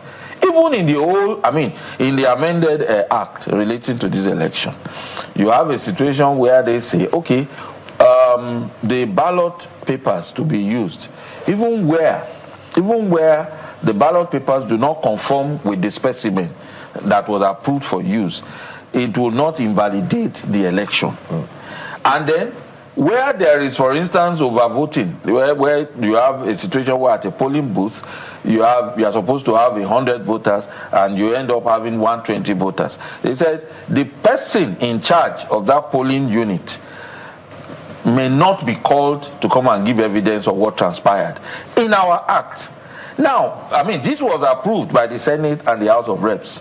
When you begin to look at all these things, you just ask yourself, we have to ask ourselves, are we jokers? Are we really serious about meeting up with the standards the world over? I will still put that question back to you because, as you said, it's the judiciary. And all of you are there, so you have to help us review it. You have lawyers in the National Assembly as well. Let me quickly take Mr. Osun on this, and I'll talk about the people. The threats. There is a threat analyst here in the studio with us. But the threats that we have had over time, Mr. Osun, before this election was rather scary. And the fears were high that there was going to be a voter apathy. But what we are getting now is that there is such a massive turnout. And on the one hand, there are those who are saying it's a massive turnout. On the other hand, there are those who are expressing doubts that do we have the same thing in the hinterlands, in the suburbs of Osun State and all of that. That is the word out there. But For you, how significant is that, particularly as we look forward to 2027? Thank you for having me. Let me say that what's going on in Osun State and what we go on for the rest of the day is nothing new. Like one of the speakers said, we've been at it for 27 years, and we just repeat the same thing. In 2030, when we're talking about Osun State, we will still repeat the same questions, give the same answers, because nothing will change. It's about capturing power. So all of the dynamics will be at play. Because like you said, there are no consequences for any wrongdoing. Even your laws do not provide enough consequences for wrongdoings. So what will change? Nothing will change. There will be people will come out when they feel that the atmosphere is safe. They will come out. But do you know what is happening at Akumosa? Do you know what is happening in some hinterland somewhere in Ede? Do you know? Is anybody covering it, or we're just concerned about Oshogbo? How does that reflect on the final result that will be announced? Is it going to be about the people who have voted, or who they voted for, or somebody will sit somewhere, whether you have IREB, whether you have Beavers, whether you have anything, somebody will announce the result, and they will say to you, go to court. Will the tribunal be strong enough to give a decision that favors who won? Will the appellate court be able to dispense justice? So these problems are multidimensional. And believe me, whether it's 99, whether it's 2026 today, nothing has changed because there are no consequences. It's the same thing. It's the same routine. My apologies, Mr. Osun. The question really is about the people. Just a second. Yes. You have raised very, very valid questions, issues, and there's absolutely no doubt about it. But I'm talking about the fact that on the one hand, before the election, the rhetoric was high. On the other hand, people are turning out now massively to, at least from the reports that we are getting. And by the way, we have reporters, all over Osun State. We have in Ejigbo, we have in Ede, we have, all over the place. The concerns that are germane, there is no doubt about it. But what I'm talking about, the people. They have come out to vote now, irrespective of all of the noise that we are hearing. Do you see that as a significant indication or whatever, or pointer to what should be happening in 2027? What should we as a nation be learning from this example we're seeing, particularly from the angle of the people, the voter? So Mr. Makinde, it goes back to what I was saying. The people coming out to vote really has never been a problem. You know what happens on election? Election starts at 9 o'clock. Somebody goes out and they say, oh, the place looks safe, and other people come out to vote. But does that reflect in the final decision what will be announced? If the people feel that the atmosphere is safe, and obviously the way it goes is that irrespective of the rhetoric, some people will go out earlier and they will say, oh, the place is safe. There are soldiers, there are police officers, there are this, there are that, and people will go out and vote. They will cast their vote. But what will be the final decision that will be announced? I've never been bothered about people coming out to vote, especially in the urban areas. They will come out to vote. They will eat rice, they will dance, they will talk about the failings of Nigeria. They will come out, they will cast their vote. As long as there are no thuggery, as long as you don't have, violence, they will come out. The word will be passed around. Oh, in Oshogbo, everywhere is cool and can go out and cast your vote. Those votes will be cast by the people. So the people coming out to vote, exercising their rights, has never really been a problem, especially when a conducive environment is provided. But what does that lead to at the end of the day? It's never been about the people not wanting to vote. If they think the atmosphere is conducive, it has always been about the people trying to make a mess of the electoral process itself. It's not about the people. The people will do their part. Whether they are induced to do it, whether they are doing it voluntarily, they will come out and vote anyway, as long as the atmosphere. So it has nothing to do with 2077 or 1999. People will always come out to vote if the atmosphere is conducive. And it's not their business, it's not their duty to produce and provide a conducive atmosphere. That is the duty of the government. And that seems to have been done in Oshogbo at least today. So the people will cast their vote. The people will cast their vote in 2027. People will always cast their vote as long as the environment is conducive. One of the only concern that we have had, Mr. Osun, is the percentage of voters per number of PVCs that have been collected. For this election, for instance, we have more than 1.9 million PVCs that have been collected. But then part of the people who are in the process of this election are the contenders themselves. And we all understand that the ADC candidate in this election has also gone out to cast his vote. And that's him, walking in there to cast his vote. Sometime a little while ago, he has done that to go ahead and cast his vote. There are those who have indicated that, Mr. Drojaye, that if the election is going to go as we expect, the political actors have a significant role to play in ensuring security, particularly in their domains and among their supporters, for their supporters to ensure that the environment is secure. Do threat analysis usually cover that aspect? Yes, it does. The first advice I will give is that each political party should do internal cleansing with respect to how the member represent them. Maybe 2 days ago, we had somebody who issued out a threat, and it was a national issue. You see, I think the wording says charity begins at home. By the time you sensitize your members, regardless of the position, regardless of the hierarchy, we will have less of these threats and then risk, because I need to confirm to you there are a lot of threats and risk in this election. It's the most volatile election. Build up to this election wasn't as easy as I thought, despite the police putting in place structures to mitigate some areas. We still have a whole lot of things. Look at what we had now.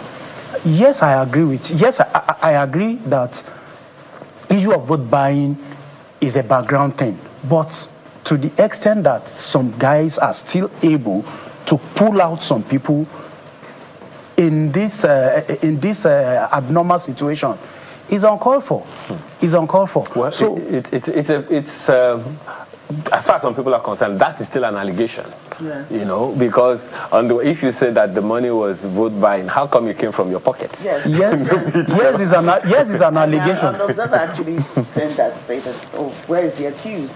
Somebody brought out the money from their pocket. So I mean, exactly. It's an allegation. Yeah. It's an allegation. But unfortunately, camera was there looking at whether it is an allegation or not. Something is happening, and we are not happy about it. Okay. And this is where the political parties should be very, very careful. I wonder the leadership of that very party being accused, how the leadership will feel as we speak. Well, we won't stop talking about it. Yes, certainly. I must say this to you, right? This the issue of vote buying is one thing, but I think it has taken the different dimensions. Now, what we see ahead of elections, we'll see an empowerment schemes of sorts, where they empower political parties or the people that stand in for them, go to different communities. They say they're empowering them with food, actually empowering them with cash,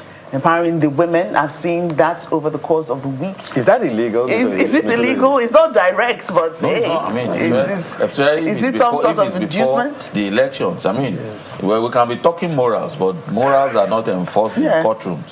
You can't legislate morals. No, I mean, what can you do about that?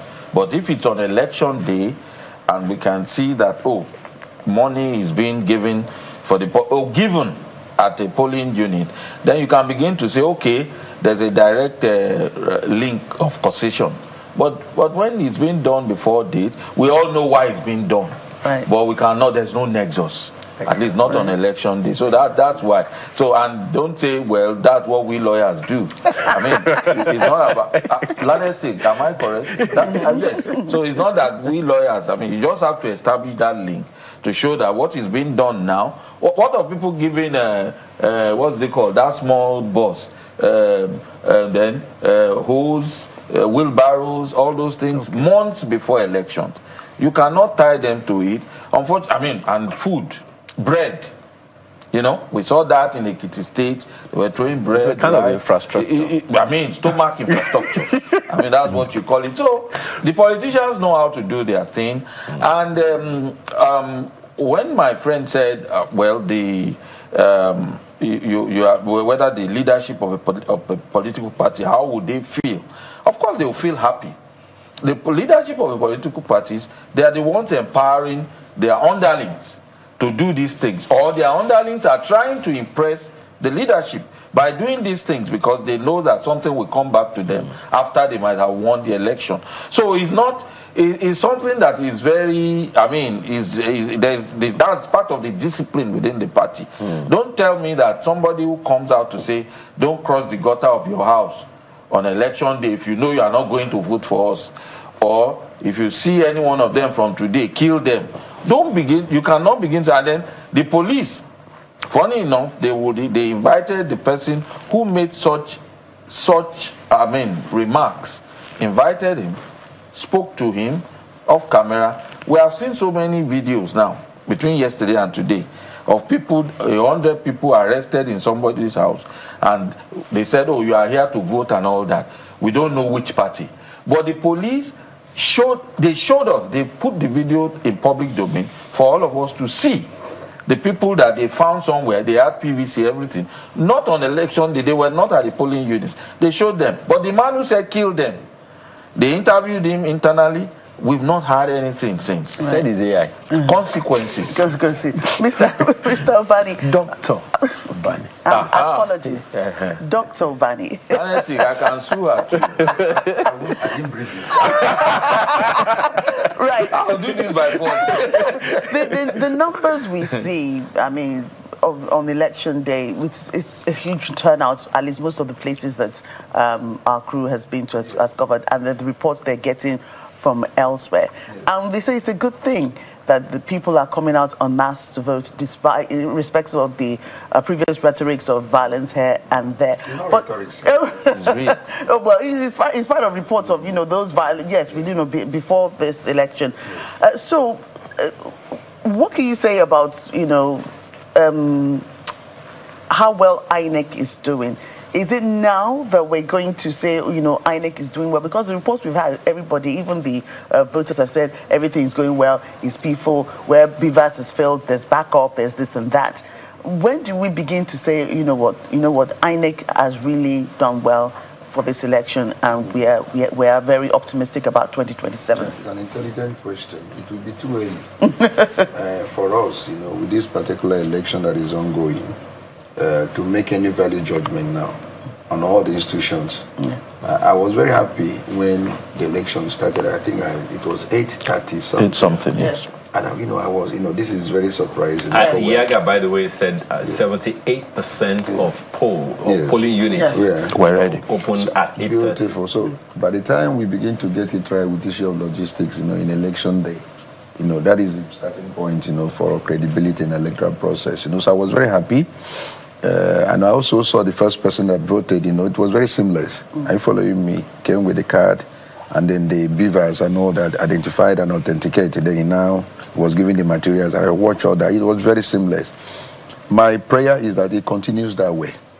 And I'm also happy with the turnout, because see, the issue of people coming out in an election day in order to actually express their choice, freely, is one of the greatest things that can happen in democracy, where people freely choose, and then you maintain an atmosphere of secured environment for them to exercise. Not only secure, but allowing those who come out to vote for their own choice.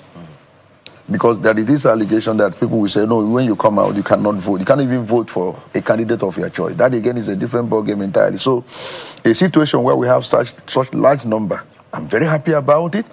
Whether INEC is going to now be rated high, because this is a litmus test for them for 2000. It was only one state. Let them deploy the technological advancement that the Electoral Act itself has reflected.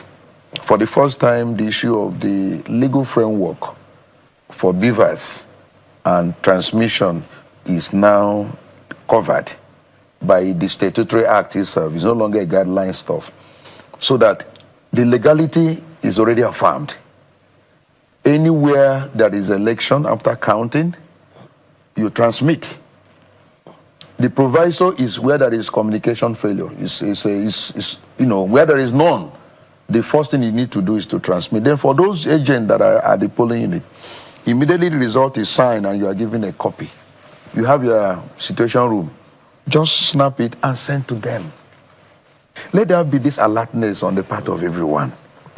We can get it right in this nation, you know, depending on those institutions that are asked to conduct election in Nigeria, starting with INEC, the security agencies, since we have made them now part of the process. It doesn't happen anywhere apart from Nigeria.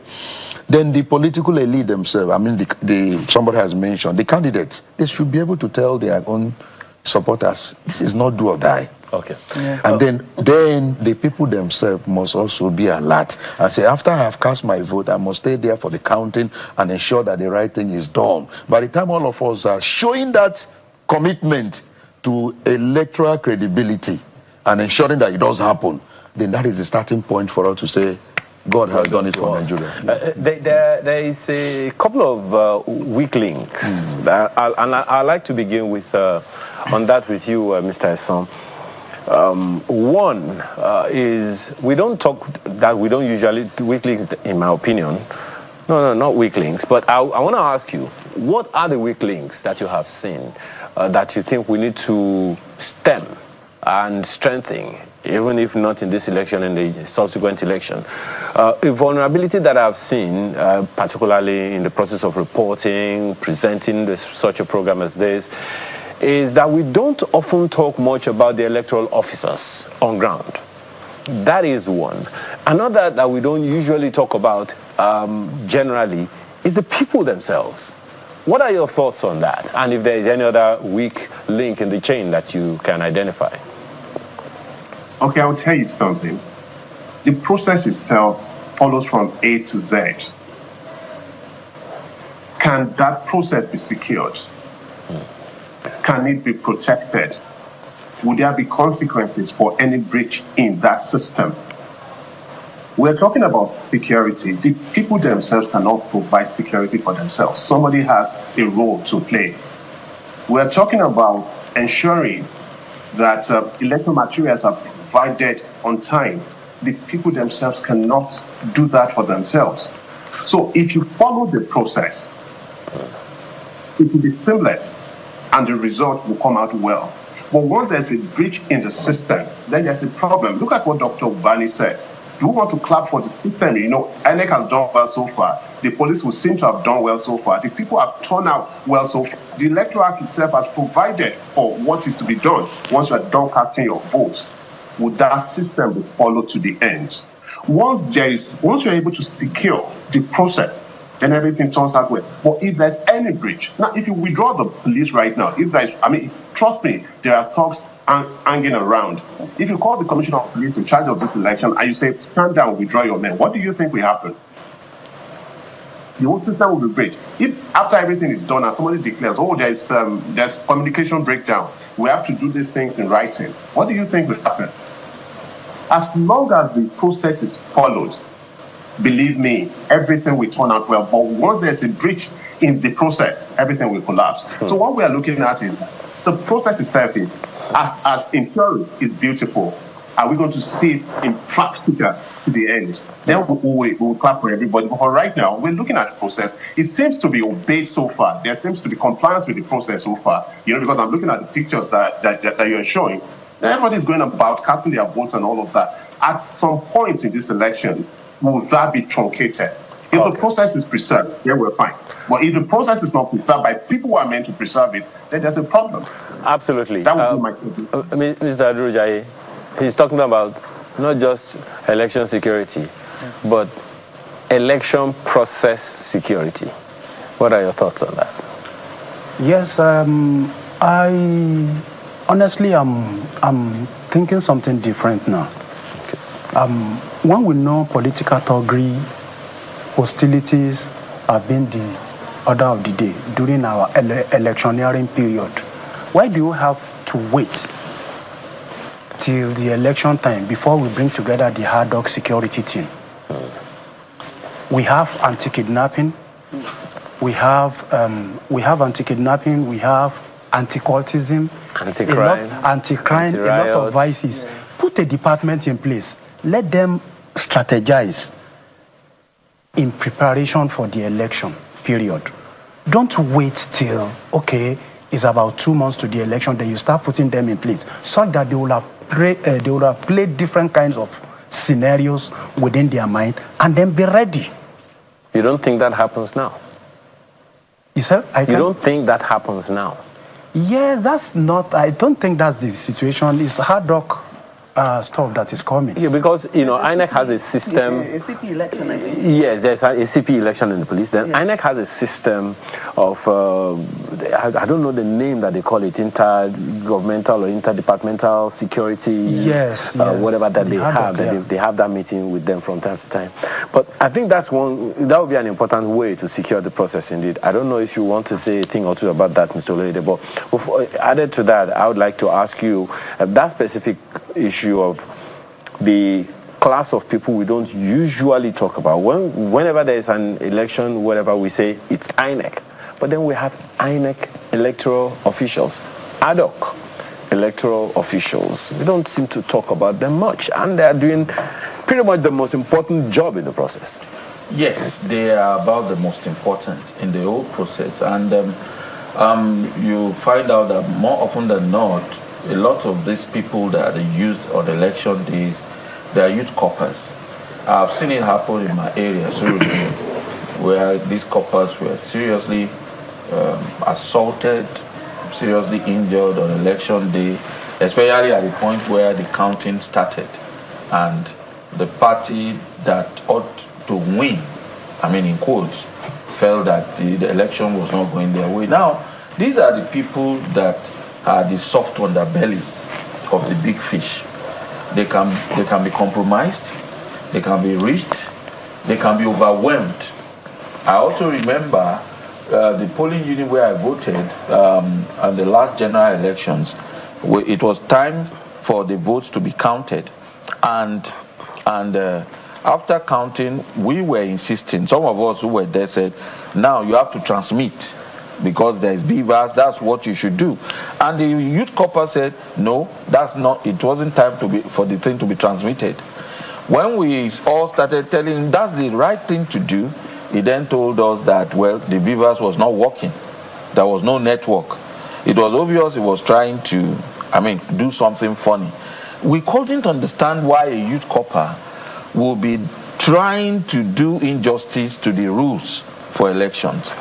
Fortunately, the police patrol van that was passing by came along, and incidentally, the DPO who was leading the team in that area happened to be my classmate in secondary school.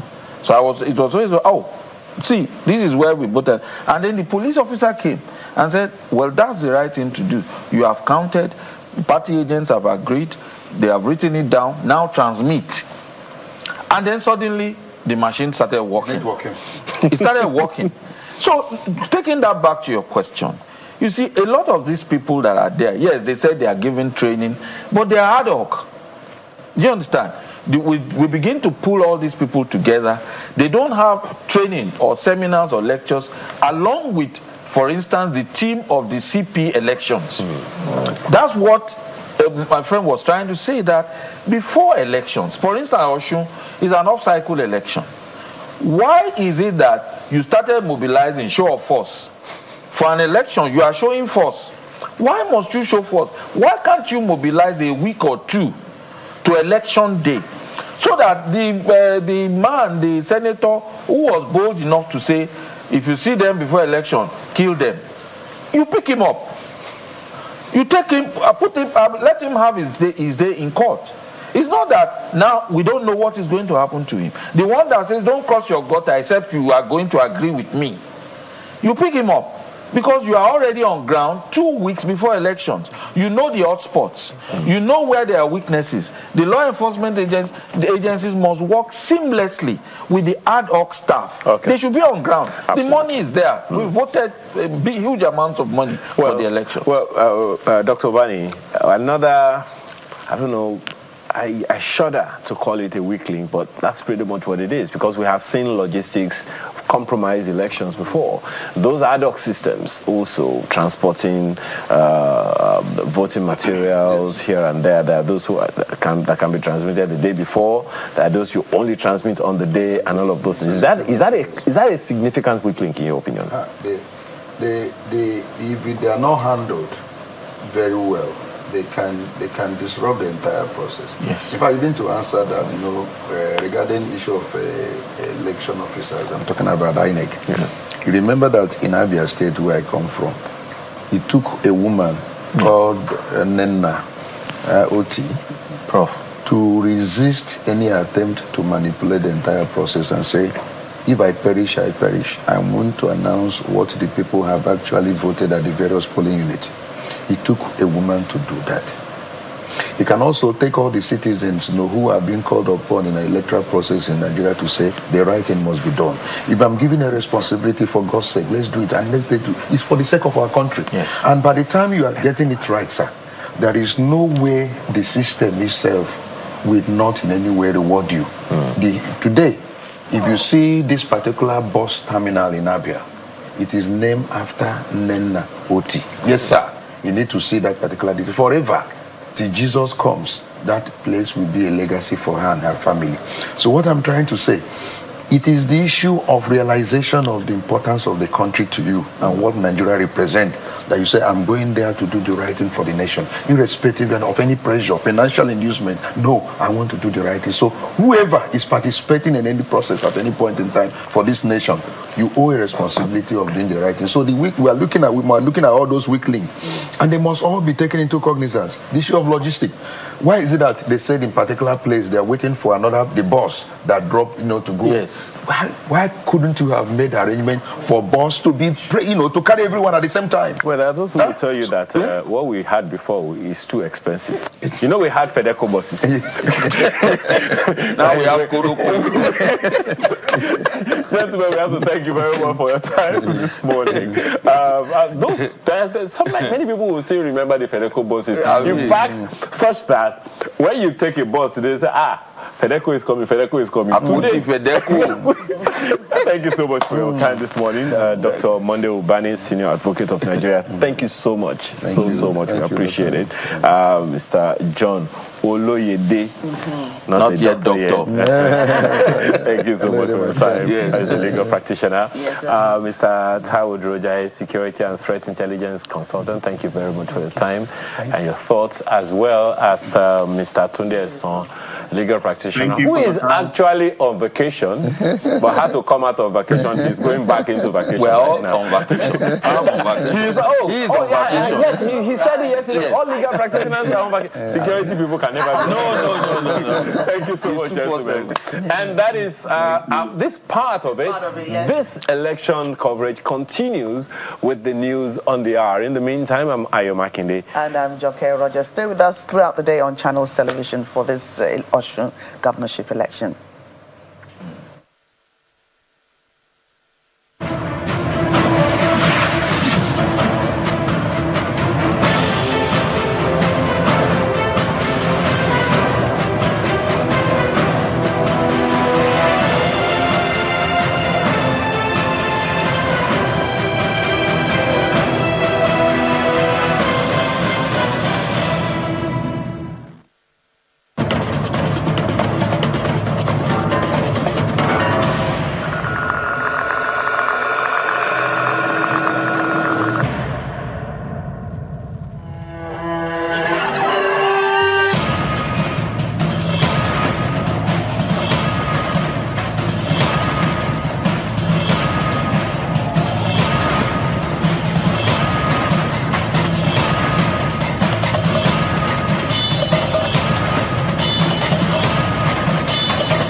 This week on Metrofile, two become one as barrister Nkem Kamma Oris Oyuri and engineer Kayode Ogunleye tied a knot in holy matrimony in Rivers State.